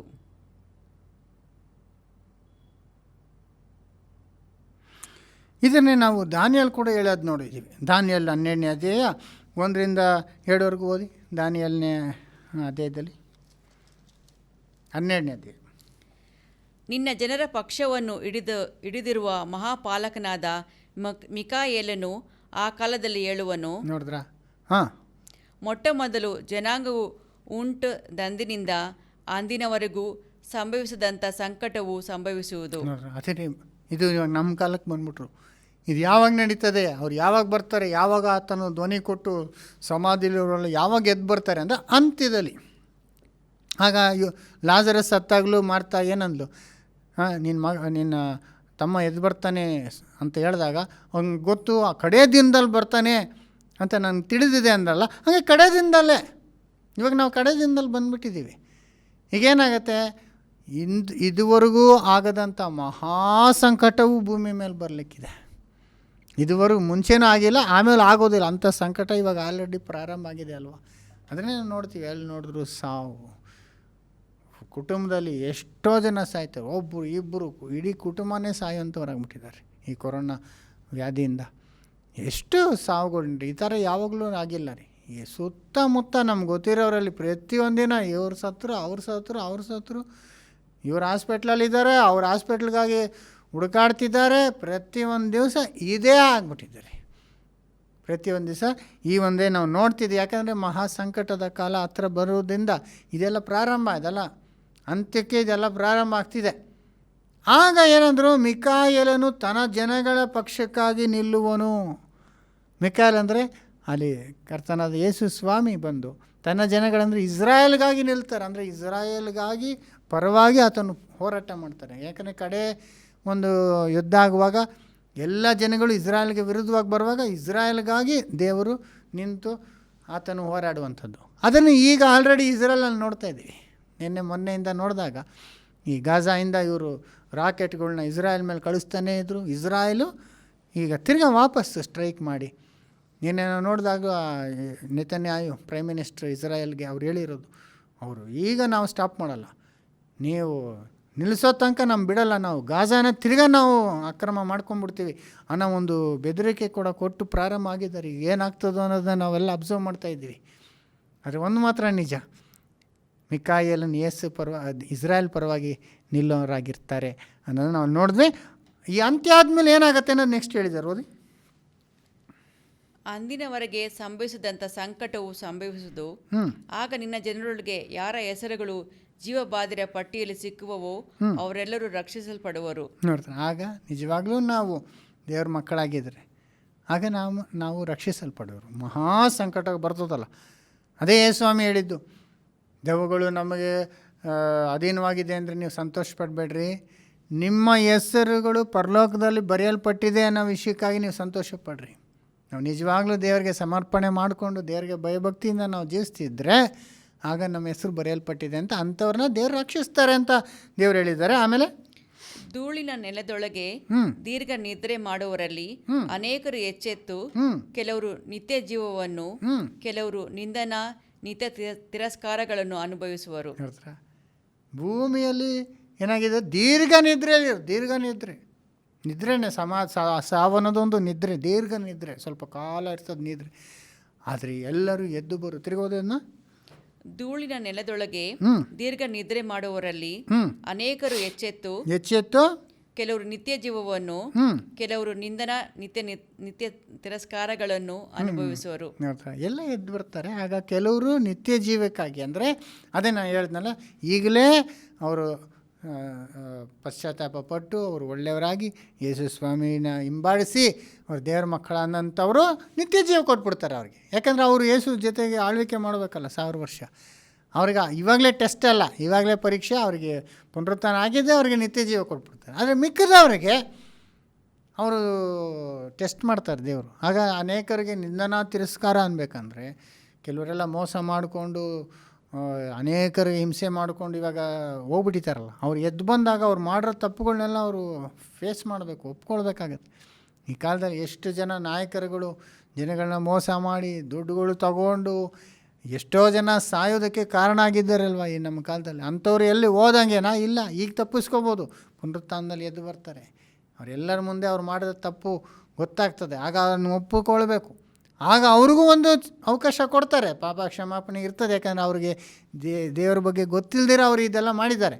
ಆದರೆ ಅವರು ಅದನ್ನಿಂದ ತಿದ್ದುಕೊಬೇಕು. ಅವ್ರು ಮಾಡಿದ ತಪ್ಪಿಗೆ ಅವ್ರು ತಿದ್ದುಕೊಂಡು ಅವರು ಬಂದರೆ ಆಗ ಅವರಿಗೆ ಕಡೆಯಲ್ಲಿ ಅವ್ರಿಗೂ ಕೂಡ ಒಂದು ಅವಕಾಶ ಕೊಡ್ತಾರೆ ದೇವರು. ಇದನ್ನು ದಾನಿಯೇಲನಲ್ಲಿ ನೋಡಿದ್ವಿ ಅಲ್ವರ. ಸೊ ಅಲ್ಲೆಲ್ಲ ಬರೆಯಲ್ಪಟ್ಟಿದೆ. ಇದರಲ್ಲಿ ಭಾಳ ಮುಖ್ಯವಾದಂಥ ವಚನ ಏನಂದರೆ ಏಷಯ. ಇವಾಗ ಓದಿ ಏಷಯ 26ನೇ 19ನೇ ವಚನ ಎಷ್ಟು ಚೆನ್ನಾಗಿದೆ. ಮೃತರಾದ ನಿನ್ನ ಜನರು ಬದುಕುವರು. ನೋಡ್ರಿ, ಮೃತರಾದ ನಿನ್ನ ಜನರು ಬದುಕುವರು. ಯೋಬ ಆಗ ಕೇಳಿದ್ರು, ಸತ್ತವರು ತಿರುಗಿ ಬದುಕಾರ. ಅಲ್ಲಿ ಹೇಳ್ತಾರೆ, ಮೃತರಾದ ಸತ್ತವರಾದ ನಿನ್ನ ಜನರು ಬದುಕುವರು, ನನ್ನವರ ಹೆಣಗಳು ಜೀವದಿಂದೇಳುವವು. ನನ್ನವರ ಹೆಣಗಳು ಅಂದರೆ ಆ್ಯಕ್ಚುಲಿ ಅಲ್ಲಿ ಏನು ಬರಬೇಕಂದ್ರೆ along with my dead body ಅಂತ ಬರ್ತದೆ ರೀ. ಅಲ್ಲಿ ಎಷ್ಟು ಚೆನ್ನಾಗಿದೆ ರೀ, ಇಂಗ್ಲೀಷಲ್ಲಿ ಓದ್ತೀನಿ. ಐಸಾಯ 26:19 Thy dead men shall live, together with my dead body shall they arise. ಅಂದರೆ ಅರ್ಥ ಏನು ರೀ, ನಿನ್ನ ಸತ್ತವರು ಎದ್ದೋಳವರು, ನೀನು ಎದ್ದು ಬರ್ತೀಯ ಅಂತ. ಅಂದರೆ ನಾವು ಸತ್ತೋಗ್ತೀವಿ, ನಾವು ಎದ್ದು ಬರ್ತೀವಿ. ನಮ್ಮ ನೆಂಟರಿಷ್ಟರು, ನಮ್ಮ ಆಪ್ತರು, ಸ್ನೇಹಿತರು ಎಲ್ಲ ಎಷ್ಟೋ ಜನ ತೀರ್ಕೊಂಡಿರ್ಬೋದು. ಈಗ ಅದೇ ನೋಡ್ತೇವೆ, ಪ್ರತಿಯೊಂದೇನು ಇವ್ರು ತೀರ್ಕೊಂಡ್ರು, ಅವ್ರು ತೀರ್ಕೊಂಡ್ರು, ತಂದೆ ತೀರ್ಕೊಂಡ್ರು, ತಾಯಿ ತೀರ್ಕೊಂಡ್ರು, ಮಗ ತೀರ್ಕೊಂಡ, ಮಗಳು ತೀರ್ಕೊಂಡ್ರು, ನಮ್ಮ ಸಹೋದರಗಳು ತೀರ್ಕೊಂಡ್ರು ಅಂತ ಅದೇ ಸುದ್ದಿ ಅಲ್ವಾ. ಆದರೆ ನಿನ್ನ ಸತ್ತವರು ಎದ್ದು ಬರುವರು, ನಾವು ಸತ್ತೋಗಿರ್ತೀವಲ್ಲ, ನಾವು ಎದ್ದು ಬರ್ತೀವಿ ದೇವರ ರಾಜ್ಯ. ಅದೇ ಯೇಸುಸ್ವಾಮಿ ಬಂದು 1000 ವರ್ಷ ಆಳ್ವಿಕೆ ಮಾಡುವಾಗ ಹಾಗೆಂತ ಸುದ್ದಿ ರೀ, ನಿನ್ನ ಸತ್ತವರು ಎದ್ದರು. ಹೀಗೆಲ್ಲ ನೋಡಿದ್ರು ಸಾವು ಸಾವು. ಯಾವ ನ್ಯೂಸ್ ಹಾಕ್ರಿ, ಇಷ್ಟು ಜನ ಸತ್ತರು, ಆಕ್ಸಿಜನ್ ಇಲ್ದಿರೋ ಸತ್ತರು, ಇಲ್ಲಿ ಬಾಂಬ್ ಬ್ಲಾಸ್ಟ್ ಆಗಿ ಸತ್ತರು, ಅಲ್ಲಿ ಬಸ್ಸು ಡಿಕ್ಕಿ ಹೊಡೆದು ಸತ್ತರು, ಇಲ್ಲಿ ಕೊರೋನಾ ಬಂದು ಇಷ್ಟು ಜನ ಸತ್ತರು. ಯಾವ ಫೋನ್ ಮಾಡಿದ್ರೆ ಭಯ ಆಗ್ತದೆ, ಯಾರು ಸತ್ತರು ಭಯ ಅಂದರೆ ಬೇಜಾರಾಗ್ತದೆ. ಆದರೆ ದೇವರ ರಾಜ್ಯದಲ್ಲಿ ಹೇಳ್ತಾರೆ, ಇವ್ರು ಎದ್ದರು, ಅವ್ರು ಪುನರುತ್ಥಾನ ಆದರು, ಅವ್ರು ಸತ್ತವ್ರು ತಿರ್ಗಾ ಬಂದ್ಬಿಟ್ರು. ಹೇಗಿದೆ ರೀ, ಎಷ್ಟು ವಿಶೇಷವಾದಂಥ ಕಾರ್ಯ. ಆಮೇಲೆ ಮಣ್ಣಿನಲ್ಲಿ ಪೌಳಿಸುವವರೇ ಎಚ್ಚೆತ್ತು ಹರ್ಷಧ್ವನಿಗೈಯಿರಿ. ಯೆಹೋವನೇ, ನೀನು ಸುರಿಯುವ ಇಬ್ಬನಿಯು ಜ್ಯೋತಿರ್ಮಯವಾದದ್ದು, ಭೂಮಿಯು ಸತ್ತವರನ್ನು ಹೊರಪಡಿಸುವುದು. ಅದು ಎಷ್ಟು ವಿಶೇಷ ನೋಡಿದ್ರೆ. ಏನು ಹೇಳಿದ್ರಲ್ಲಿ ತಿರುಗೋದು 2ನೇ ಪಾರ್ಟ್. ಅದು ಮಣ್ಣಿನಲ್ಲಿ ಪೌಳಿಸಿರುವವರೇ ಎಚ್ಚೆತ್ತು ಹರ್ಷಧ್ವನಿಗೈಯಿರಿ. ಎಚ್ಚೆತ್ತು ಹರ್ಷಧ್ವನಿ ಅಂದರೆ ಸಂತೋಷವಾಗಿ ಎದ್ದು ಬರಬೇಕು ಅಂತ ಹೇಳ್ತಾ ಇದ್ದಾರೆ ದೇವರು. ಯೆಹೋವನೇ, ನೀನು ಸುರಿಯುವ ಇಬ್ಬನಿಯು ಜ್ಯೋತಿರ್ಮಯವಾದದ್ದು, ಭೂಮಿಯು ಸತ್ತವರನ್ನು ಹೊರಪಡಿಸುವುದು. ಭೂಮಿ ಸತ್ತವರನ್ನು ಹೊರಪಡಿಸೋದು. ಈಗ ನುಂಗಿ ಹಾಕಿ ಭೂಮಿ ನುಂಗ್ಬಿಡ್ತಾ ಇದೆಯಲ್ಲ, ಆ ಭೂಮಿ ಸತ್ತವರನ್ನು ಹೊರಪಡಿಸೋದು, ಆಚೆ ಬಿಡಬೇಕು. ಹಾಗಿರುವೆ ಸಹೋದರ ಸಹೋದರಿ, ಇದು ಭಾಳ ನಮ್ಮದು ಕಷ್ಟವಾಗಿರ್ಬೋದು. ಆದರೆ ನಾವೊಂದು ಜ್ಞಾಪಕ ಮಾಡ್ಕೊಬೇಕು, ಇದು ಹೇಳ್ತಿರೋ ದೇವರು ನಮ್ಮನ್ನೆಲ್ಲ ಸೃಷ್ಟಿ ಮಾಡಿದಾಗ ಹೆಂಗೆ ಮಾಡಿದ್ರು, ಆದಾಮ ಅವ್ವ ಇಬ್ಬರು ಗಂಡು ಹೆಂಗಸರನ್ನ ಮಾಡಿದ್ರಲ್ಲ, ಅವ್ರನ್ನ ಹೆಂಗಿದ್ದು ಮಣ್ಣಿಂದ ಮಾಡಿದ್ರು. ಅವನಿಗಿರಲಿಲ್ಲ, ಆದರೆ ಅವನಿಗೆ ಒಂದು ಶರೀರವನ್ನು ಕೊಟ್ಟು ಅದ್ಭುತವಾಗಿ ಅವನಿಗೆ ಒಂದು ಜೀವಿತ ಕೊಟ್ಟರಲ್ಲ. ಅವ್ರನ್ನ ಆಶೀರ್ವಾದ ಮಾಡಿದ್ರು, ನೀವು ಮಕ್ಕಳನ್ನ ಎತ್ತು ಭೂಮಿನ ತುಂಬಿ. ಹಂಗೆ ಆಗ್ತಿದೆ ಇವಾಗ ನೋಡಿ. ಗಂಡ ಅಂತ ಮದುವೆ ಆದಮೇಲೆ ಅವ್ರು ಗರ್ಭಿಣಿ ಆಗ್ತಾರೆ. ಅದು ಹೆಂಗೆ ಆಗ್ತಾರೆ, ಅದು ಹೆಂಗೆ ಮಗು ಬೆಳೀತದೆ, ಅದು ಹೆಂಗೆ ಹುಟ್ಟುವಾಗ ಎಲ್ಲ ಒಂದು ಕೈ ಕಾಲು ಅವಯಗಳು ಇರ್ತದೆ, ಜ್ಞಾನ ಬುದ್ಧಿ ಇರ್ತದೆ. ಇದು ಎಷ್ಟು ಅದ್ಭುತ ರೀ. ಕಣ್ಣಿಗೆ ಕಾಣಿಸದಂತೆ ಅದು ಎಲ್ಲ ಸಿದ್ಧವಾಗಿ 9 ತಿಂಗಳ ನಂತರ ಪರಿಪೂರ್ಣ ಒಂದು ಶಿಶು ಆಚೆ ಹುಟ್ಟುತ್ತದೆ ಅಂದರೆ ಎಷ್ಟು ಅದ್ಭುತ ರೀ. ಇದನ್ನು ಮಾಡಿದವ್ರು ಯಾರು? ದೇವರಲ್ವ. ಹಾಗಾದ್ರೆ ದೇವರು ಅದನ್ನು ಮಾಡಿದಂಥವ್ರಿಗೆ ಸತ್ತವ್ರನ್ನ ಎಬ್ಸೋದಕ್ಕೆ ಕಷ್ಟನಾ? ಏನೂ ಕಷ್ಟ ಇಲ್ಲ. ಈ ಬಾಡಿಲಿ ಏನಿದೆ ರೀ, ಏನಿದೆ ಒಂದು. ಇವಾಗ ಮನುಷ್ಯನೇ ರಾಬೋಟ್ಗಳನ್ನ ಮಾಡ್ತಾಯಿದ್ದಾನೆ. ಎಲ್ಲ ಅದನ್ನೆಲ್ಲ ಕೈ ಫಿಂಗರ್ಸು ಓಡಾಡುವಂತೆ, ನಡೆಯುವಂತೆ ಎಲ್ಲ ಮಾಡೋದು ಮನುಷ್ಯನೇ. ದೇವರು ಈ ಶರೀರನ ಮಾಡೋಕ್ಕಾಗಲ್ಲ. ಈ ಶರೀರ ಕೆಟ್ಟು ಭೂಮಿಗೆ ಮಣ್ಣಾಗಿ ಹೋದ್ರೆ ಅದೇ ಥರ ಇನ್ನೊಂದು ಶರೀರ ಮಾಡಿಕೊಡ್ತಾರೆ. ಇವಾಗ ಒಂದು ಫೋನ್ ತಯಾರು ಮಾಡೋಕ್ಕೆ ಒಂದು ಕಂಪನಿಗೆ ಗೊತ್ತು ಅಂದರೆ 1 ಕೋಟಿ ಫೋನ್ನ ಕೂಡ ಮಾಡ್ಬೋದು. ಯಾಕಂದರೆ ಅವ್ರಿಗೆ ಮಾಡೋಕ್ಕೆ ಗೊತ್ತಿದೆಯಲ್ಲ. ಅದೇ ಥರ ದೇವರು ಮಣ್ಣಿನಿಂದ ಮನುಷ್ಯನ ಮಾಡಿದ್ರು. ತಪ್ಪು ಮಾಡಿ ಅವನು ತಿರ್ಗಾ ಮಣ್ಣಾದ ತಿರ್ಗಾ ಅವನು ವಾಪಸ್ಸು ತರುವಂತೆ ದೇವ್ರಿಗೆ ಗೊತ್ತಿದೆ. ಇದು ಹೆಂಗಾಗ್ತದೆ ಅನ್ನೋದು ನಾವು ಕೇಳೋದು ಮೂರ್ಖತನ ಆಗ್ಬಿಡ್ತದೆ. ಯಾಕಂದರೆ ಮಾಡಿರೋದು ದೇವರು ನಮ್ಮನ್ನ ಸೃಷ್ಟಿ ಮಾಡಿದ್ರು ಅಂತ ನಾವು ನಂಬೋದ್ಮೇಲೆ ದೇವ್ರು ಪುನರುತ್ಥಾನ ಮಾಡೋಕ್ಕೂ ಶಕ್ತನ ನಂಬಬೇಕು. ಅದನ್ನೇ ಹೇಳ್ತಾರೆ ನೋಡಿ, 1 ಕೊರಿಂಥಿಯದಲ್ಲಿ ಕಡೆದಾಗ ನಾವು ನೋಡೋಣ. ಅಲ್ಲಿ ಒಬ್ಬರು ಕೇಳ್ತಾರೆ ನೋಡಿ, ಇಲ್ಲಿ ಪೌಲ್ ಹೇಳ್ತಾ ಇರ್ತಾರಲ್ಲ, ಸತ್ತವರು ಆದಾಮನಿಂದ ಯಾವ ರೀತಿ ಎಲ್ಲರೂ ಸಾವಿರಾದರು, ಕ್ರಿಸ್ತನಿಂದ ಎಲ್ಲರೂ ಬದುಕುವರಾರು ಅಂತ ಹೇಳ್ತಾರಲ್ಲ 20ರಿಂದ 23ವರೆಗೂ. ಆಗ ಕೆಲವರು ಕೇಳ್ತಾರಂತೆ ನೋಡಿ, 25ನೇ ವಚನ. ಯಾಕೆಂದರೆ ತಾನು ಎಲ್ಲ ವಿರೋಧಿಗಳನ್ನು ಇಲ್ಲ 15:35. ಸತ್ತವರು ಹೇಗೆ ಎಬ್ಬಿಸಲ್ಪಡುತ್ತಾರೆ, ಎಂಥ ದೇಹದಿಂದ ಬರುತ್ತಾರೆ ಎಂದು ಒಬ್ಬನು ಕೇಳಾನು. ನೋಡಿ, ಸತ್ತವ್ರು ಹೆಂಗೆ ಬರ್ತಾರೆ, ಯಾವ ದೇಹದಿಂದ ಬರ್ತಾರೆ ಅಂತ ಒಬ್ಬನು ಕೇಳಾನು. ಮೂಢನು ನೀನು. ಏನ್ರಿ ಮೂಢನು ನೀನು ಅಂತ ಇದ್ದಾರೆ. ಸತ್ತವನು ಹೆಂಗೆ ಬರ್ತಾನೆ ಅಂತ ಹೆಂಗೆ ಕೇಳ್ತಿದ್ಯಾ? ಯಾಕಂದರೆ ಆದಿನಲ್ಲಿ ಮನುಷ್ಯನ ಮಾಡಿದಾಗಲೇ ಮಣ್ಣಿಂದ ಮಾಡ್ದಲ್ವ ದೇವರು. ಅದು ತಿರ್ಗಿ ಹೆಂಗೆ ಬರ್ತಾನೆ, ಮಣ್ಣಾಗ್ಬಿಟ್ಟಿದ್ದಾನಲ್ಲ ಅಂದರೆ ಅರ್ಥ ಇದೆಯಾ? ಮಣ್ಣಿಂದನೇ ಮನುಷ್ಯನ ಮಾಡಿದ್ದು, ಅವ್ನು ತಿರ್ಗಾ ಮಣ್ಣಾಗಿದ್ದಾನೆ, ತಿರ್ಗಿ ಅವನ್ನ ಬರ ಮಾಡೋದಕ್ಕೆ ದೇವ್ರ ಕೈಲಾಗಲ್ವಾ ಅಂತ ಹೇಳಿ ಅಲ್ಲಿ ಒಂದು ಕೆಲವು ವಿಷಯನ ಎಕ್ಸ್ಪ್ಲೇನ್ ಮಾಡ್ತಾರೆ ನೋಡಿ. ನೀನು ಬಿತ್ತುವ ಬೀಜವು ಸಾಯದಿದ್ದರೆ ಜೀವಿತವಾಗುವುದಿಲ್ಲ. ನೋಡು, ಒಂದು ವೇಳೆ ಗೋಧಿಯನ್ನಾಗಲಿ ಬೇರೆ ಯಾವುದೋ ಬೀಜವನ್ನಾಗಲಿ ಬಿತ್ತುವಾಗ ಬರೀ ಕಾಳನ್ನೇ ಹೊರತು ಮುಂದೆ ಆಗಬೇಕಾದ ದೇಹವನ್ನು ಬಿತ್ತುವುದಿಲ್ಲ. ಆದರೆ ದೇವರು ತನ್ನ ಇಷ್ಟದಂತೆ ಅದಕ್ಕೆ ದೇಹವನ್ನು ಕೊಡುತ್ತಾನೆ. ದೇವರು ತನ್ನ ಇಷ್ಟದಂತೆ ಅದಕ್ಕೆ ದೇಹವನ್ನು ಕೊಡ್ತಾನೆ ಅಂದರೆ ಏನು ಹೇಳ್ತಾರೆ? ಅವ್ನು ಸತ್ತೋದ ಹೆಂಗೆ ಬರ್ತಾನೆ ಅಂತೀಯ? ಒಂದು ಬೀಜ ಕಂಪೇರ್ ಮಾಡ್ತಾರೆ. ಒಂದು ಬೀಜ ನೀನು ಹಾಕ್ತೀಯ, ಒಂದು ಚಿಕ್ಕ ಬೀಜ, ಆದರೆ ಅದು ಹೆಂಗೆ ಬರ್ತದದು? ಬೀಜ ಹೋಗಿ ಮೊಳೆತು ಒಂದು ಗಿಡವಾಗಿ, ಗಿಡದಿಂದ ಮರ ಆಗಿ, ಮರದಿಂದ ಫಲ ಆಗಿ, ಅದರಲ್ಲಿ ಬೀಜ ಇರ್ತದೆ ತಿರ್ಗ. ಅಂದರೆ ಇಷ್ಟು ಮಾಡಿದಾರೆ ದೇವರ ಕಣ್ಮುಂದೆ ಪ್ರತಿದಿನ ಅಲ್ವರ. ಒಂದು ಬೀಜ ಹಾಕ್ರಿ, ಅದರಿಂದ ಹೆಂಗೆ ಒಂದು ದೊಡ್ಡ ಮರನೇ ಬಂದ್ಬಿಡ್ತದೆ. ಹೆಂಗೆ ಇನ್ನೊಂದು ಬೀಜ ಹಾಕ್ರಿ, ಇನ್ನೊಂದು ಮರ ಬರ್ತದೆ. ಬೇರೆ ಬೇರೆ ಥರ ಬೀಜಗಳು ಹಾಕ್ರಿ, ಅದೇ ಭೂಮಿ ಅದೇ ಮಣ್ಣು, ಆದರೆ ಆ ಬೀಜದಲ್ಲಿ ಎಲ್ಲ ಇಟ್ಟಿದ್ದಾರೆ. ಆ ಬೀಜದಿಂದ ವ್ಯತ್ಯಾಸವಾದಂಥ ಮರಗಳು ಬರೋ ಹಾಗೆ ದೇವರು ಮಾಡಿದ್ದಾರಲ್ಲ. ಆಗ ಎಲ್ಲದಕ್ಕೂ ಒಂದೊಂದು ಶರೀರ. ಆಗ ಸತ್ತವ್ರು ತಿರ್ಗಾ ಬರೋ ಮಾಡೋಕ್ಕಾಗಲ್ಲ. ಅದು ಒಂದು ಬೀಜ ಇದ್ದಂಗೆ ರೀ ಅಲ್ವರ. ಒಂದು ಬೀಜ ಏನೂ ಇಲ್ಲ, ಅದರಲ್ಲಿ ನೋಡಿದ್ರೆ ಏನಿರ್ತದೆ? ಏನೂ ಇರಲ್ಲ. ಆದರೆ ಅದರಲ್ಲಿ ಎಲ್ಲವೇ ಇರ್ತದೆ. ಅಷ್ಟು ದೊಡ್ಡ ಮರವಾಗಿ ಬರ್ತದೆ. ಒಂದು ಹುಣಸೆಕಾಯಿ ಬೀಜ ನೋಡಿದ್ದೀರಿ ಹೆಂಗಿರ್ತದೆ? ಇಷ್ಟು ಇರ್ತದೆ ರೀ. ಆದರೆ ಎಷ್ಟು ದೊಡ್ಡ ಮರ ಅದರಲ್ಲಿ ಇರ್ತದೆ ರೀ. ಹಂಗೇ ಇವಾಗ ಒಂದೇ ಒಂದು ಅಣು ಇದ್ರೆ ಸಾಕು ದೇವರಿಗೆ, ಅದರಿಂದ ಆ ಶರೀರನೇ ತಿರ್ಗಾ ಬಿಲ್ಡಪ್ ಮಾಡಿಬಿಡ್ತಾರೆ.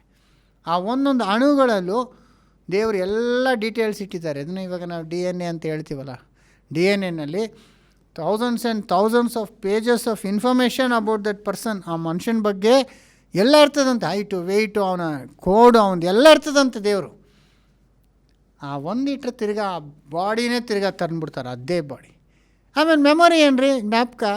ಮೆಮೊರಿ ಎಷ್ಟು ಮಾತ್ರ ಒಂದು ಮನುಷ್ಯನಿಗೆ ಎಷ್ಟು ಜ್ಞಾಪಕ ಇರ್ಬೋದು? ಅದನ್ನೆಲ್ಲ ಜಿಪ್ ಮಾಡಿ ದೇವ್ರು ಇಟ್ಟಿರ್ತಾರೆ ರೀ. ಅದನ್ನೆಲ್ಲ ತಿರ್ಗಾ ಅವನಿಗೆ ಕೊಡುವಾಗ ಅವನು ತಿರ್ಗಾ ಹಂಗೆ ನಿದ್ದೆಯಿಂದ ಎದ್ದು ಬಂದ್ಬಿಡ್ತಾನೆ. ಅದಕ್ಕೆ ಬೈಬಲ್ನಲ್ಲಿ ಮರಣನ ನಿದ್ರೆಗೊಳಿಸಿದ್ದಾರೆ. ನಿದ್ದೆ ಮಾಡೋನು ಎದ್ಬಿಡ್ತಾನೆ.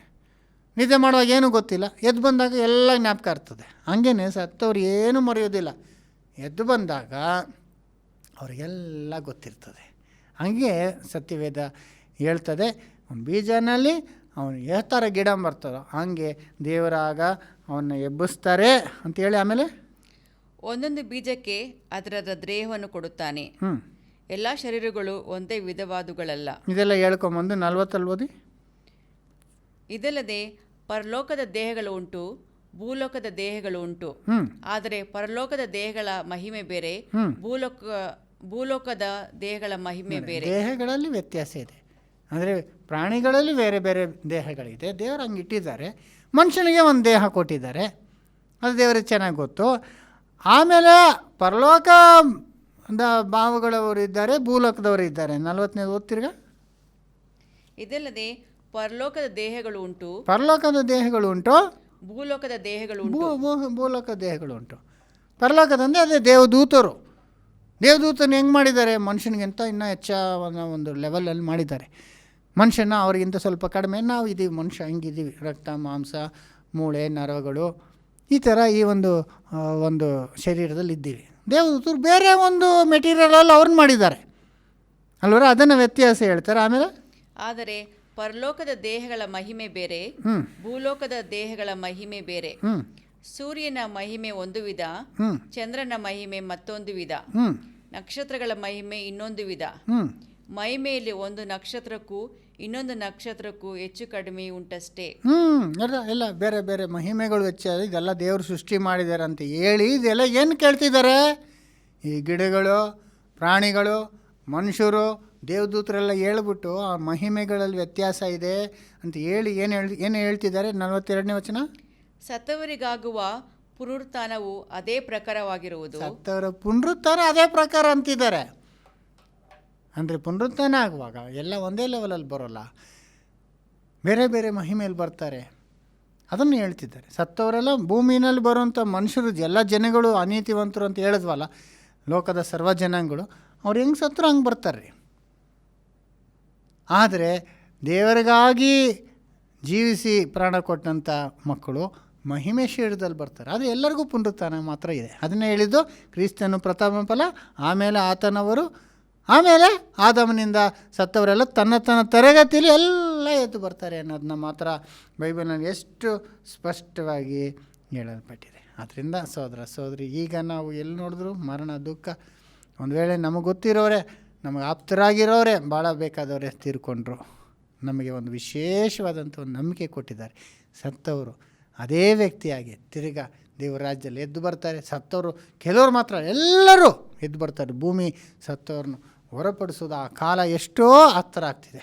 ಆದ್ದರಿಂದ ಆ ಒಂದು ನಿರೀಕ್ಷೆಯಿಂದ ನಾವು ಕಾದಿರುವಂತೆ ದೇವರು ನಿಮ್ಮೆಲ್ಲರನ್ನು ಆಶೀರ್ವದಿಸಲಿ. ಆಮೇನ್.